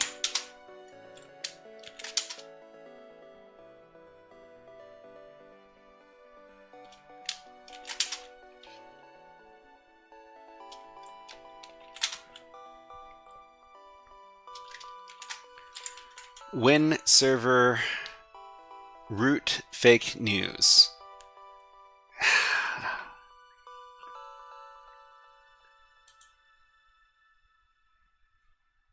Okay, so instead of doing a brute force attack with this username, we're gonna use this as the password, and we're gonna do a spray.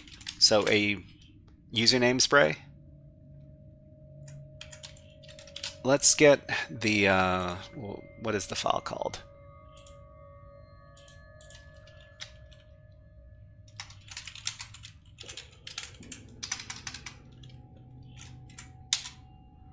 So 10 million usernames.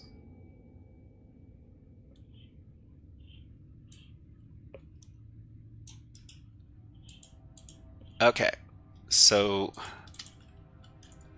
we'll use 10 million usernames as the user list, and then the password is going to be win server root fake news. Just make sure that that's not misspelled. Okay, so we'll just have this running in the background instead. Does the page source have other secrets? I mean, does it? Hempa?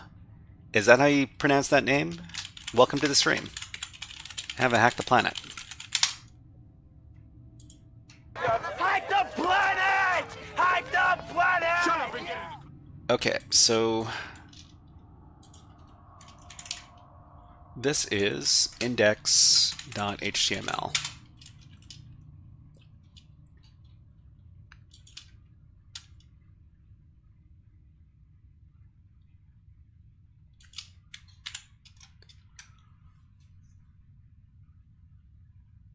So it's just a bunch of CSS information here. And then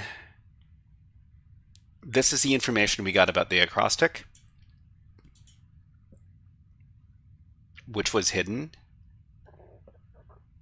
And then a bunch of articles. So the articles don't actually, we can't click on them, they don't go anywhere. And yeah, I mean, there's nothing else on the page. The word thing is not the way. Well, I mean, that's all we have. Let's check to see if we managed to find any users with our brute force. Okay, so this isn't working so far. We can come back to this later.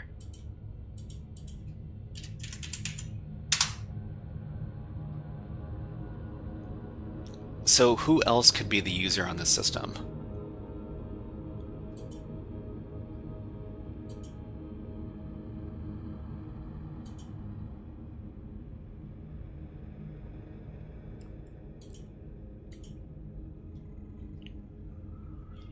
So if this is a this is too complicated to be true.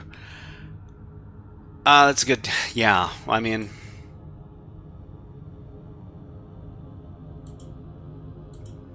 so if this is actually a Windows web server, common Windows web server endpoints.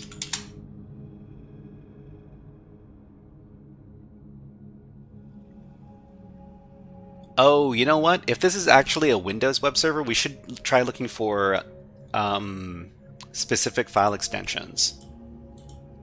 So we would look for something like HTM and what was it, ASP and ASPX. What other file extensions? HTM.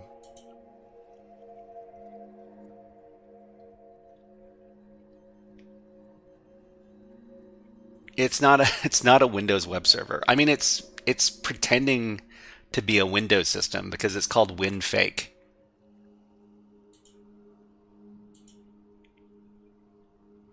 Even Wappalizer told you it's Ubuntu. Well, I mean, that's trying to be Windows here for some reason.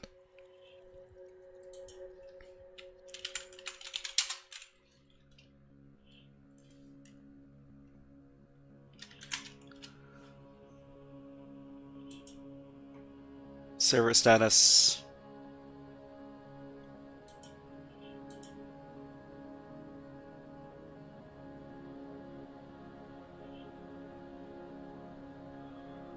I don't see any other way in.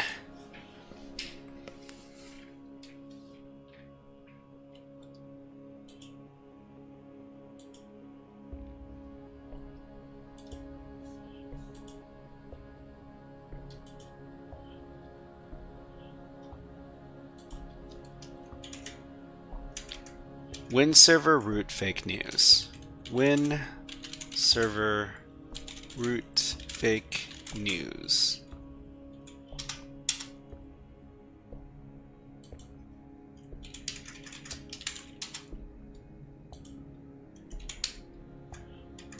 It's not a directory.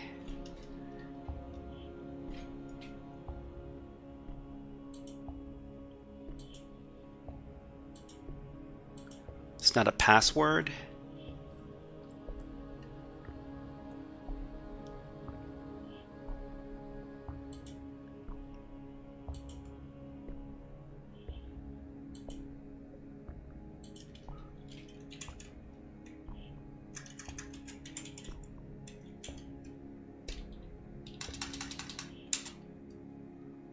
Win server root fake news.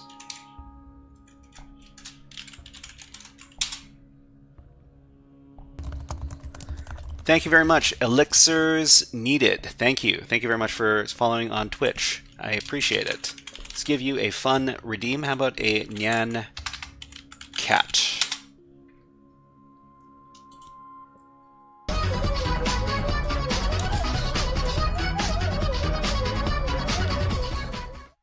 Okay, I saw a pipe next to the top in the CSS. Okay, well, I mean, let's check it out.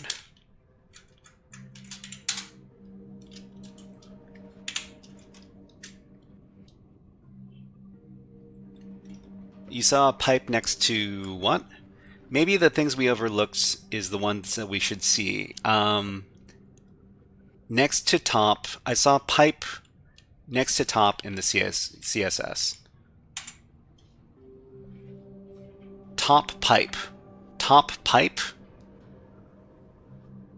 What is, I mean, okay.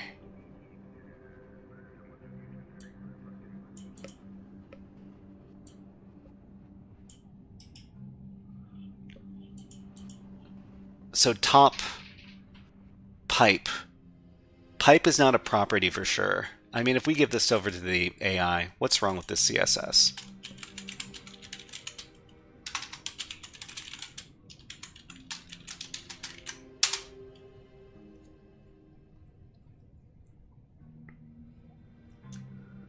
Missing closing brace, invalid property value, top pipe. Pipe is not a valid CSS value for the top property.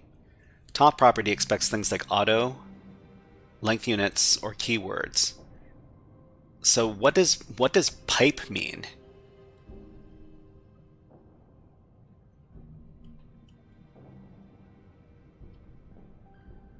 Should I put pipe along with everything else? So is it pipe, win, maybe fuzz pipe?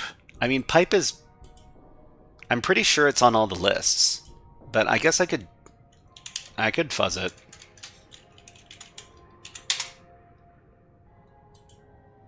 pipe. Pipe.html.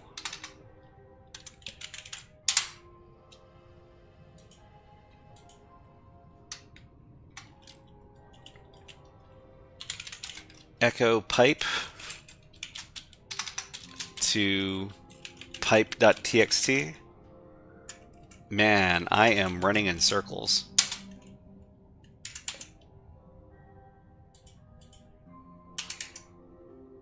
Okay, so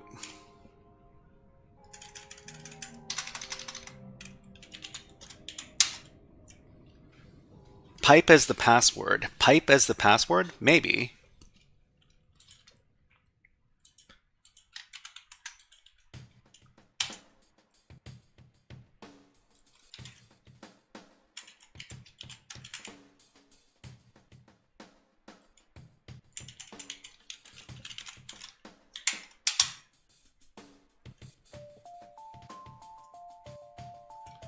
Why am I using Hydra for this?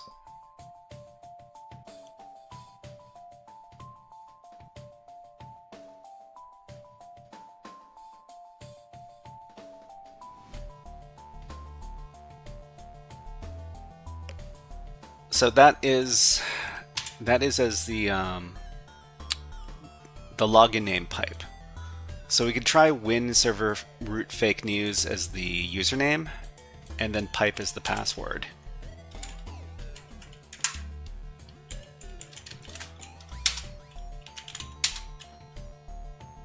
Pipe username and pass. Pipe as username and pass. I mean, that's kind of far-fetched, but I mean, we could try it.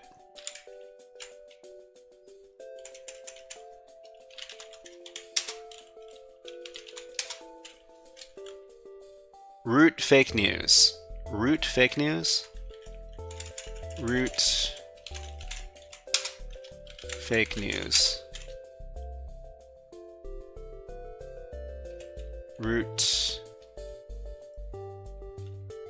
Root fake news. Yeah, it's tough. Fake news.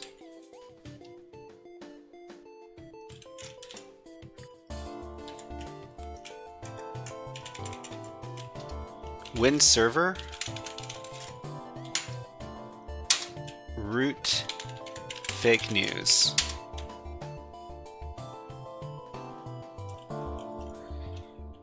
Root fake news or just fake news?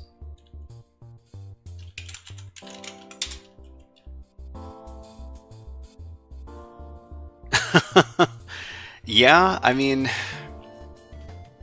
is there a script to mix up all of these words? So Python script mix up words to word list. SSHing into Windows. I mean it's possible, but it's not common. Is there a way to make a big word list from various mice, cheese, something something, word scramble game?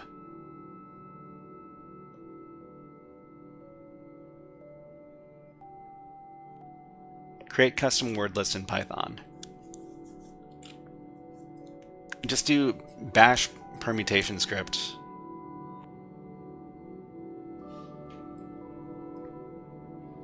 I mean, we can just use... Please.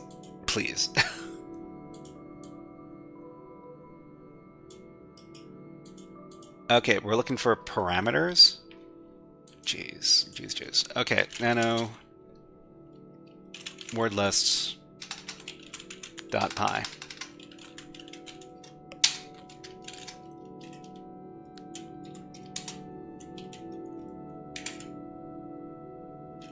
Okay, I mean, characters, minimum length, maximum length, open output file.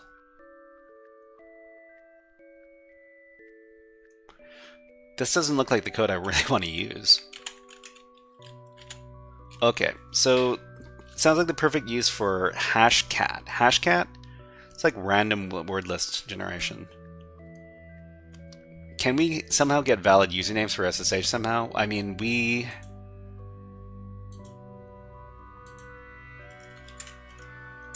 Okay, let's go back. Let's go back. There might be some other weird things happening inside of the inside of this. So we notice that there's pipe here for some reason. Everything else looks normal. Actually, you know, just for fun, let's just grab the entire source code, and let's see if the AI can identify something weird happening in here. Okay, let's reload the page just to make sure that it's fresh. The CTF is very human. Is it very human? Or is it very strange? Okay, so this is the HTTP source for a web page in a CTF challenge.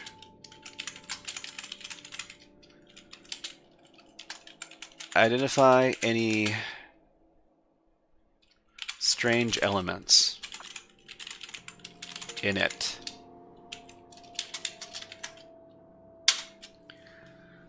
All right, let's see what it gives us.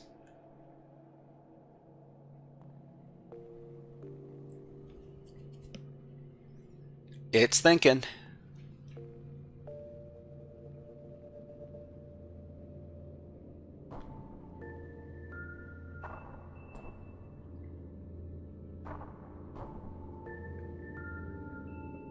Unfair Rabbit says if they just wanted unlimited fuzzing, then they should make CTFs for bots. I'm pretty sure they're going to make CTF for bots pretty soon. Oh, network errors. Okay, well, let's run the thing again. Retry.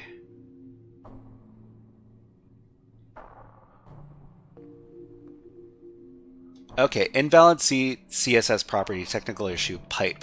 Pipe is not valid value for top.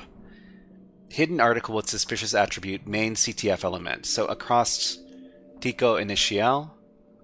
So this is initial acrostic. This strongly suggests there is an acrostic puzzle hidden in the article titles. So potential acrostic pattern, so it finds this for us. It says, when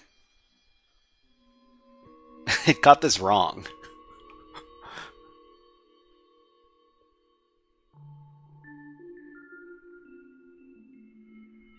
Why did you get this wrong?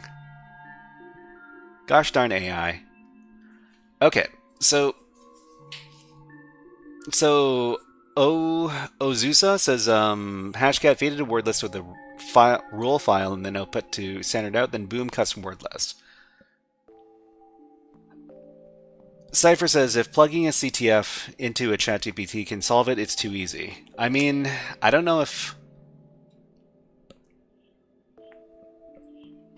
85% of AGI is here. Well,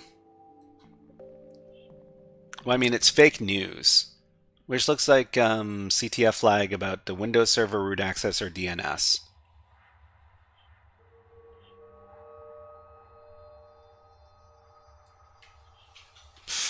This is this too difficult for me? Am I dumb? What is this thing about a pipe?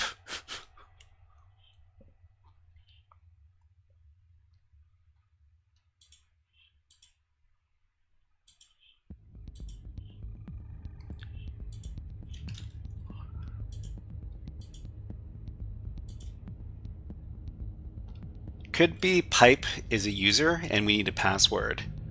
Pipe is the user? I mean, if pipe is the user, root fake news, win server root fake news, I mean pipe fake news, or...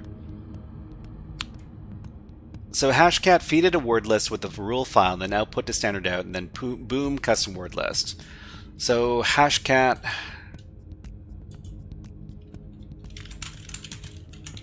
Create custom word list. Using hashcat rules to create custom word lists. There's infinite logins. Infinite logins, I don't know what infinite logins is doing these days, but I used to read blog articles by infinite logins a few years ago. I think they were trying to get into pen testing way back when. I don't know what happened to this person. Okay, so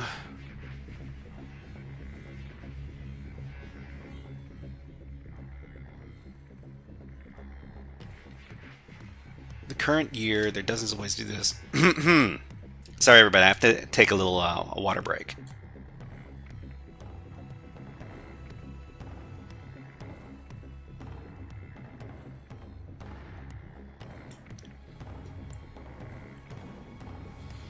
Okay, so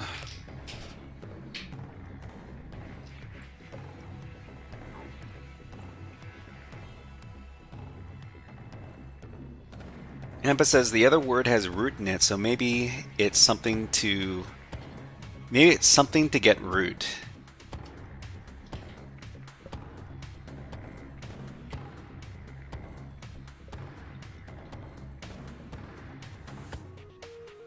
One of my favorite commands for creating word lists. So hashcat force list.txt best64 rule.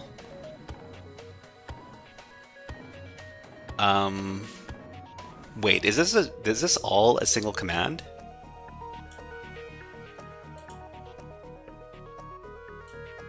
Yeah, it looks like it's all a single command here. That's funny, but let's try this out. Where are we? So let's just go into the research. So what are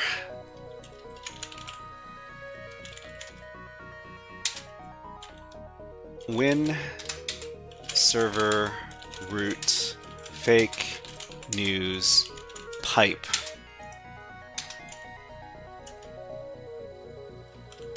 These are the words. And then we run hashcat to make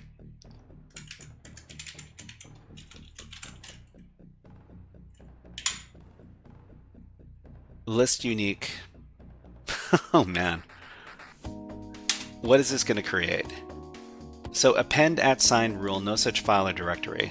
Okay, so locate. Do we have this thing? Do we have this rule on the system? I don't think we do.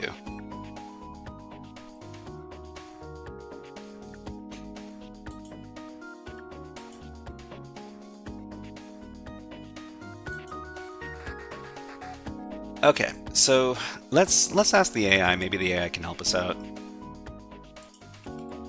Okay, I have a list of words, and I want to create iterations of strings which contain some or all of these words. Okay, so MC25 asks, what was the rule? The rule was the append @ rule. Append @ rule. Append _ @ rule.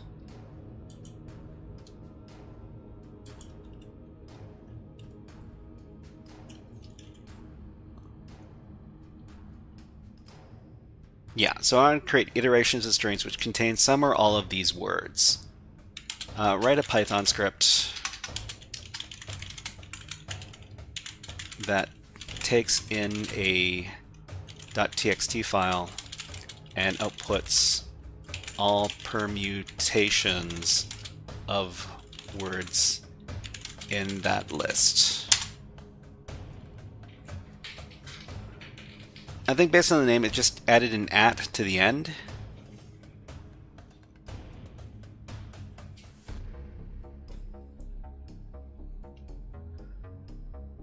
But I mean, if we run this command that we just ignore,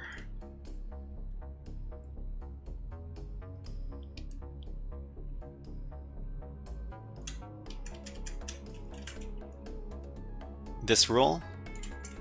What will it... Append exclamation rule also no such... So is it just that I don't have any of these rules?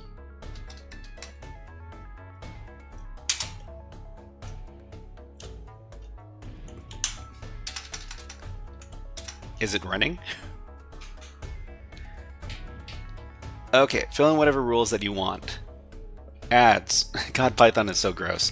Sometimes it is. Alright, let's go ahead and put on some birds.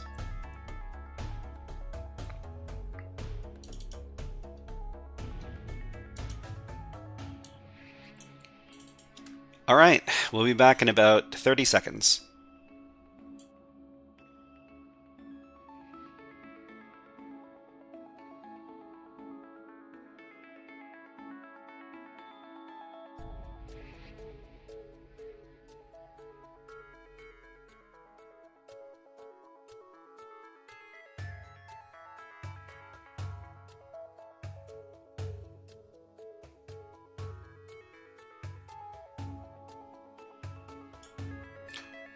Okay, put the birds away. Get back to the hacking.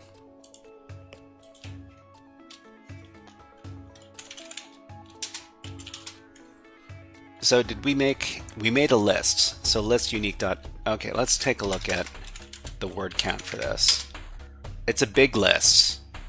It's a pretty big list. What is actually in it?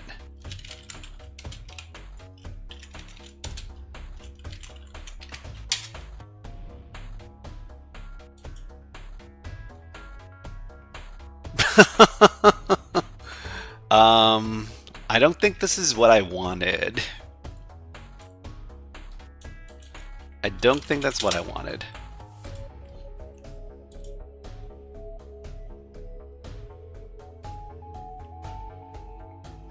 Okay, what is it doing? So the example file is admin password 123 root. This isn't what I want. I want it all stuck together. I'm pretty close. Create your own rule file.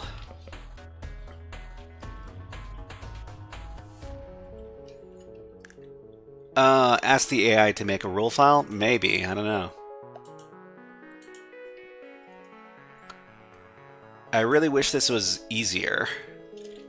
It can't be this complicated. It's an easy challenge. It can't be this complicated. I mean, Win server root fake news has to be either a username or password.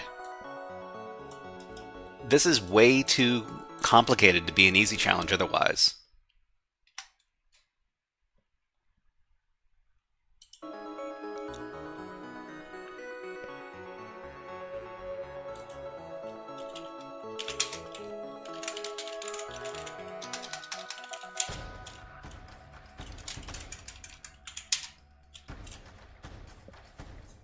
Win server root fake news.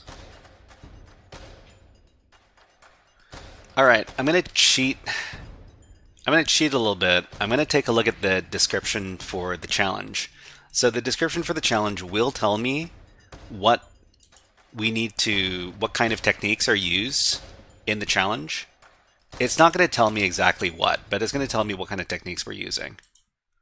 So I can click on the description and it'll tell me what kind of techniques we need to use. Unfair Rabbit says, I look in the write-up, it's just weirdly puzzled, otherwise simple. Okay, so... weirdly puzzled, yeah, I mean, that makes sense for this thing.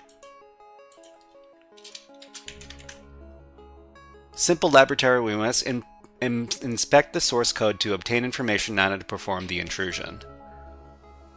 Inspect the source code to obtain information how to perform the intrusion. Okay. So, Win server root, fake news.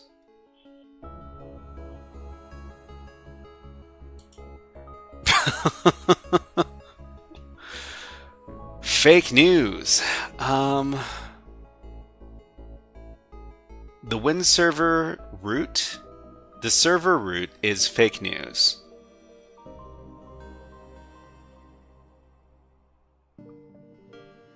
Can we...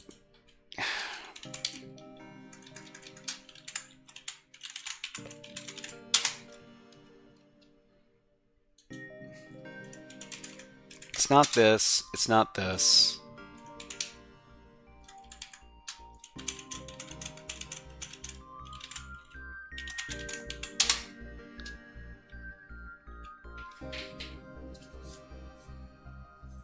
Okay, so someone in the chat actually told the exact path till root. What? What? That hint... Okay, so I arrived late. Is does robots.txt have anything? Robots.txt doesn't have anything. Someone in chat actually told the exact path until root.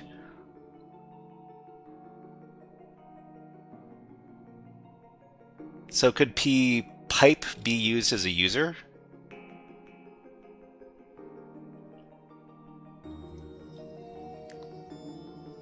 Okay.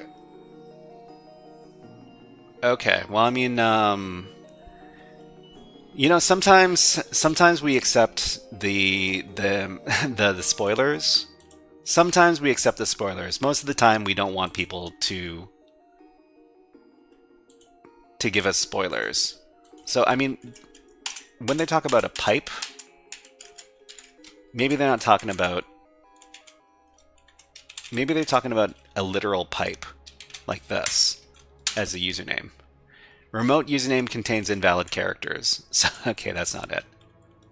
So I guess this means the actual name is pipe. Win server root fake news.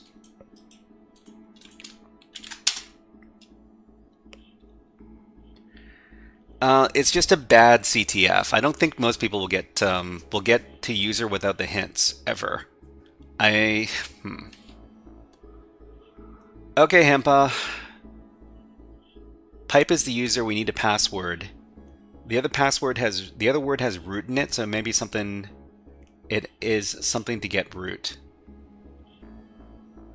So pipe is the user.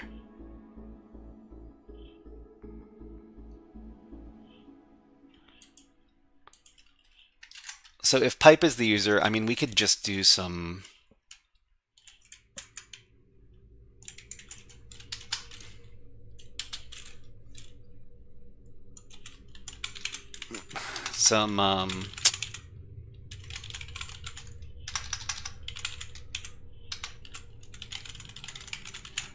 brute force.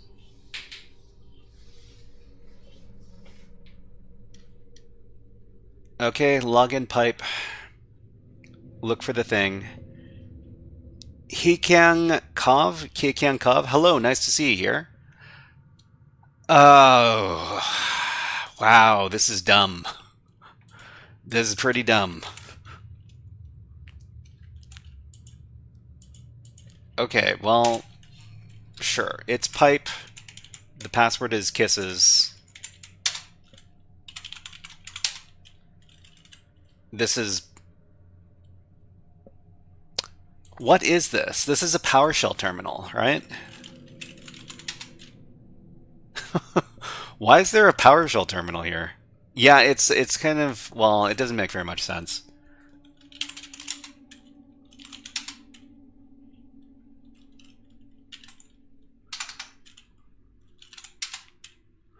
So switch user. How do we switch from the PowerShell shell to some other shell?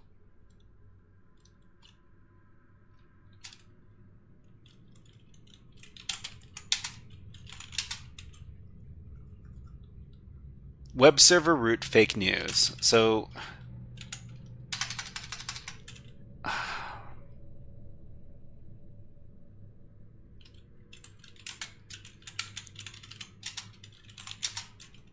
HTML index.html. So I mean, there's nothing here except for index.html. Command.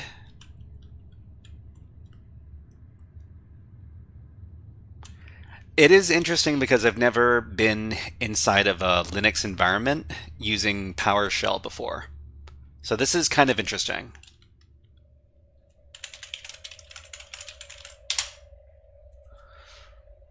This is... yeah, this is just the web page. Okay, so maybe there might be something in the op directory. There's nothing in the op directory. What? Permission denied root, and then we get kicked out? It's Linux, but it's running PowerShell. I think we can run PowerShell in Kali Linux. Can't we? No? I could have sworn we were able to. Anyways, let's log back in.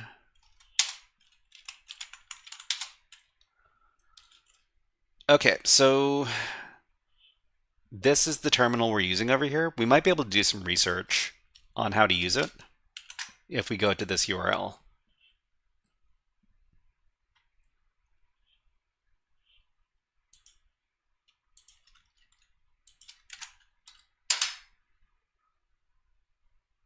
Okay, so what is this?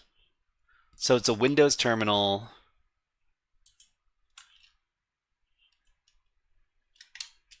What is this?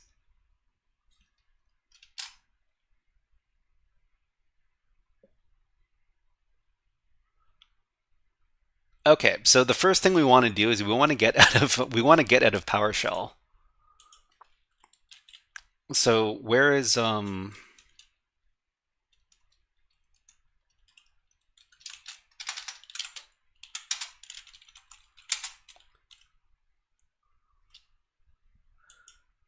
okay, we want to run bin bash.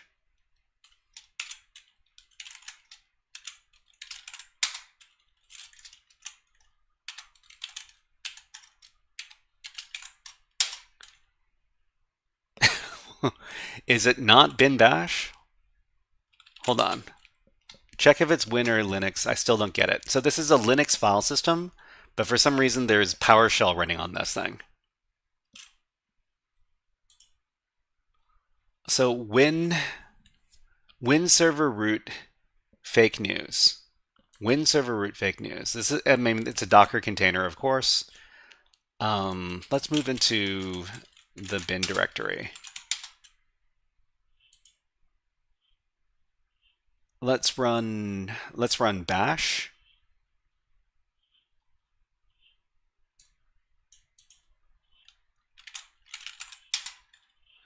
There's no bash. Where else could it be? User bin bash, maybe? Robbie O'Neill says, I've never been more confused in my life. Well, I mean, if you're confused, I'm also confused. Let's move into... oh, this is user bin. This is user bin. Maybe we just need to move into the bin directory.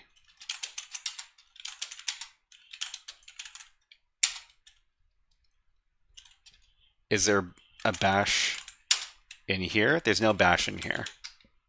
Why did it move us into user bin? Yeah, let's echo the path. We can't use the echo command. I guess it's because we're in PowerShell.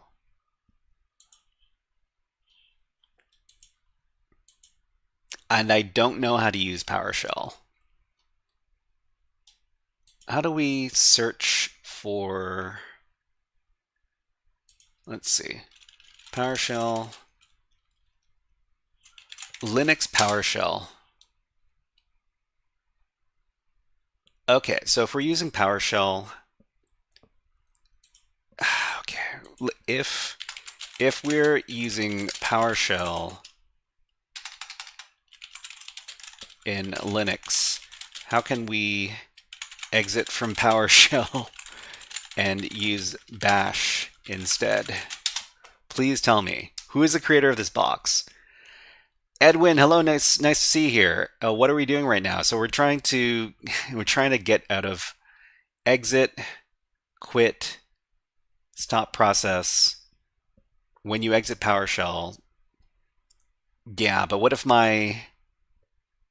if PowerShell won't exit, it's not going to work, because if we exit, it's just going to kick us out of the server.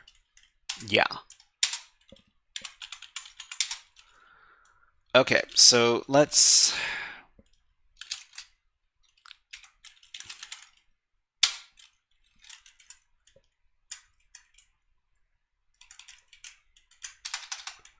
move into the home directory.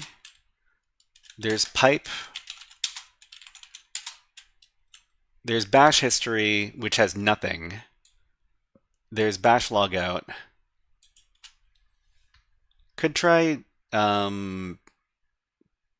tbash when you SSH in. Yeah, I mean, we could try running bash.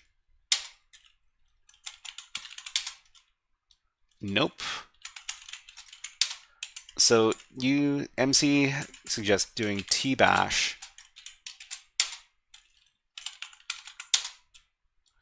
Still puts us in PowerShell.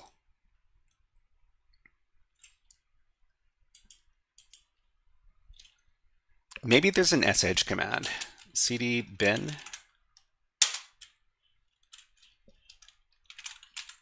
sh, there's no sh.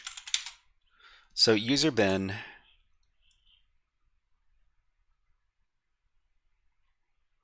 Oh wait, maybe there's Python. Python 3. So there's Python. Yeah, Python is in here. So how about Python 3.12?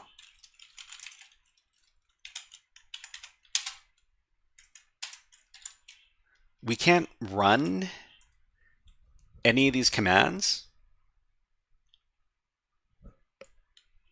I mean, I see wget in here. If I just wget, it doesn't. It says that I can't run it. Why switch shell? I mean, it's to make it harder. It's to make it harder is why.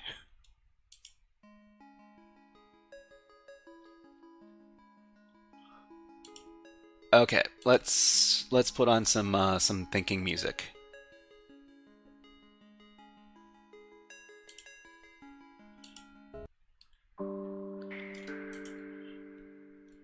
Okay, so according to maybe there's get a ps command to find bash. Yeah, I mean, let's see. PowerShell find in file system. I hate using PowerShell. Get child item, finding files and directories, get child item, the command let something something. Get child item path recurse to search within subdirectories. Filter by name. Oh man.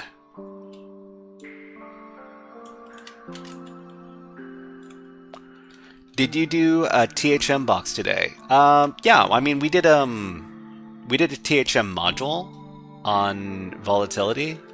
It's, let me see if I can find it for you.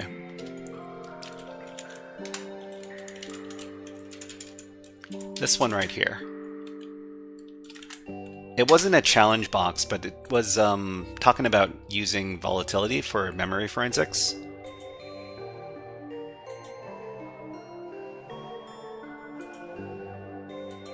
Okay, so help. Help.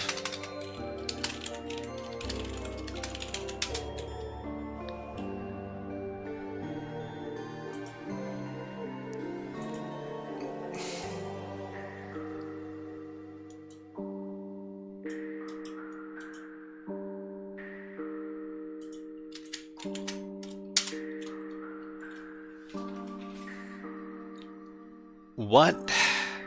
How do we see which commandlets are available?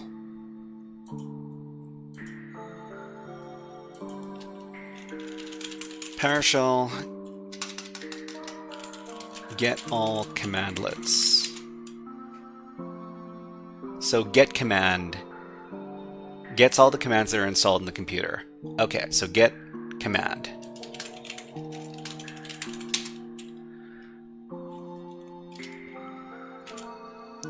There's nothing installed.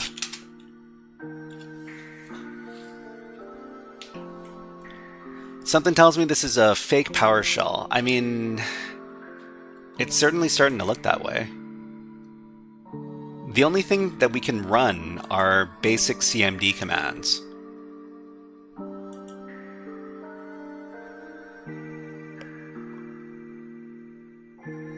We really want to get a regular shell. Sudo, I mean, we can't run these commands.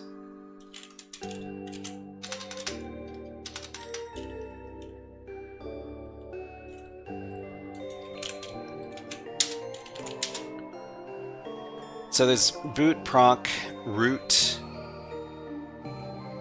WinServer root fake news. WinServer root fake news.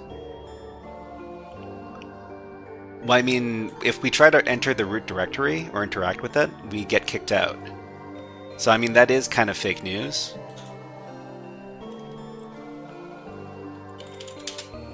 Okay, so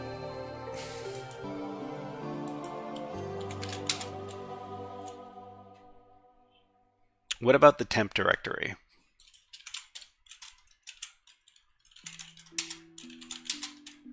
There's nothing in here. I'm pretty sure there's a way we can... I mean, we could see all the... There is nothing in...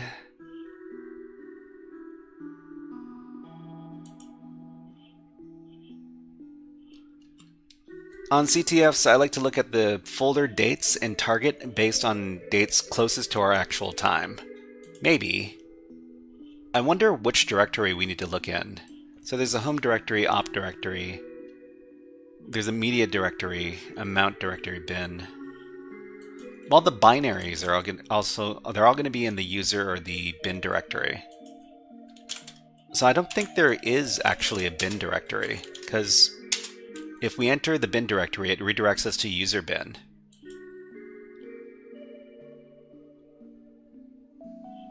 Okay, there's SSH.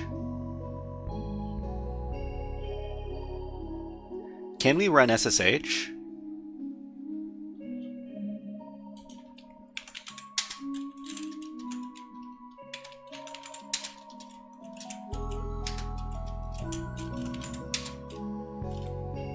Docker version. Docker version? There's no Docker command.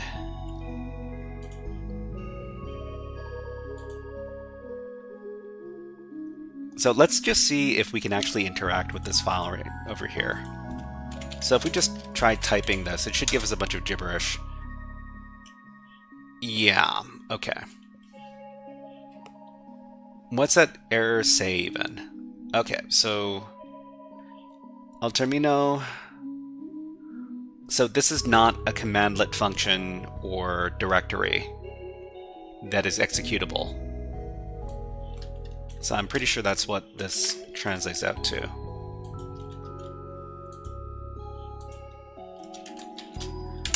It knows the type command. It's not a recognized as the name of a commandlet function, script file, or executable program. So we can't... Is there a help command? There's no help command. So we were redirected when we logged into the terminal to some really weird web page. Hold on. Let me get that web page again. Exit, get back in.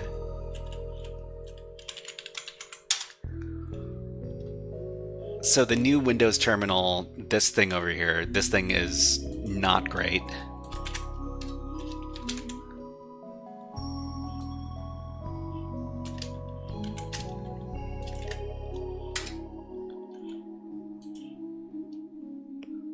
Let's take a look at this thing one more time.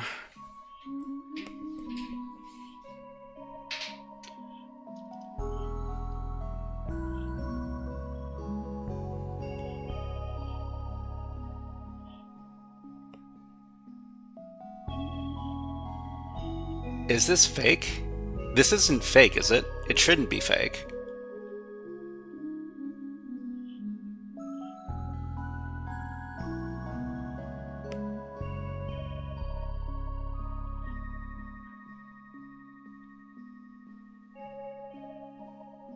No, it's Microsoft.com, but it's so. Why is this why is this program? Why is this web page optimized so badly?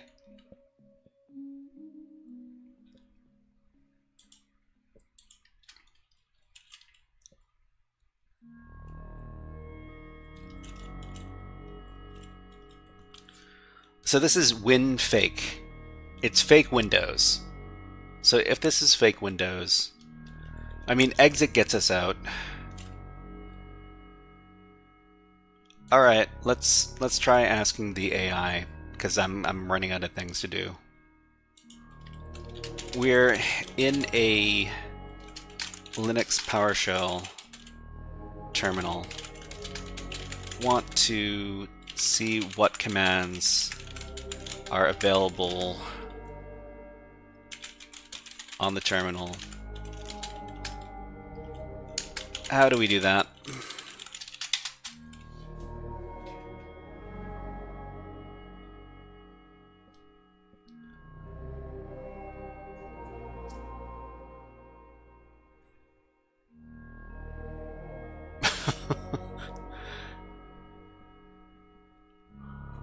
So, should we be learning how to use PowerShell? Is this what we're trying to? So we're supposed to understand? How about PowerShell cheat sheet?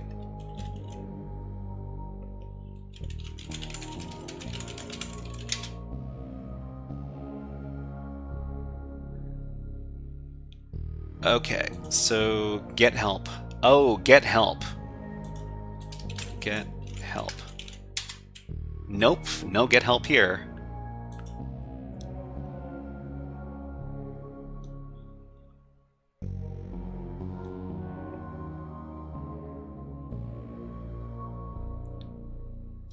So none of these there are no commandlets. DIR-AHD C. DIR/AHD C. La ruta de acceso es.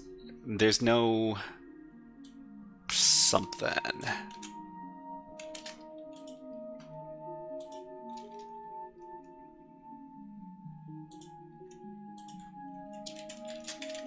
There's no route. Specific path cannot be found.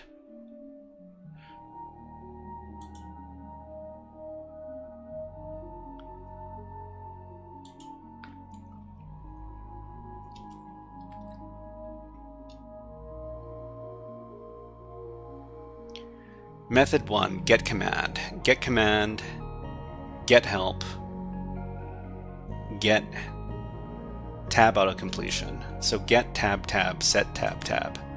Get tab tab nothing. Set tab tab nothing. Okay.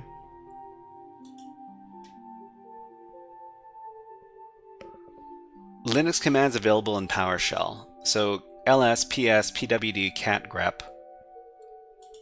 So, I mean, do these work? No, there's no ls, there's only dir.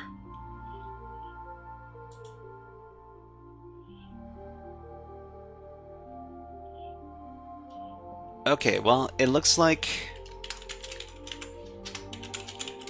only cmd.exe commands are accepted by the PowerShell terminal.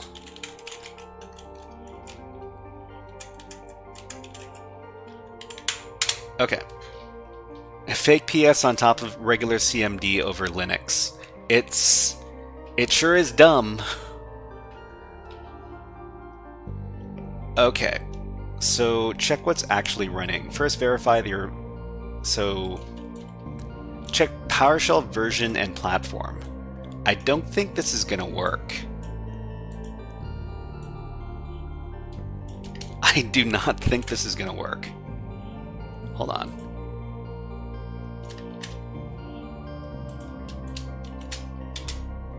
Yeah, this is not PowerShell. So see if you're in Windows compatibility mode. I don't think that's the case. These all come back. So working with cmd.exe commands, if only Windows commands work, here are some common ones. So dir, cd, copy, move, dal. Yeah, I mean, I know all these. Version, Windows version. So ver. Microsoft Windows version 10, it says. Matthew Welty, hello, nice to see you here, and welcome to the stream. We're, man, we got an ad running on Twitch, so we're running on YouTube, and we'll put on some birds. How about these birds? Whenever there's a bad day going on, I just watch the birds having the little bath, and it makes me feel much better.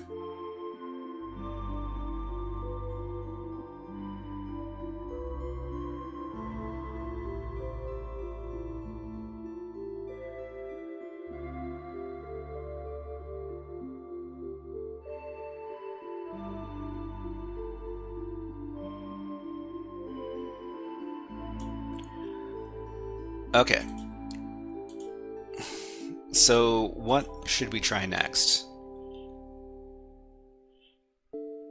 So who am I? Okay, well, I mean, who am I? We know who we are. We're pipe. Host name, we know the host name. Task list. Running processes. So task list. cmd.exe, explorer.exe, svc host.exe. So it's trying its best to be Windows. Congratulations, that looks relaxing. Did you? Yeah, I took that footage myself. So these are the birds from my backyard. Okay, so find, search in files, find string, advanced text, search like drep, more sort. So the commandlets aren't going to work.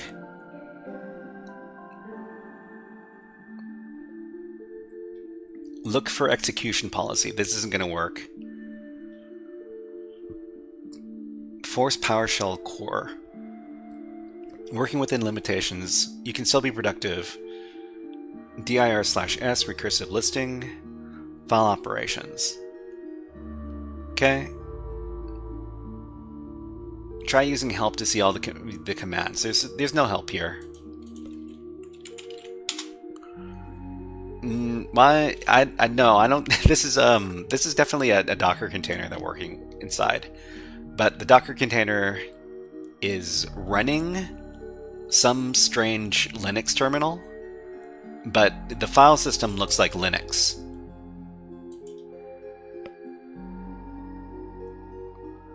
Okay, so isn't the help version in CMD? Well, I mean, version? No.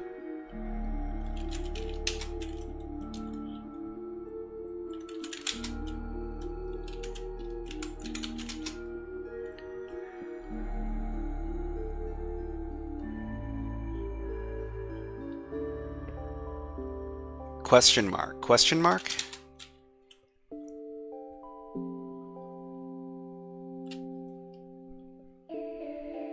Okay, well, I mean, it didn't work for us.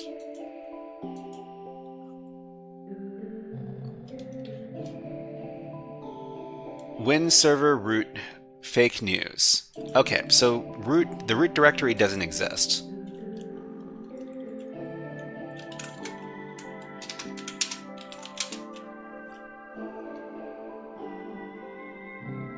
The proc directory. How do we search using only cmd.exe commands? How do we search for a file with a specific name?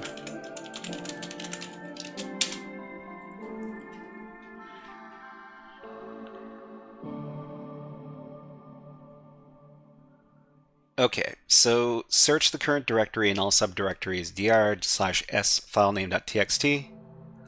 So, I mean, we're looking for, I don't know, bash. So we're in this dir/s and then the name of the file.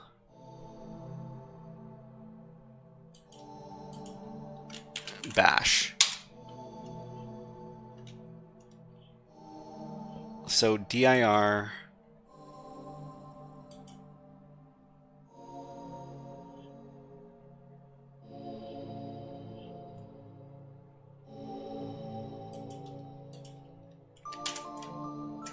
how about star.txt?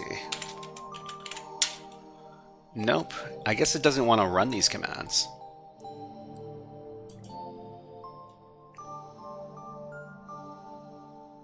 Search the entire C drive.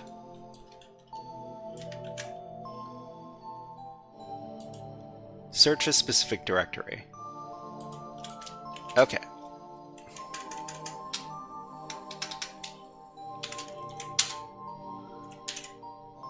So it doesn't...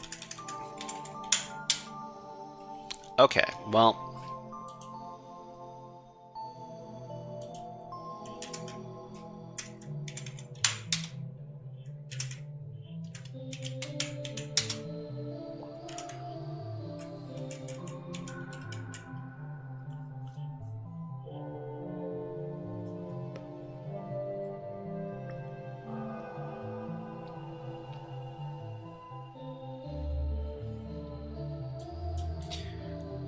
So I can't look for specific where command if available. Okay, so where? I've never heard of this command before. Where? There's no where command. For files. None of these things exist.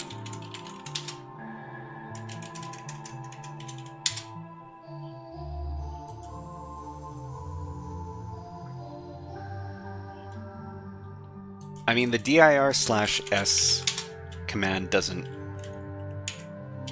work.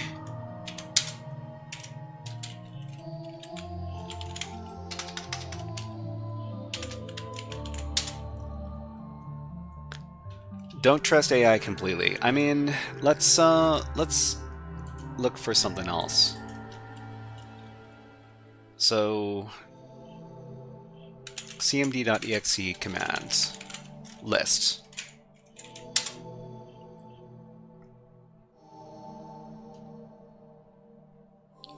CMD commands full list for Windows versions. Okay, so let's see if we can use any of these.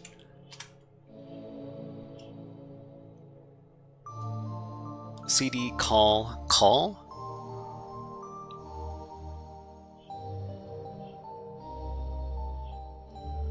Echo. I mean,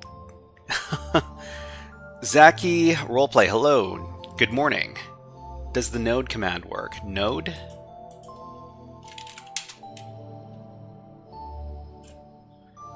What were some of these other funny looking commands? CLS. CMD. Nope.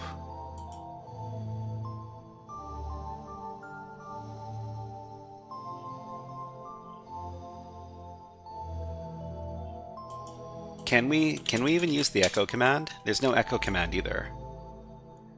You can check in the Hacktricks website. Zaki Roleplay says, "Are you a hacker?" Well, try cmd.exe. I'm pretty sure that we don't have that. Yeah. Okay. What are we looking for? So we got all of our commands over here, sure. But half of them don't work.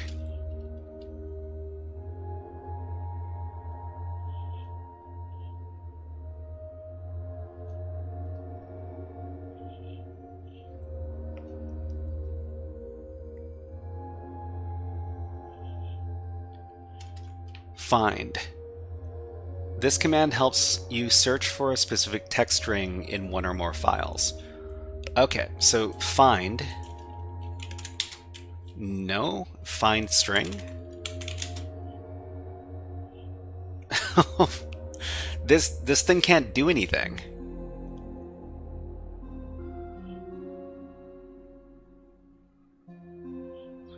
And I wish I could get a list of commands that we could use, but we can't get that either. cd into root, I just want to see something. So the root directory, if we try to interact with the root directory, it kicks us out.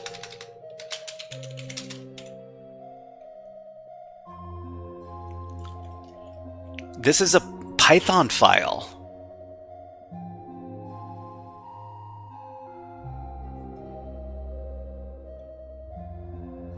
So this is a restricted environment that emulates Windows. User local bin windows.py. Python file is corrupt. So user local bin windows.py. Permission denied root. Connection closed. Okay, maybe a Python escape. Maybe.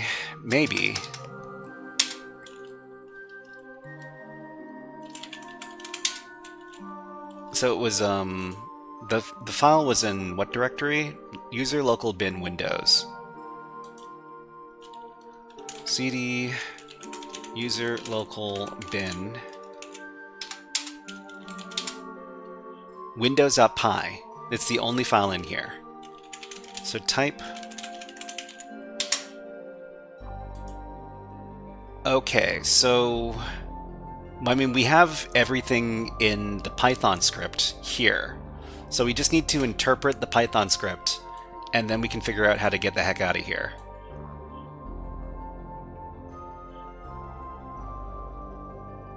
You know what else would be really helpful? If we could take a look at our default shell in the etc password file. So okay. You know what? I'm gonna provide the I'm gonna provide this in a paste bin because I think it's interesting, and I'll call ChatGPT. Well, I mean, I don't know about that. I might do that if I run out of time. And actually, I'm running out of time now. But anyways, okay. How do we confirm this? Create new paste. Can you write to that directory? Can you just scopy and overwrite that file? I mean, I think...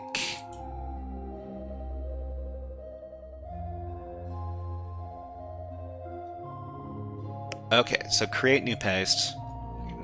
Wait, the paste doesn't have anything in it. New paste. Paste it in. Create new paste.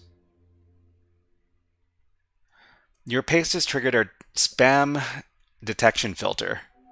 Oh, okay. FWW2WW.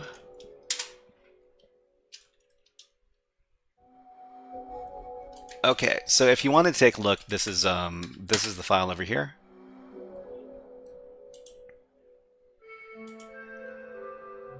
Okay, so let's take a look at the etc directory and then the password file. I guess in this case it would be type password. So this is the pipe. So our shell is actually windows.py. So you lose your local bin windows.py.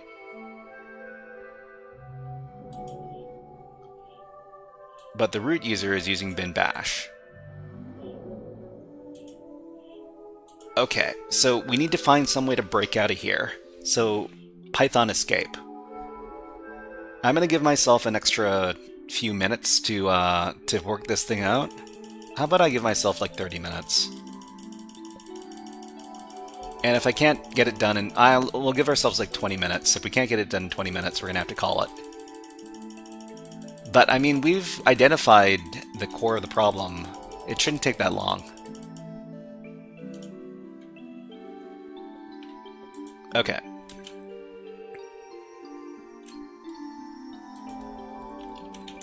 So we can't actually run Python commands. Let's take a look at the contents of the script. Let's look at it real close. So user bin environment Python 3, OS, readline, all that other good stuff. This is PowerShell, sure.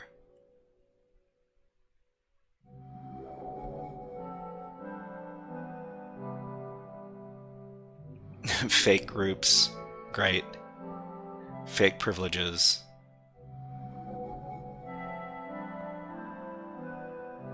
Blocked Linux commands. So ls, pwd, cat, all this other good stuff.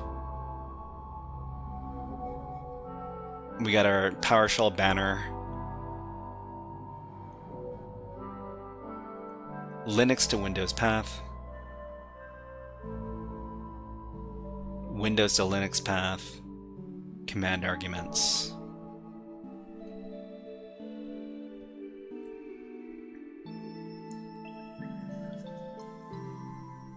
So I'd try the T option to see if you can manually start any shells. The T option? Are you talking about...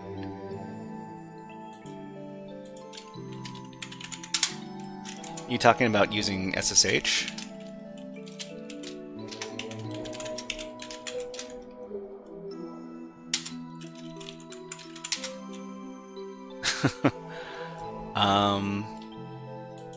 So I mean, this is a shell escape. So the shell escape, just try to any other shell after you connect.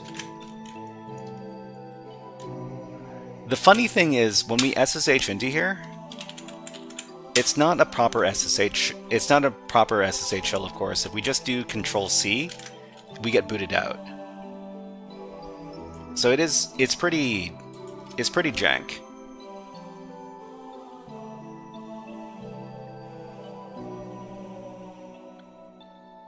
Okay, yeah. So let's see.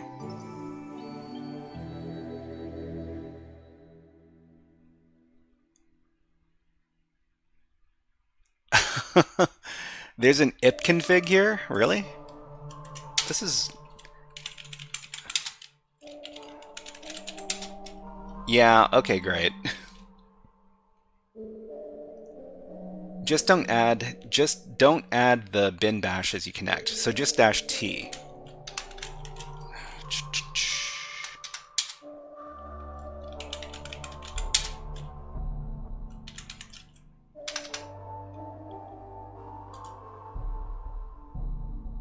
Fake system info, fake who am I.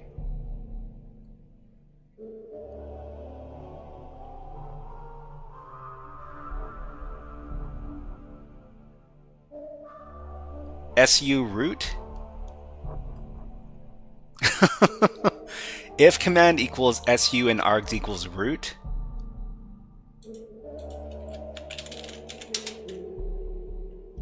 And what is it looking for? What is the... It doesn't say what the password is. Well, I mean, maybe the password for root is win server root fake news. Authentication failure. Okay. So we can actually try authenticating as root. Isn't there a list of that shows you the commands you're allowed to run? I think we might find the solution in the Python file.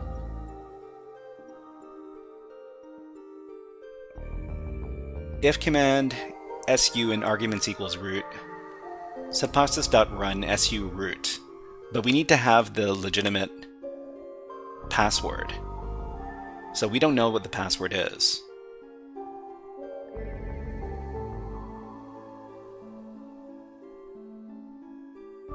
Okay, so whoami works. ipconfig works. Well, not really. System info, task list, hostname, version, type, del, remove directory, make directory.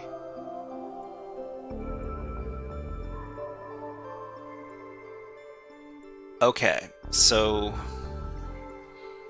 I mean, the only thing we can do, the only thing that is interesting that we found in here is that we can try to become the root user.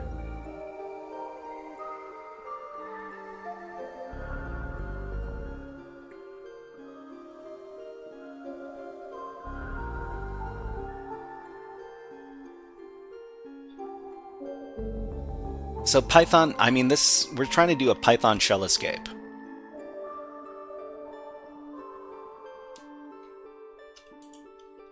Python script shell escape.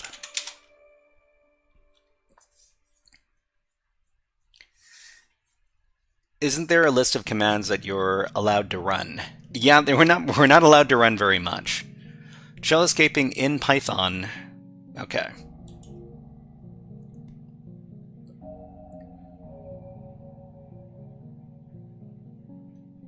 Shell escaping in Python.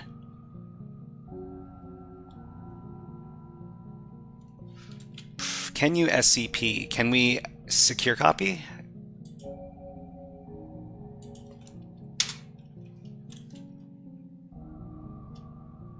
Okay, let me...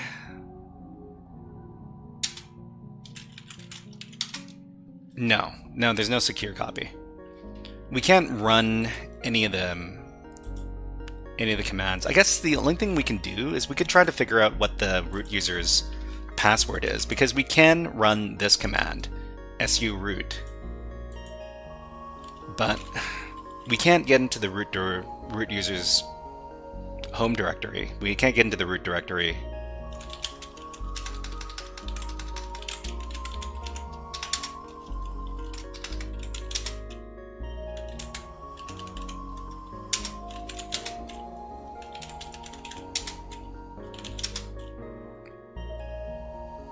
I mean, secure copy to the target.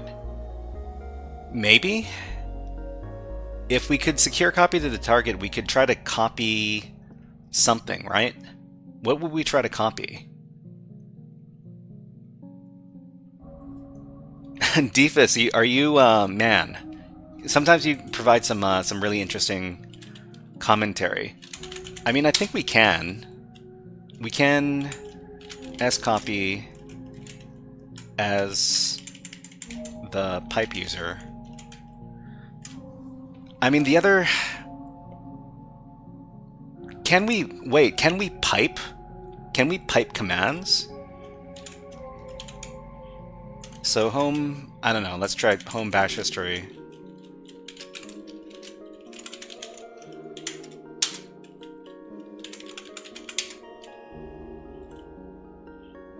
Receive message too long, ensure the remote shell produces no output for non-interactive sessions. So I guess we can't do secure copy. Because we weren't able to copy that file.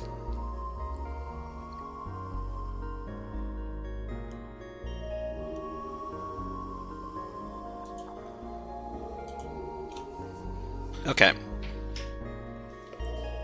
Did we ever try su dash? I mean, what is su dash?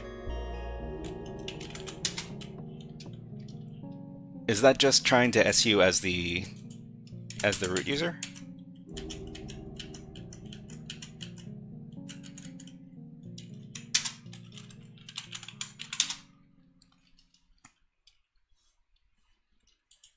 So su dash.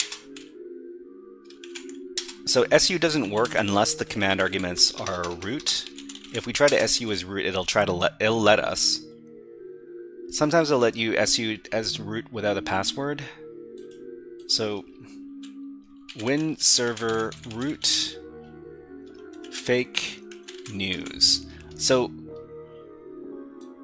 it's either going to be this whole thing, or it's just going to be fake news. So is it fake news? No.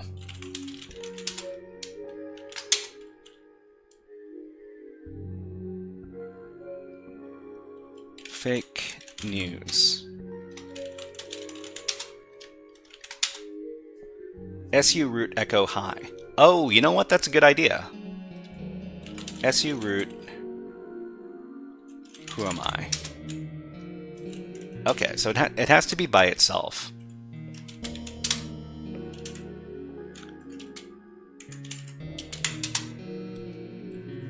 Otherwise, that would be pretty good.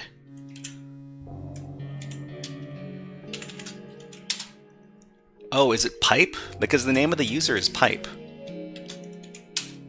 No. I mean, the use. I don't know, man.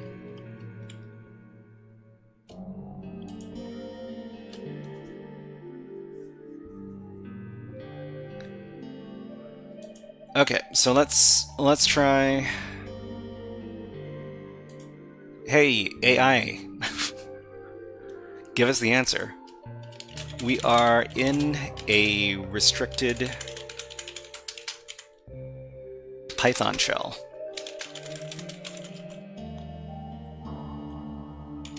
What are some Python specific commands we could try to escape the shell?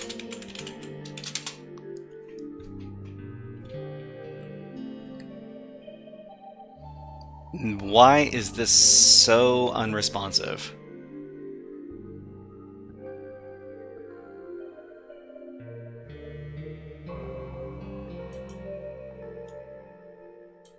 Hold on. Let me see what's actually eating up all of my resources here.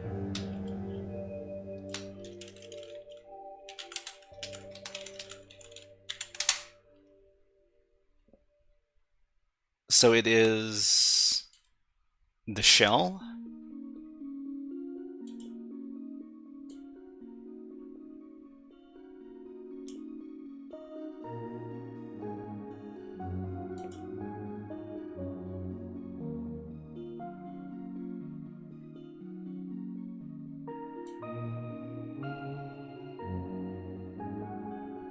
This all looks so suspicious.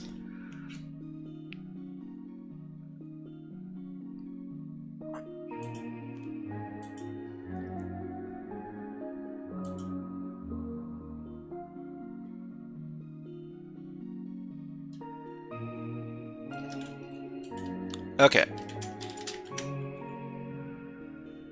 Let's try using another AI to help us out. How about some ChatGPT?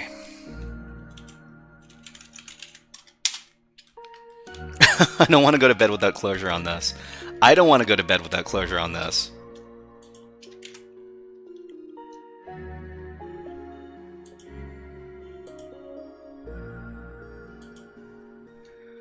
Okay.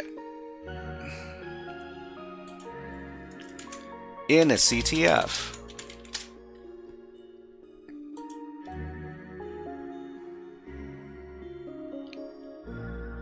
Okay, recon, understand the environment, check the... exploring what's available and what's blocked. Check some built-ins. If this is blocked, then try some other stuff. If you say so. S2M Green says, I cheated and I can't get past the final step. Kinda makes me want to figure out... are you talking about the same box?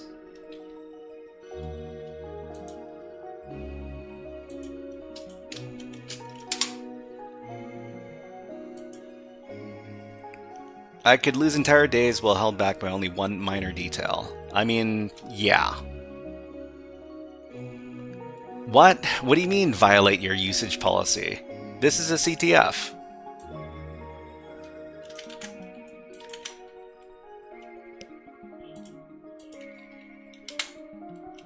Please keep in mind that this is a CTF exercise and not illegal hacking.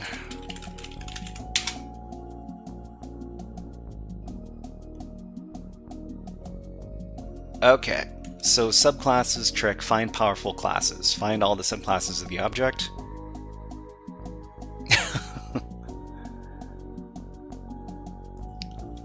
Okay, but I mean the thing is that we need to...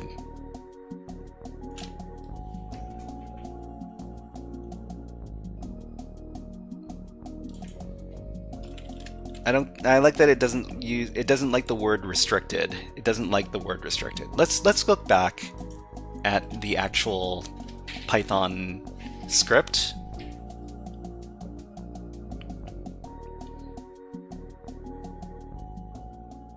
And you know what? Just because we're running out of time, I'm just gonna copy this whole thing. We'll see if the AI can just, you know, can just give us the danged answer.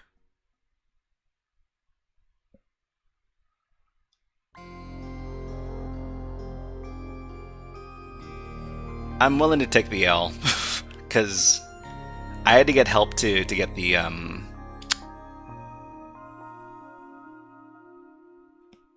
initial access anyways. Import ptty.spawn something something. Well, I mean, we can give it a try. Import.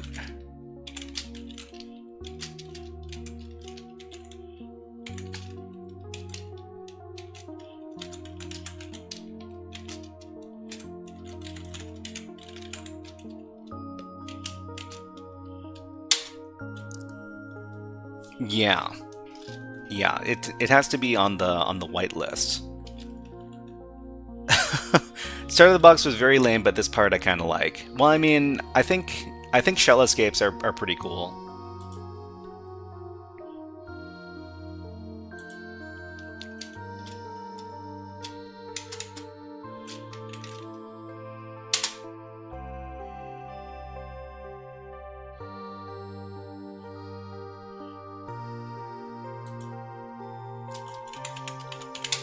Are these shells actually eating up? Is it the fact that the shells aren't closing properly?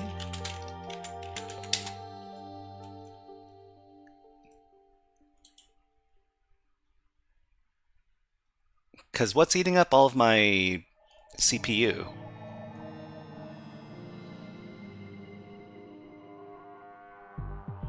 Yeah, these things. Okay, so let's kill off all these things that are eating up my CPU. That's one. Here's another. And here's another one.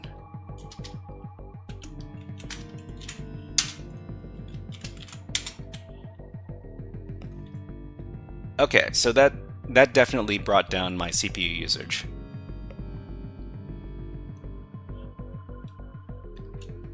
Okay, Larvine, source it. Are you brute forcing something? Why is your CPU at 100%? I mean, we're not brute forcing anything. We're just running a Docker container.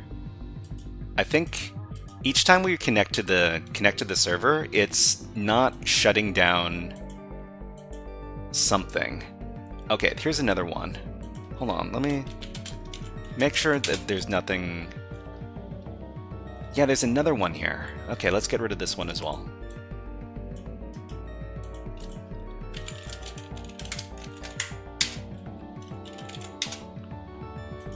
I think that's it. That should be it for, yeah, so now my CPU is back to normal.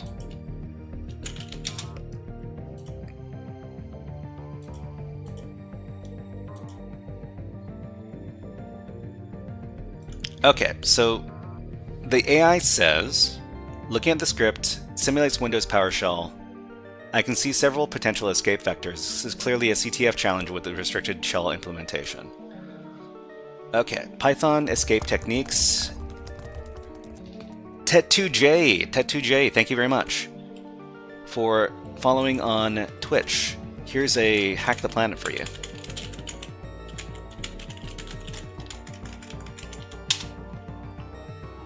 Hack the planet! Hack the planet! Okay, since the script blocks Python and Python 3 commands, try these. I mean, I don't think any of this is going to work. Because I'm pretty sure that the script will disallow anything that's not on the explicit allow list. What was the command you used to type to check the CPU usage? It's ps space aux. Oh, my time is up. but I don't want to stop. I want to finish this. So Python 3, yeah, this isn't going to work. Python 2. Nope. Pi? Pi. Pi? No pi.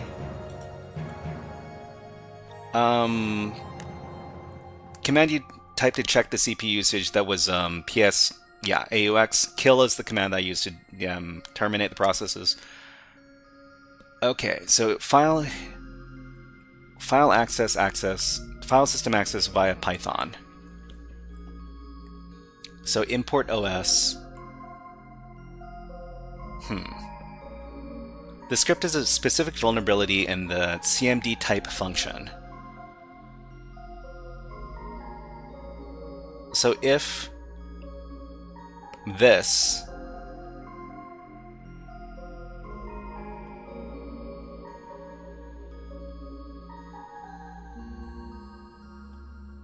the script disables signals, you could try this: environment variable manipulation, file creation, and execution.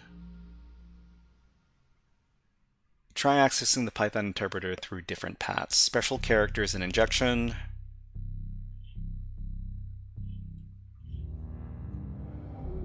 Type file. Okay, I mean, so the name of our user is pipe, so it could be something like this.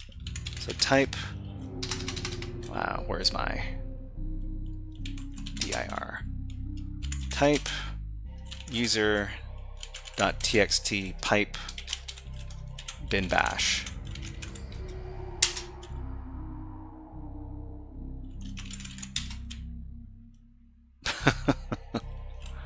I mean, we were able to use the pipe command, but it didn't get us anything.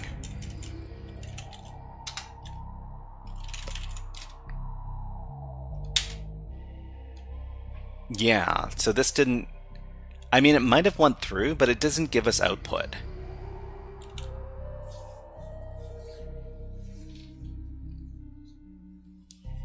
Okay, sir, when you're doing these challenges off the internet, do you use nested VMs? Is this the recommended approach or not, I wonder? So, I mean, it really depends on how much you trust the creators of the platform that you're using.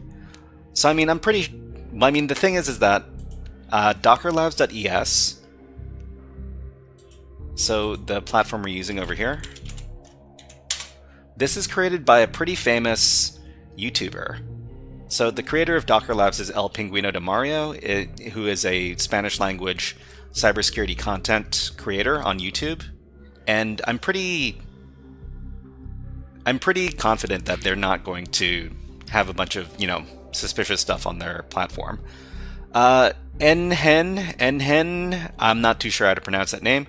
What are you trying to do? So we're trying to escape out of a Python shell. So the Python shell emulates PowerShell. We're able to find the script file that is running, but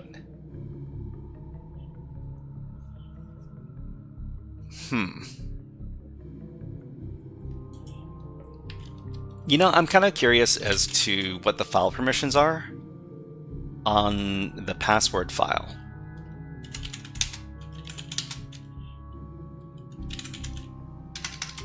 So if we were to type out password, whoops, we can type this out, but I want to see if we can do anything to this.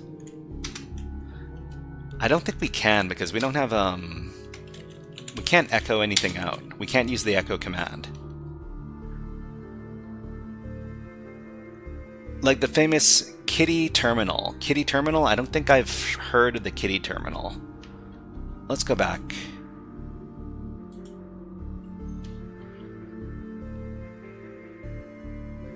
So, becoming root? Sure, it gives me a real shell. The problem is we don't have a password for root. we would become the root user. Maybe the root user doesn't have a password.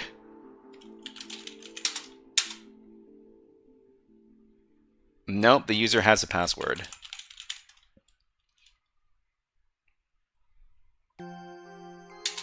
Maybe it's password reuse. It's not password reuse.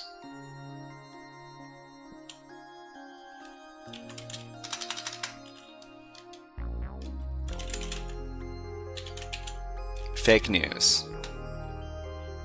Okay. So the root directory, actually, we move into the etc directory and try to access the shadow file. Permission denied shadow, okay. It doesn't kick us out though, but if we try to enter the root directory, if we try to interact with it, then we're going to get kicked out.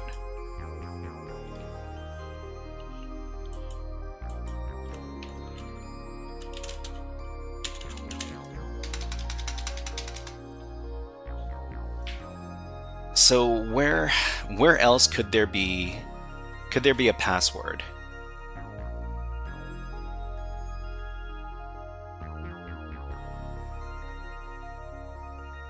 We can't run anything. We can't really do very much as long as we're running this. It's a pretty famous terminal emulator written in Python, the Kitty graphics protocol. Pretty big deal when it first came out. Let's look back.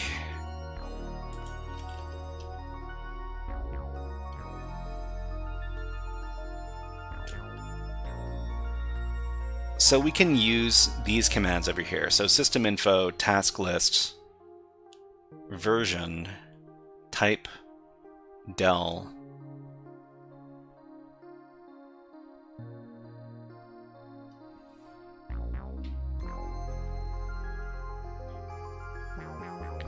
But there are not very many of these commands we can use.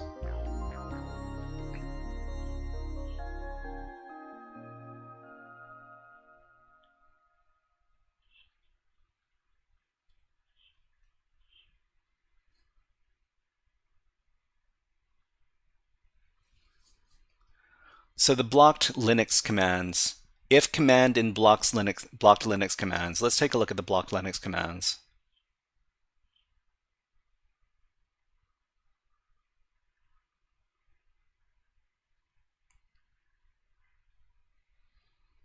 So I'm pretty sure we could get some OS command injection if we could find out exactly how we need to do it.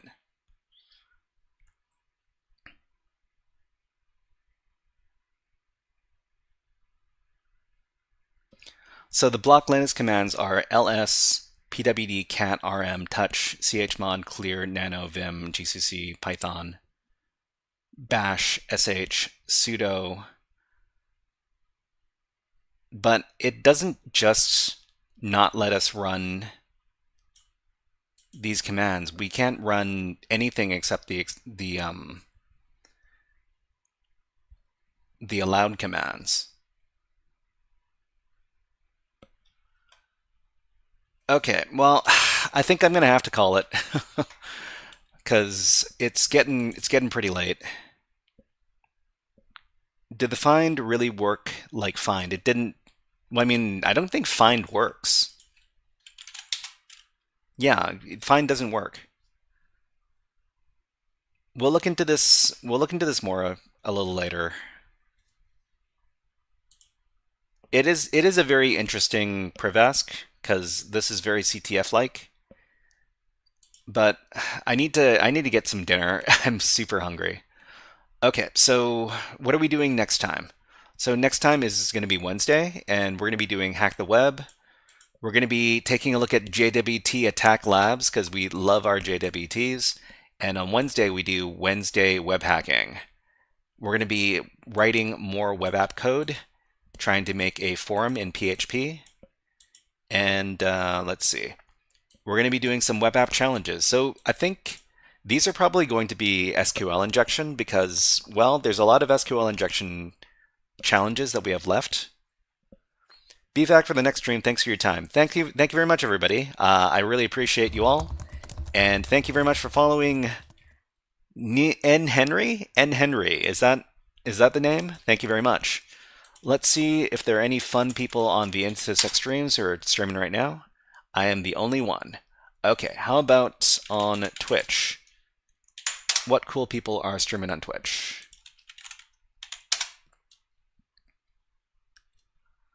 Just a second. It looks like we got Moohoodles. Moohoodles is a great person to raid. They like to do all sorts of NASA stuff. Are you going to continue this Privest next stream? I think just Henry. No worries, no worries. Just Henry. Thank you. The Privesk, the Privesk is probably going to be super easy. I'm guessing it's going to be super easy after we escape from the shell. But we're going to raid into Moohoodles. Why is your shell in Spanglish?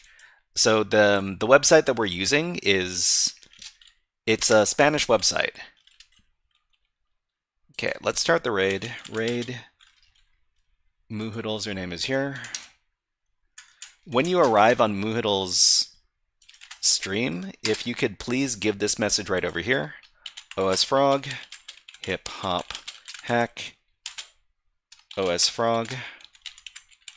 I would really appreciate it. Okay, so everybody, are you ready? We're going to raid into Moohoodles. Ready in 5, 4, 3, 2, 1. Oh, before we go, if you could join the Discord, I would really appreciate it. We're all here to become HackerFrogs. Anyways, let's go ahead and raid. We'll see you next time.